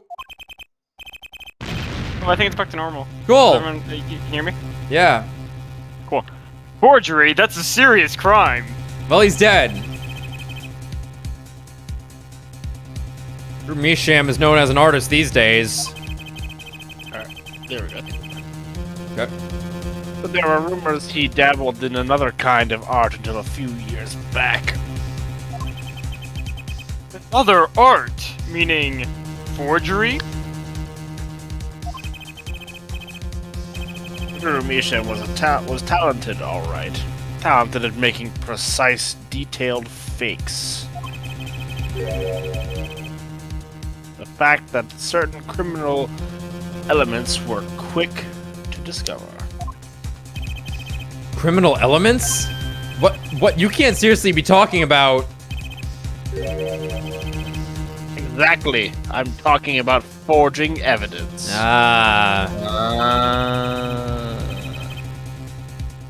The rumor started circulating 7 years ago. 7 years ago. So. Oh, there it goes again. Oh, it's gone to shit. It's gone to shit. So are we to understand that this letter... This payment of 100,000 was for... Exactly. Forged evidence nets tidy profit. End quote. Order, order, order! Why? It's like our victim was living a double life. Aha, this is my chance. So the victim had ties to the criminal world, right? He could have had plenty of enemies we know nothing about. Objection! This is my first time hearing of this criminal world. We certainly found no criminal connections when we conducted our investigation. Objection! Yeah, what about your fucking brother? But how do you explain all this money? You have to admit there's a possibility of some illegal activity here. Objection! But there is no proof tying this letter to our case.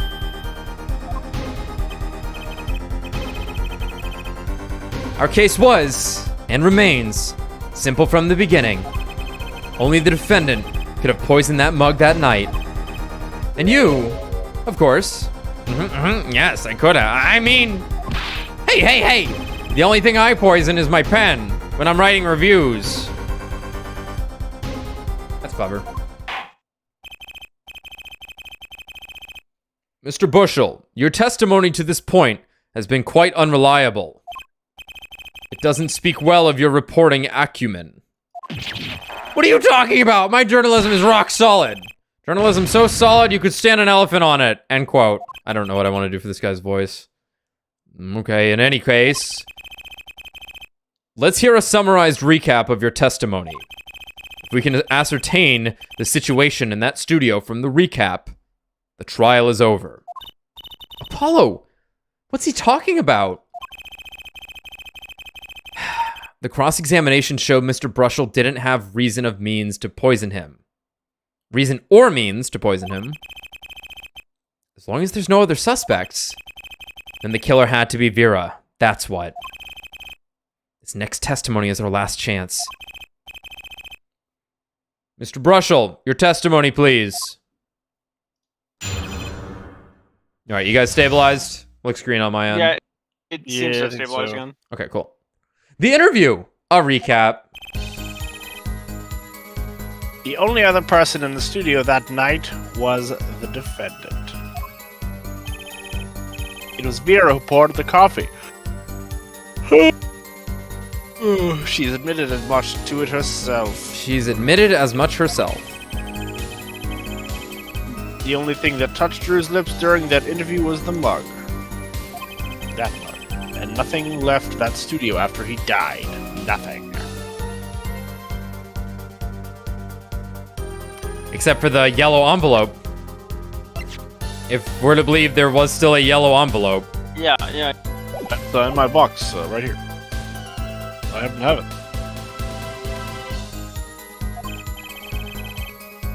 Clearly, the only one who could have poisoned him was his daughter.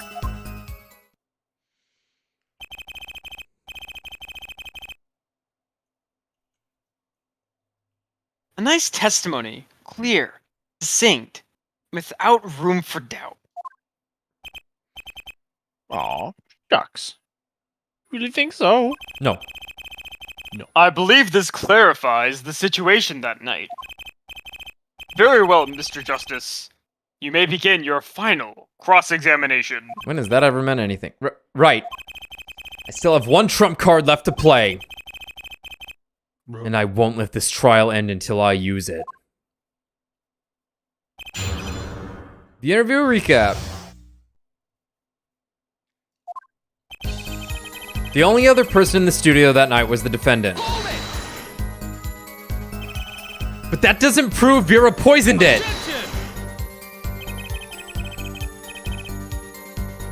How many times have we heard that one, Air Forehead? Poison reached its victim via that coffee mug. And from where did that coffee come? Blue Mountain. Gotta be the dead horse again and again. But perhaps you could fill us in. I'm on it. You need a horse beat? I'm your man.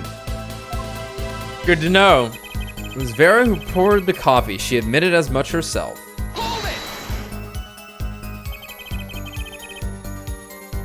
And you witnessed her pouring the coffee. Of course I didn't witness it. When she came in with that tray, the coffee was already poured and steaming. Steamin'. Let's not forget the defendant has admitted to pouring the coffee herself. I heard her statement. I poured, I served, and I killed. What? That last part was just a little joke, yeah? I don't think I'm going to get anywhere with this coffee mug. I need to find another weak spot in this case. The only thing that touched Drew's lips during the interview was that mug. You're sure about that? You didn't give him a kissy or anything? Well, to be really, really precise, I was busy gobbling mint candies the whole time. Brad, you're disappearing. Oh no. I mean, like, I can't hear you. Your quality's fine, you're just quiet. My mic hasn't moved though. No, I think you were just mumbling at the end there, that's all. At the time of the autopsy, no fresh fragrance of mint filled the room. And no mint residue was found. What are you fucking saying? I'm trying to accuse, what's his name, of some kind, I think. He's got minty fresh breath, is the joke. It was a long shot anyway. Don't tell me you're still trying to prove this. You think the victim ate, drank, or otherwise ingested something other than coffee? Yes. You know what? You're right, Clavier. That is an insane prospect. Well, Mr. Justice, if you have some proof. The possibility is there, I can feel it, just maybe not prove it, not yet. The possibility isn't going to cut it, not now.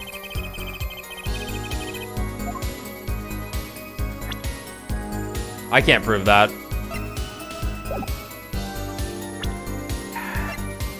Misha ingested poison via another route other than coffee? He licked the picture, I guess. We can't prove it. We have an idea. No, but we can say, hey, there was poison in other places that weren't the coffee. That's true. We'll come back to this. Not yet. It can't be proven. I do believe our little forehead is growing up. Pity. You like the rash, youthful forehead best. Another hole in this case that needs plugging before I can prove anything. But first things first. I better uncover a weak spot before I try to strike again. I guess. On with the cross-examination. And nothing left that studio after he died. Nothing.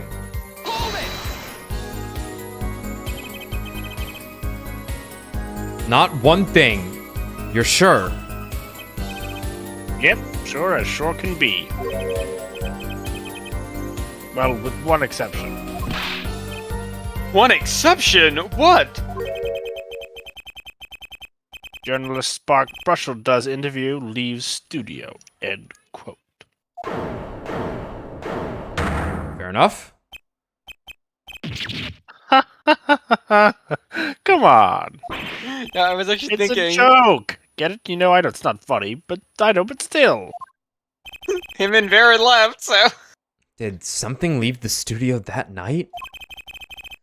Why does it sound familiar? Where have I heard something like that before? Now that we've proven our witness is a comedian of sorts, I'd like to turn to our defense attorney before returning to the testimony. Do you have any idea what, if anything, might have left the studio that night? The envelope, I think. Because he had mentioned... Yeah, let's give that a try. Might as well. One thing. Just one thing. I think one thing might very well have left the studio that night, actually. A certain something that has vanished from the crime scene. By which you mean? Something other than our witness? I knew what you were going to say, Judge, so I said it. So I said it for you. Fuck you. Of course. Don't tell me. Vera Misham? Yeah, I'm sick of this. Thank you, Clavier. Believe me, any comic relief I may provide is entirely unintentional. Kindly suck my dick from the back. Then, let's see what you've got for us, Mr. Justice. Well, this thing wasn't at the scene of the crime, so I can't show it to you. But I do have evidence that shows how it could have been taken from the scene. This is the only link between that studio and the outside world.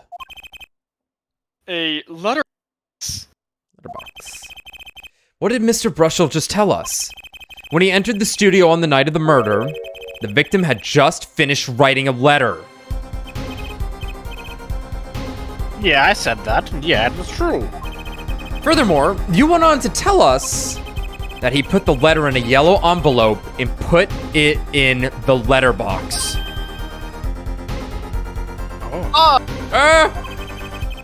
Oh, sorry, there was a bee in here. I mean a wasp, I'd never heard a bee. But that very same letterbox was empty. In other words, that night, the yellow envelope disappeared.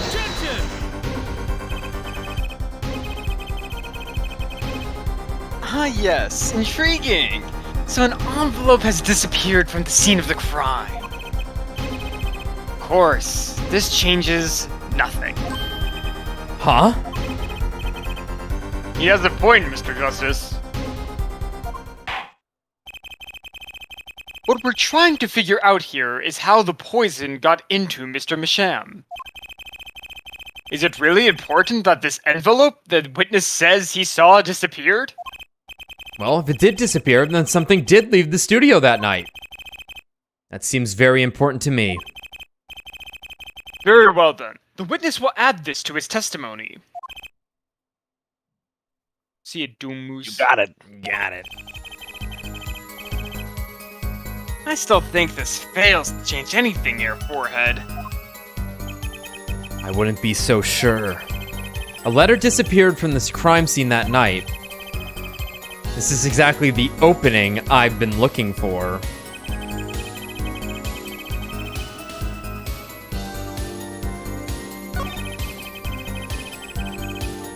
Okay. A letter was put in the post from the studio, but I hardly think that matters. Nothing could be more serious than an envelope disappearing from that studio. And you were hiding that fact from us. Yes, well, actually... Argue the possibility that a letter disappeared from that studio. But Yor Forehead, isn't there a much more serious question before us? Right. How Mr. Misham was poisoned, I know. But Mr. Brushel's testimony has changed, which means the facts of the case have too. And what he's told us means something entirely different now. I'm starting to think. Let's keep thinking, Apollo.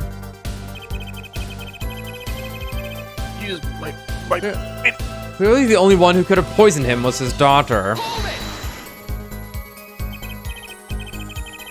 You say clearly as though it were obvious. But this claim that the defendant poisoned the victim is merely conjecture. Yes, well, you see. In my business, it's all about making the most ridiculous things sound right. Damn, you just said it. You know what? Same. A bad habit, I know.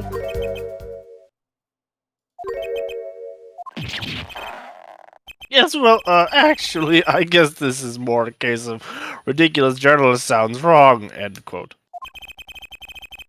The court is forced to agree with you. Please refrain from wild conjecture. Understood and clear. Understood loud and clear. If only I could believe that.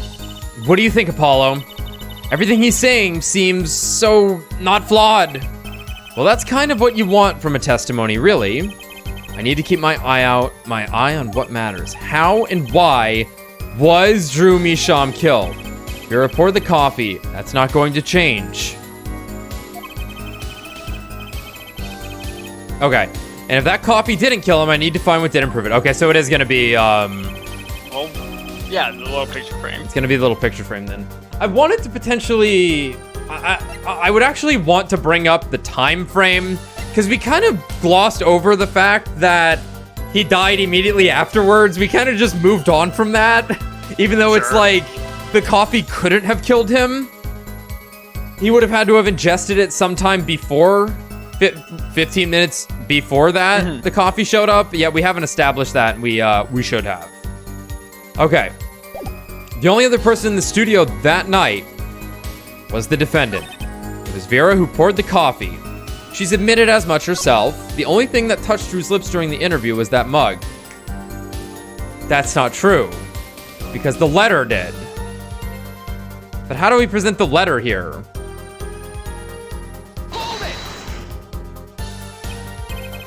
You sure about that? Well, to be really, really precise, I was busy gobbling McKenny's the whole time. Residue, yada yada. You think the victim ate, drank, or otherwise ingested something other than coffee? Mr. Justice, the possibility is there. I can feel it, just maybe not prove it yet. Possibility isn't gonna cut it, not now. Let's give it a try. Let's give it a try. I can prove it. Proof is possible. Here goes nothing. Or Gavin's just gonna be like, no, it's not.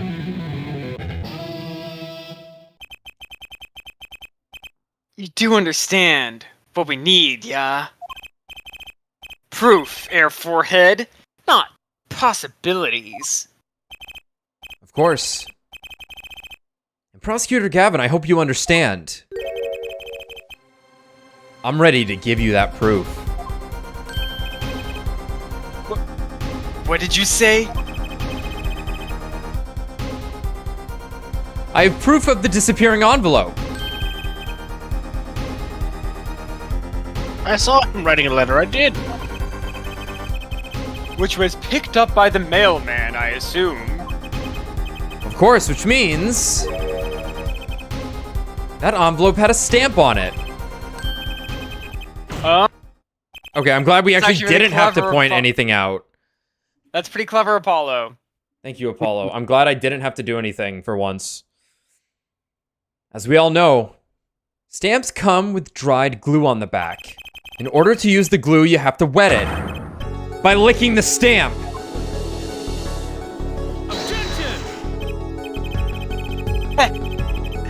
No one worth talking to actually licks stamps in this Oh, day. Clavier! Come on!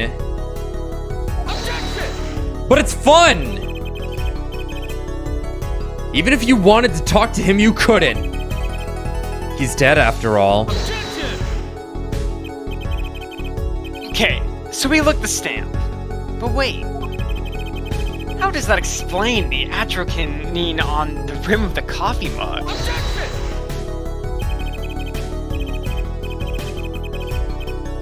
If he licked the back of a poisoned stamp, the poison would get on his tongue, yes?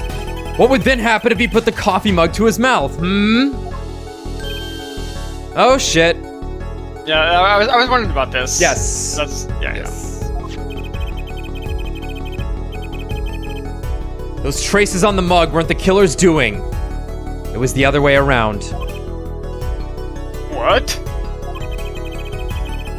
The coffee mug didn't poison Mr. Misham. Mr. Misham poisoned the coffee mug himself. It's a funny way to put it. Order. But that doesn't... Does it? Recall if you would. Atrocanine is a slow-acting poison, yes? The poison entered his body when he put the stamp on that envelope. But his time wasn't up until the very moment he touched his lips to that cup of joe.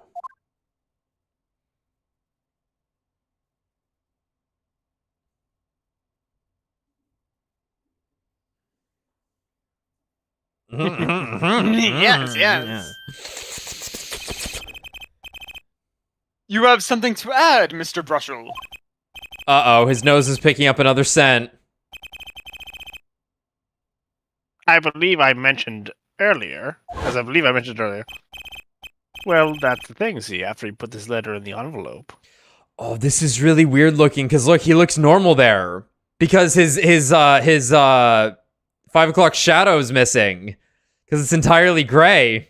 Oh, I was wondering why it looked weird. I was like, why does he have a different model? What's happening? Oh. Godot, like, now we know what he felt. Now we know. Well, that's the thing, see? After he put his letter in that envelope, Mr. Misham sat there searching his desk drawer for something. Yes, a stamp, a so-called postage stamp, end quote. And now he just looks hideous. But you know, I don't seem to remember him ever finding one. Maybe he'd just run out? Incidentally, we searched the desk drawer at the scene of the crime. There were no stamps. Not a single one. So this had a stamp in it. Yeah, that's what I was thinking. This just had to have a stamp in it. That's all that means. And, like, maybe it was, like, special or valuable, right? Yeah. And he needed that shit. Maybe it was worth $100,000 and that Cradle of civilization. Pray to God you don't lick that shit. There were no stamps. Not a single one.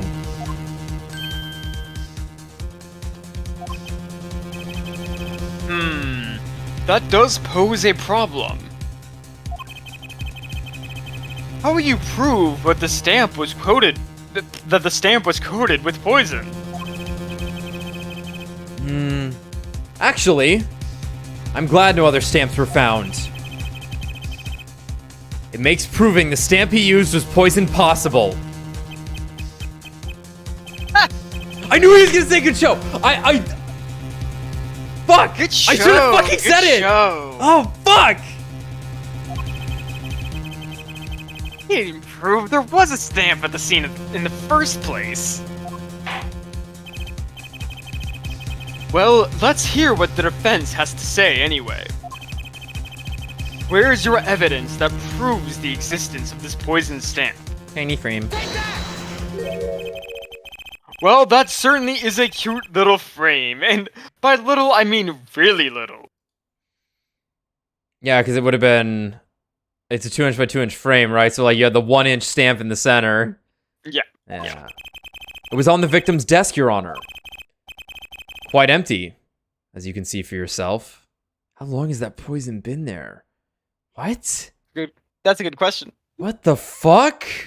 Long ass time. Oh my god. 7 years, probably. Quite empty, as you can see for yourself.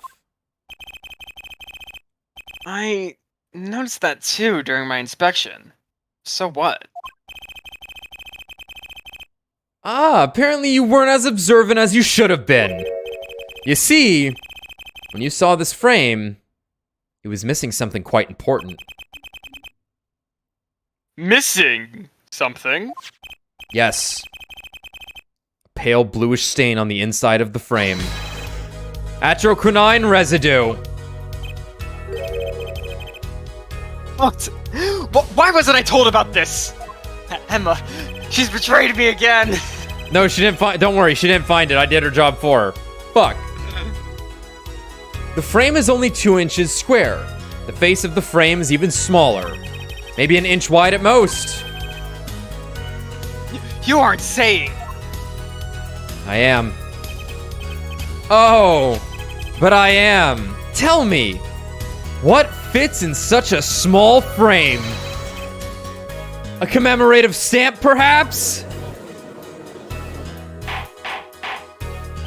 Nice. Order! The poison stamp was in this frame. Bullshit. Impossible. Prosecutor Gavin! I poisoned him. That's... Oh, shit. Why would he put something like that on his desk? Don't tell me he had it there so he could commit suicide if the mood struck. That's hilarious.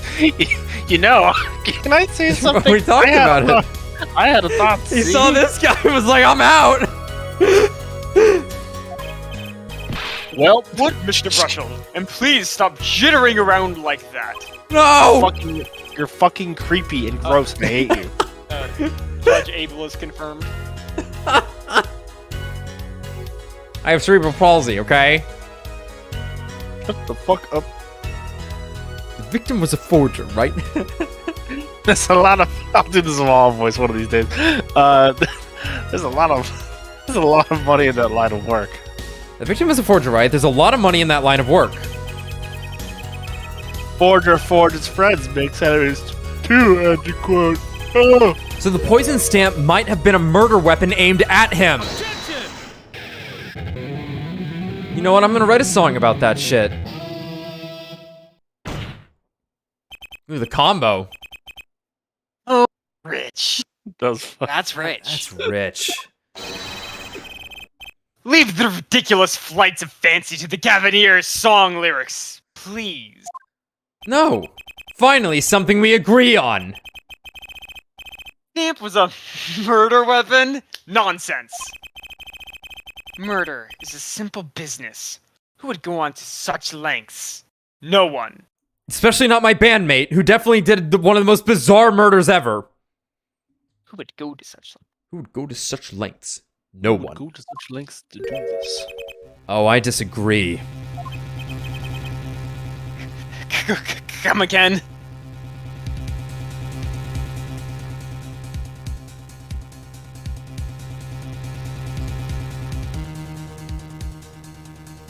Cerebral palsy alters body growth. No, I'm pretty sure it was a comedian who had an arm twitch. Well, it was slightly different.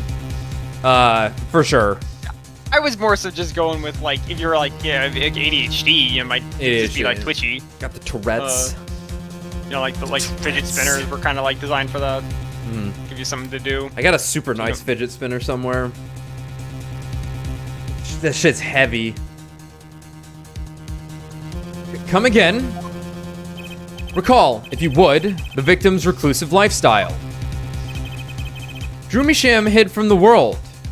He avoided meetings. His only contact with the outside world is the mail.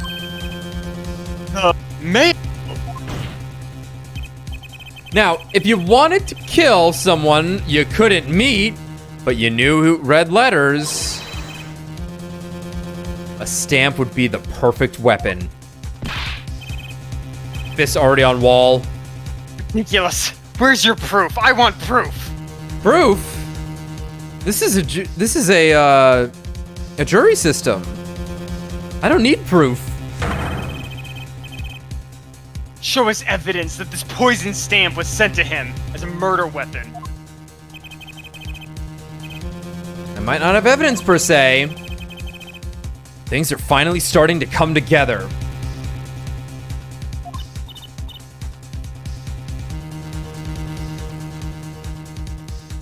What is it, Apollo? Your fists are trembling. I think I know what happened. I don't believe it, but I can see it. I think I know how Mr. Misham was killed. Well, fill us in, Mr. Justice.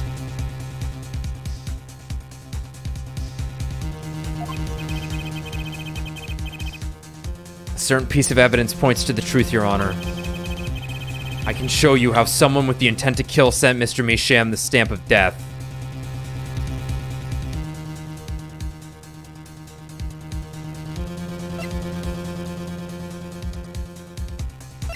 Ooh. The red letter? Let's try and read it really quick. We can try. Dear Drew Misham, I have deposited the $100,000 in the designated account. Please send a receipt once you confirmed the transfer. Okay, nice. Sign the papers and send in the envelope with the stamp. Something about with the stamp. I need not remind you to speak of this to no one. It's something. Yeah. Send me back the letter with the stamp on it. With the enclosed stamp within 3 days. Okay, so luckily, even without reading that, I think it had to be the letter anyway. Yeah. All right. Isn't this the envelope? The one from 7 years ago? Think about the text of the letter again. I know we can't read shit. There were 2 pages in the envelope. This is page 1. And this is page 2. I want to draw your attention to one phrase in particular. Send in the enclosed envelope with the enclosed stamp within 3 days. The enclosed stamp, Your Honor.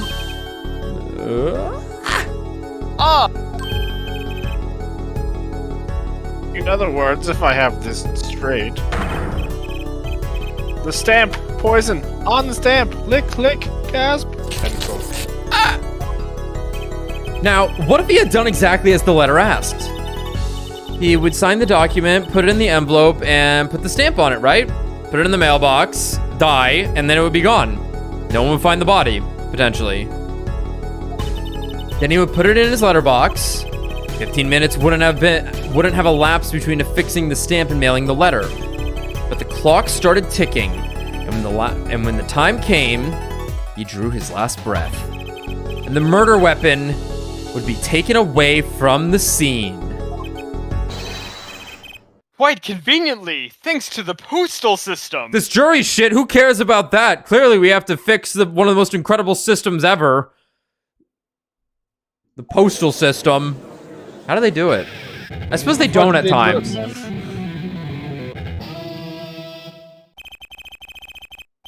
Such a you have here, forehead. Such a splendid imagination you have here, forehead. Yeah, you've been cutting out a little bit every now and then. If you ever hear me re-say it, I'm just clarifying it.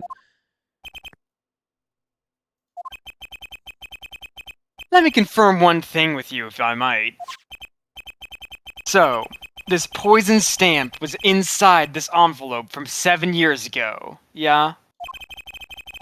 Is that what you'd have us believe? Really?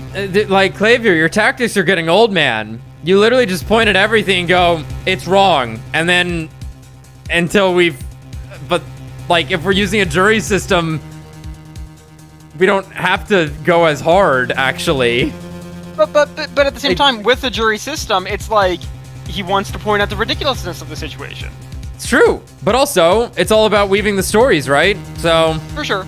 And ours is pretty strong at this point. It's like, you've weaved you're a great storyteller, buddy. Telling me this was a 7-year-old murder plan? Get out of here with that shit. What part? Yeah, and then it's just, well, what part of illegal activities do you not fucking understand? No, like, for sure. Yeah. Is that what you have us believe? I'm saying.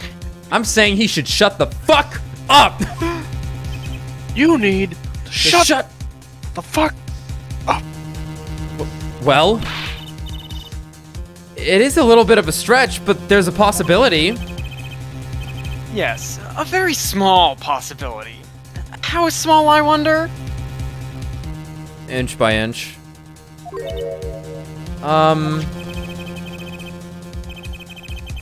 Poison stamp in this envelope.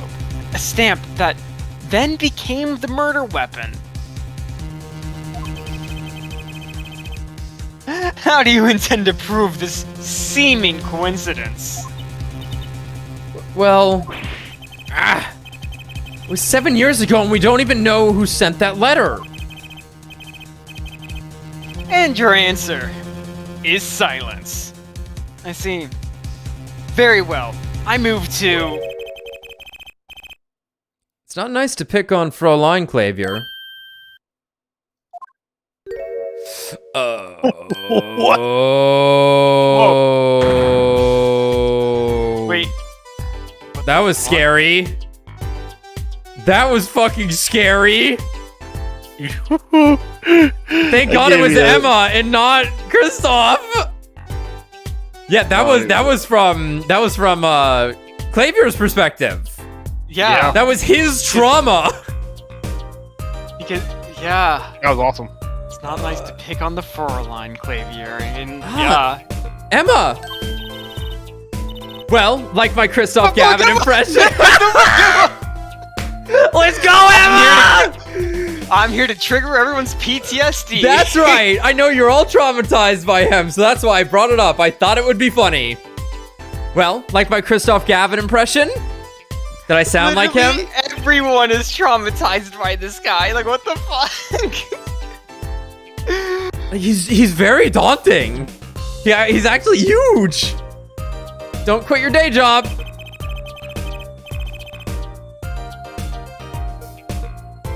Don't you have a crime scene to be looking after, Fräulein detective? Suck my dick from the back. Someone had to come dig you all out of the mess you're making of this case. Thank God. Mess? You know, none of this would happen if you just trusted in science a little more. You can find out if that stamp was in the envelope, in that envelope easy. Here to explain yourself, Fräulein detective. Fräulein. Glare at me all you want, but science is on my side. It's all in the residue, right? That's right! The poison detection spray! Produce the red envelope at once. As he holds it in front of him. You can open it on the authority of the court. Whoa, right to it. Probably be down here somewhere. Yep. Whoa, right to it. But bingo! Whoa, that was would you quick. look at that? No mistaking it. That's atrocanine residue. I don't believe it. A murder weapon from the past. Now, 7 years later, it bears its fangs at last. Objection! This is still bullshit! Absolutely outrageous! Tell me why. Why are you hanging out with Apollo? Why didn't this murder take place 7 years ago? Well, he was keen to it. I don't know. There's one possibility. Yeah, maybe Mr. Misham figured it out. Emma to the fucking rescue! Figured what out? He realized that the person who sent that letter wanted him dead. So he sent his reply with a different stamp. And put his decisive evidence in a frame.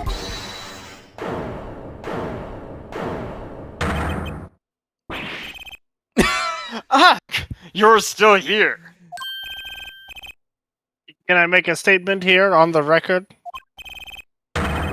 I, Spark Razor Tooth Brushel, claim this scoop as mine. Drew Misham killed in cold blood. By sender of 7-year-old letter, end quote. No, maybe something more succinct. Star falls after 7-year delay, end quote.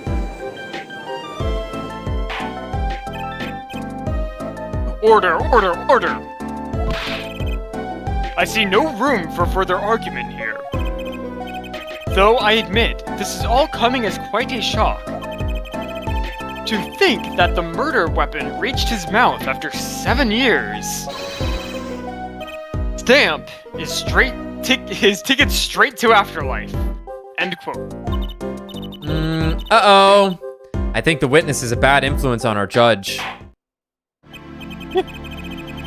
I see no need for further debate on this matter. The sender of that letter 7 years ago could hardly have been our defendant. Apollo. I think we just won.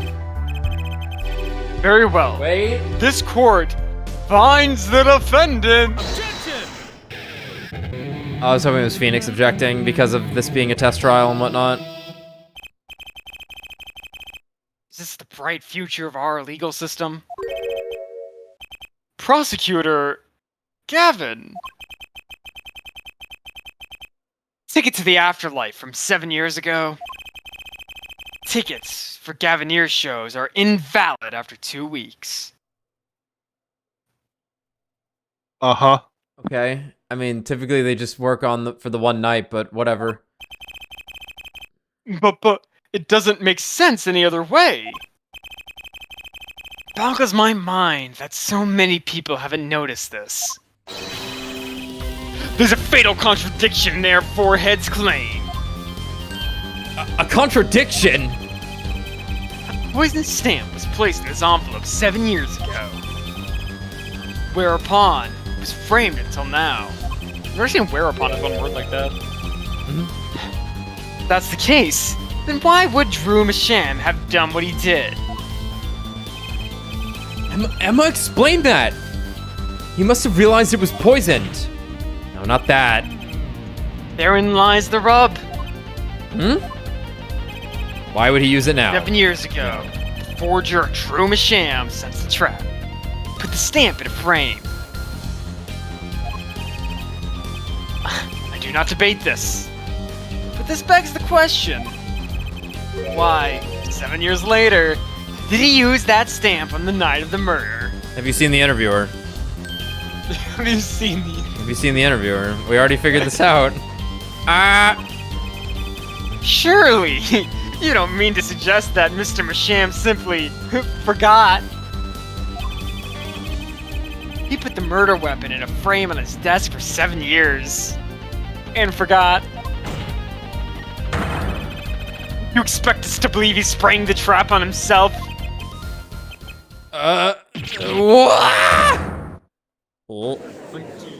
Monkey. Yeah, monkey in the middle there. Well, I admit, this is all quite shocking myself. It does seem highly unlikely that he would fall afoul of a trap.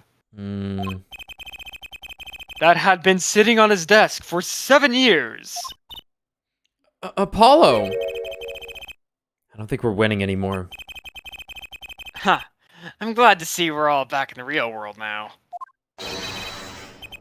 Oh, welcome back to reality. We've been waiting for you. Objection! Okay, then how do you explain the poison stamp that was in the envelope? The poison stamp? Where exactly is this poison stamp again? Have you brought it to the court for us?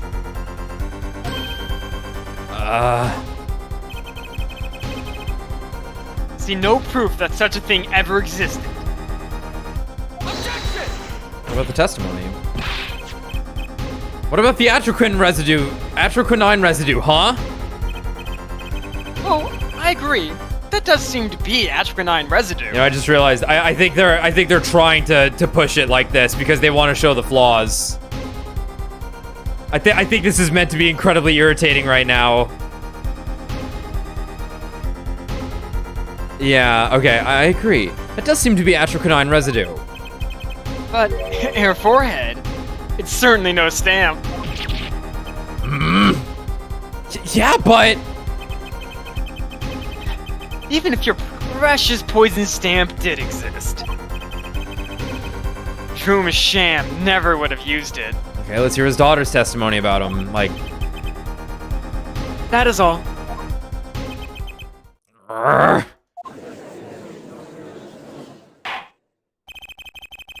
I believe we've come to a conclusion. Again. now we know nothing, actually. Apollo, were we wrong the whole time? I can't believe it. Poison traces match up. It can't be a coincidence. I'd like to bring some closure to this issue sometime this year. Mr. Justice? Yes, Your Honor. Let's review the facts, and let's see where we stand. 7 years ago, Drew Masham received a red envelope. There were traces of the poison atroquinine on the document inside that envelope. A similar trace was also found at the crime scene. On this tiny picture frame, the defense has indicated the possibility of a yellow envelope. An envelope that left the scene of the crime with the poison stamp on it. Yes, but even if this envelope contained a poison stamp, and Drew Masham, knowing this, put it in a frame, he never would have used that stamp. I'm afraid you're right. Which means there is a fatal flaw in the defense's case. I haven't been on the wrong track this whole time, I'm sure of it. The traces of atroquinine, the envelope, the frame, and Drew Masham's mysterious death. They're all connected somehow. Well, Mr. Justice, do you have a conclusion for us? The defense stands by its case, Your Honor. We've seen that the logical outcome of the evidence makes no sense. Which means that one of our clues must be a fake. Okay. Haha, a fake clue? Fascinating. And if we find this fake, your wild fantasies will prove quite reasonable, yeah? Fake clue that's thrown us off the poison's trail is none other than... Oh,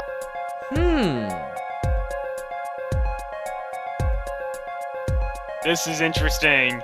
I think it's... This is good. Oh, I want to say it's true. But I don't know. But that's just my gut. I don't know.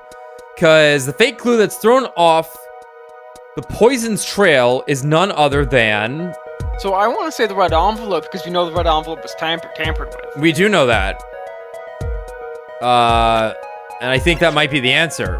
It's the only thing we know that was tampered with. Tampered with. Open twice. Fake clue that's thrown us off. So like the letter itself might be what's fake. And the fact that there's like the poison stamp on that fake letter, right?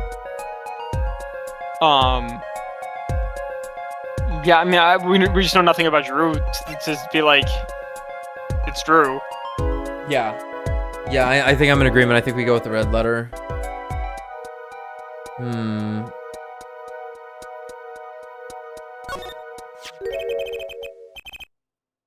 This red letter media, I mean, this red envelope is a fake? Absolutely, Your Honor. Objection! Wasn't it you who presented this evidence to the court? Oh. Hold on a second, Apollo. The poison on that envelope, the frame, and the coffee mug, they're all connected somehow. Oh, right. I can hear it already. It looks like the fake was you, Air Forehead. Now's not the time for wallowing in self-pity. Let's get thinking, Apollo. Okay. I'm clicking Drew. Okay. That's Drew, then. The victim was a fake clue? I'm afraid I don't understand. I'll explain. We have an envelope, a frame, and a mug linked by poison. Fair enough, fair enough. That all makes sense. What doesn't make sense is the victim himself. Objection! Congratulations. You played yourself. You've completely lost me. I don't care. So, the fake evidence is none other than the master of fake himself. The forger. Ironic, isn't it? It makes a good story, I'll give you that. And that's why it's in this video game. What are you talking about? The fake clue. Fakes. Forgeries. Ah! I know that face. That's the I just had an idea face. I don't know if I'm right, but I'm going with it anyway. What if our forger is the fake? What the fuck did you just say? I get it.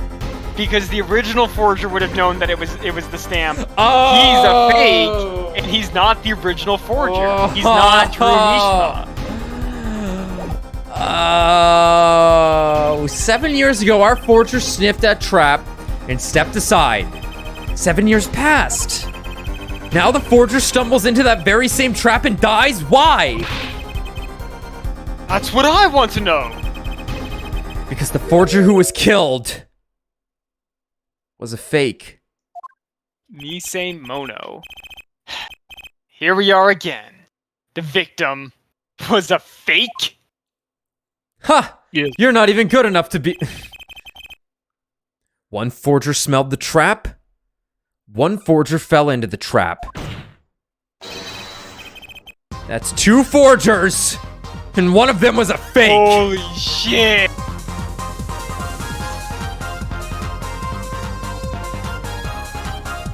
Your Honor, this game is getting crazy! This game's getting crazy! Whoa!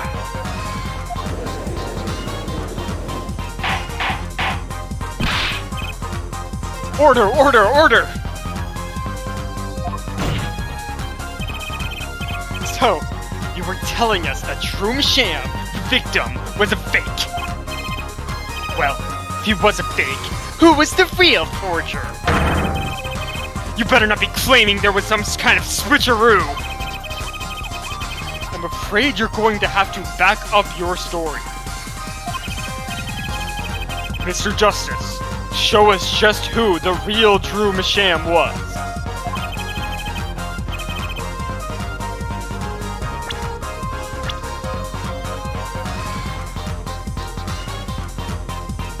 Wait, what? Okay, if Drew Misham wasn't the real forger, there's only one other person it could have been. Understood, Your Honor. Okay, this is starting to get confusing. Forger Drew Misham himself was himself a forgery.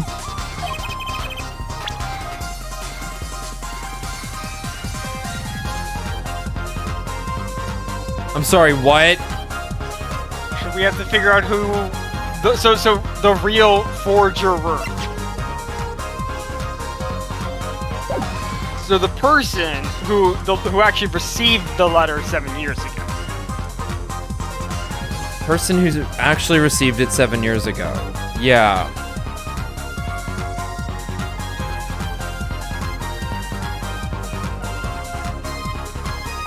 It's gotta be Vera. Or she would have been 11, right?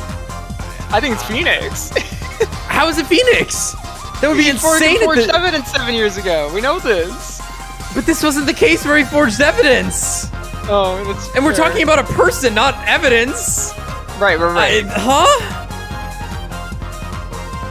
Unless the whole thing is, unless it is Phoenix because we're playing into his plan, right? Because Phoenix said, I don't fucking know. Or it's the fucking reporter guy. This guy for some reason.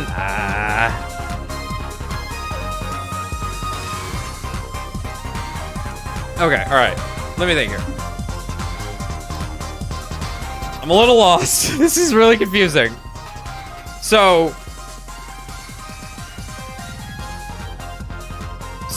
it's asking who received this letter. The real forger. Right, that's what it's asking, right? The real forger is in the one who forged paintings? As in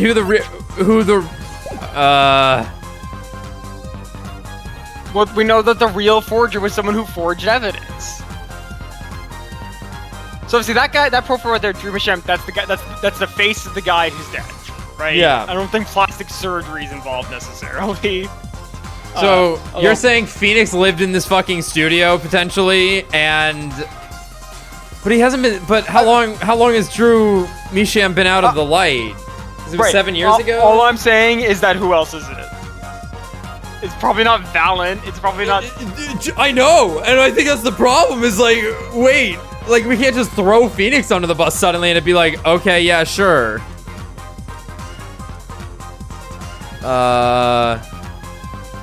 Maybe, I mean, it could be the reason why Phoenix was, you know... We know two things about this case. One, Phoenix set this up. And two, I know. he's someone who forges evidence.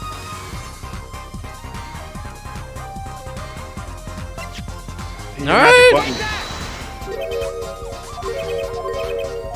God, I wish.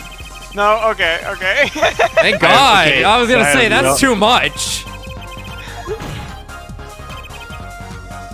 Forger, Drew Misham himself, was himself a forgery. The real forger was... I'm clicking on shit until it's done. Yeah, that it's either Vera or... Yeah, this is what I said at the beginning. There can only be one explanation, really. The real identity of the forger known as Drew Misham is none other than his only daughter, Vera Misham.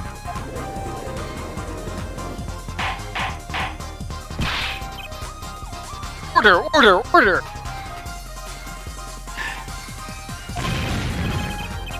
Mr. Justice, this is going out on a limb, even for you. I kind of agree. I mean, Vera, a forger? Let's consider it before you write it off entirely. If you look at the paintings in the studio, one fact becomes quite clear.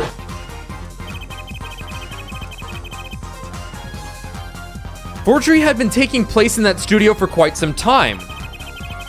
The forger wasn't caught in that trap 7 years ago.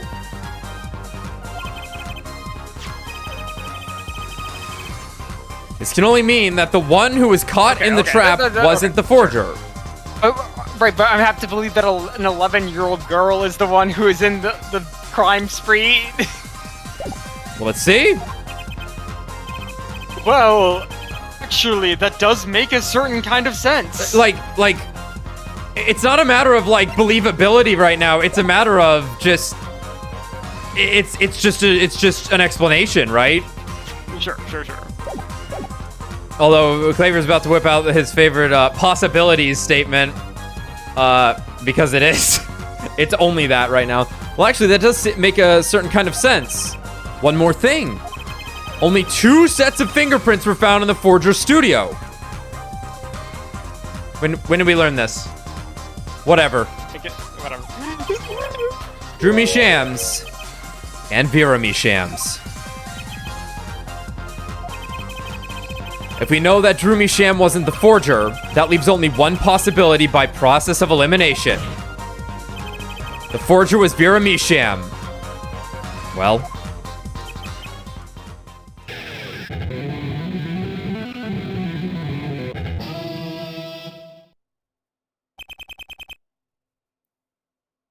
Fascinating. Fascinating.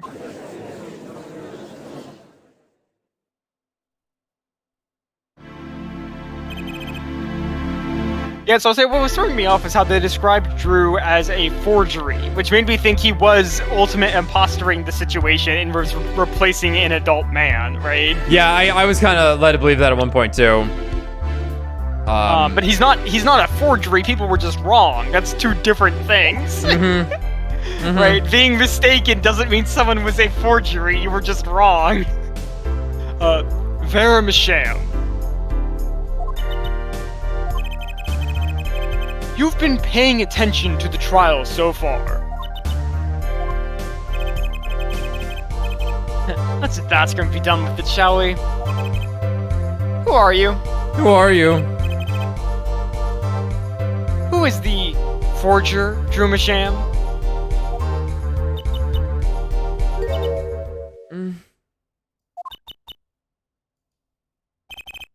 Was that an expression of emotion I saw on her face? She's staring holes into Prosecutor Gavin's face. Oh my god. I'm used to being stared at by lines, believe me. Huh? Oh my god, does she recognize, like, Kristoff or something scary like that? Oh, maybe. Oh, yeah, for sure. Oh. For sure. Oh. Oh, they usually talk to me, too. Tell us. Are you the one who forged those works of art?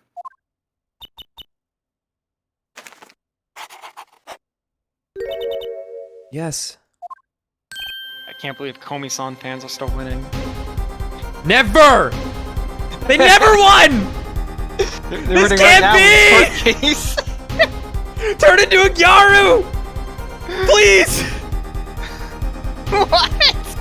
I have to win! It has to be Maureen! It can't be Komi! Why do you keep calling me Kitagawa-san? Just let me have this. So the forger, Drew Masham, was... You?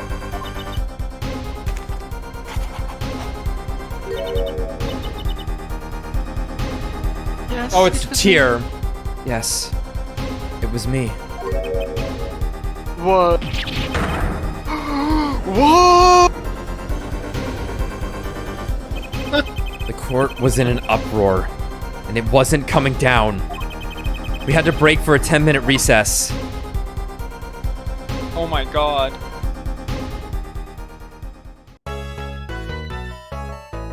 Sheesh. Well, this one's a good one. Good god. We're gonna stop for now. Yeah. That was a good one, though. Look at Trucy real quick. Okay.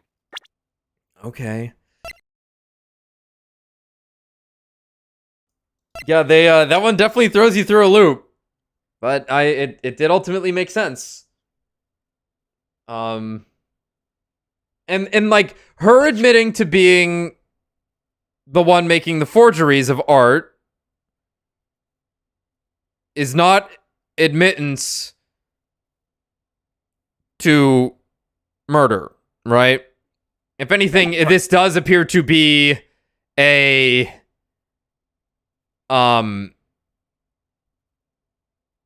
like this almost does appear to be an accident now, and that there was someone 7 years ago who tried to kill Vera. Right, but it's just like, imagine a 12-year-old having the foresight to be like, all right, someone's trying to kill me. I'm going to frame this stamp and leave it in my house and never tell my father that it could kill you. Yeah, that's definitely the crazy part for sure. That's definitely the crazy part for sure. And then 7 years later, your dad's dead because you never warned him you kept poison in the house. And you didn't bring it up either. Because you didn't say anything. And you were being paid $100,000 by, criminals when you were 12. See, I thought it was more possible that it was just like, Phoenix stepped out and these people just stepped in. Oh, look how high he looks. Apollo. Jersey. You know what? That's an interesting point, Wonton. Maybe she was a kid and just liked the stamp, and so she kept it. That's pretty believable, right? Yeah, that actually is way more believable. It's gonna have the blue badger on it. She's like, ooh, blue badger. Nice. Oh man. Yeah. We'll see. We'll see. And let's look at Emma. Oh man, look at Emma. Oh, she's perfect. Okay. That was a good one, guys. That was a good one. I'm gonna try and drag more people in here for the streams. I was trying to get my sisters in. They're just busy. Yeah, it's understandable. See if Racer Matt didn't want to get in, or if Ryan's not busy at one point. Maybe like the last trial, we'll try and get as many people as we can. But still, that was a good one. That's it. See ya.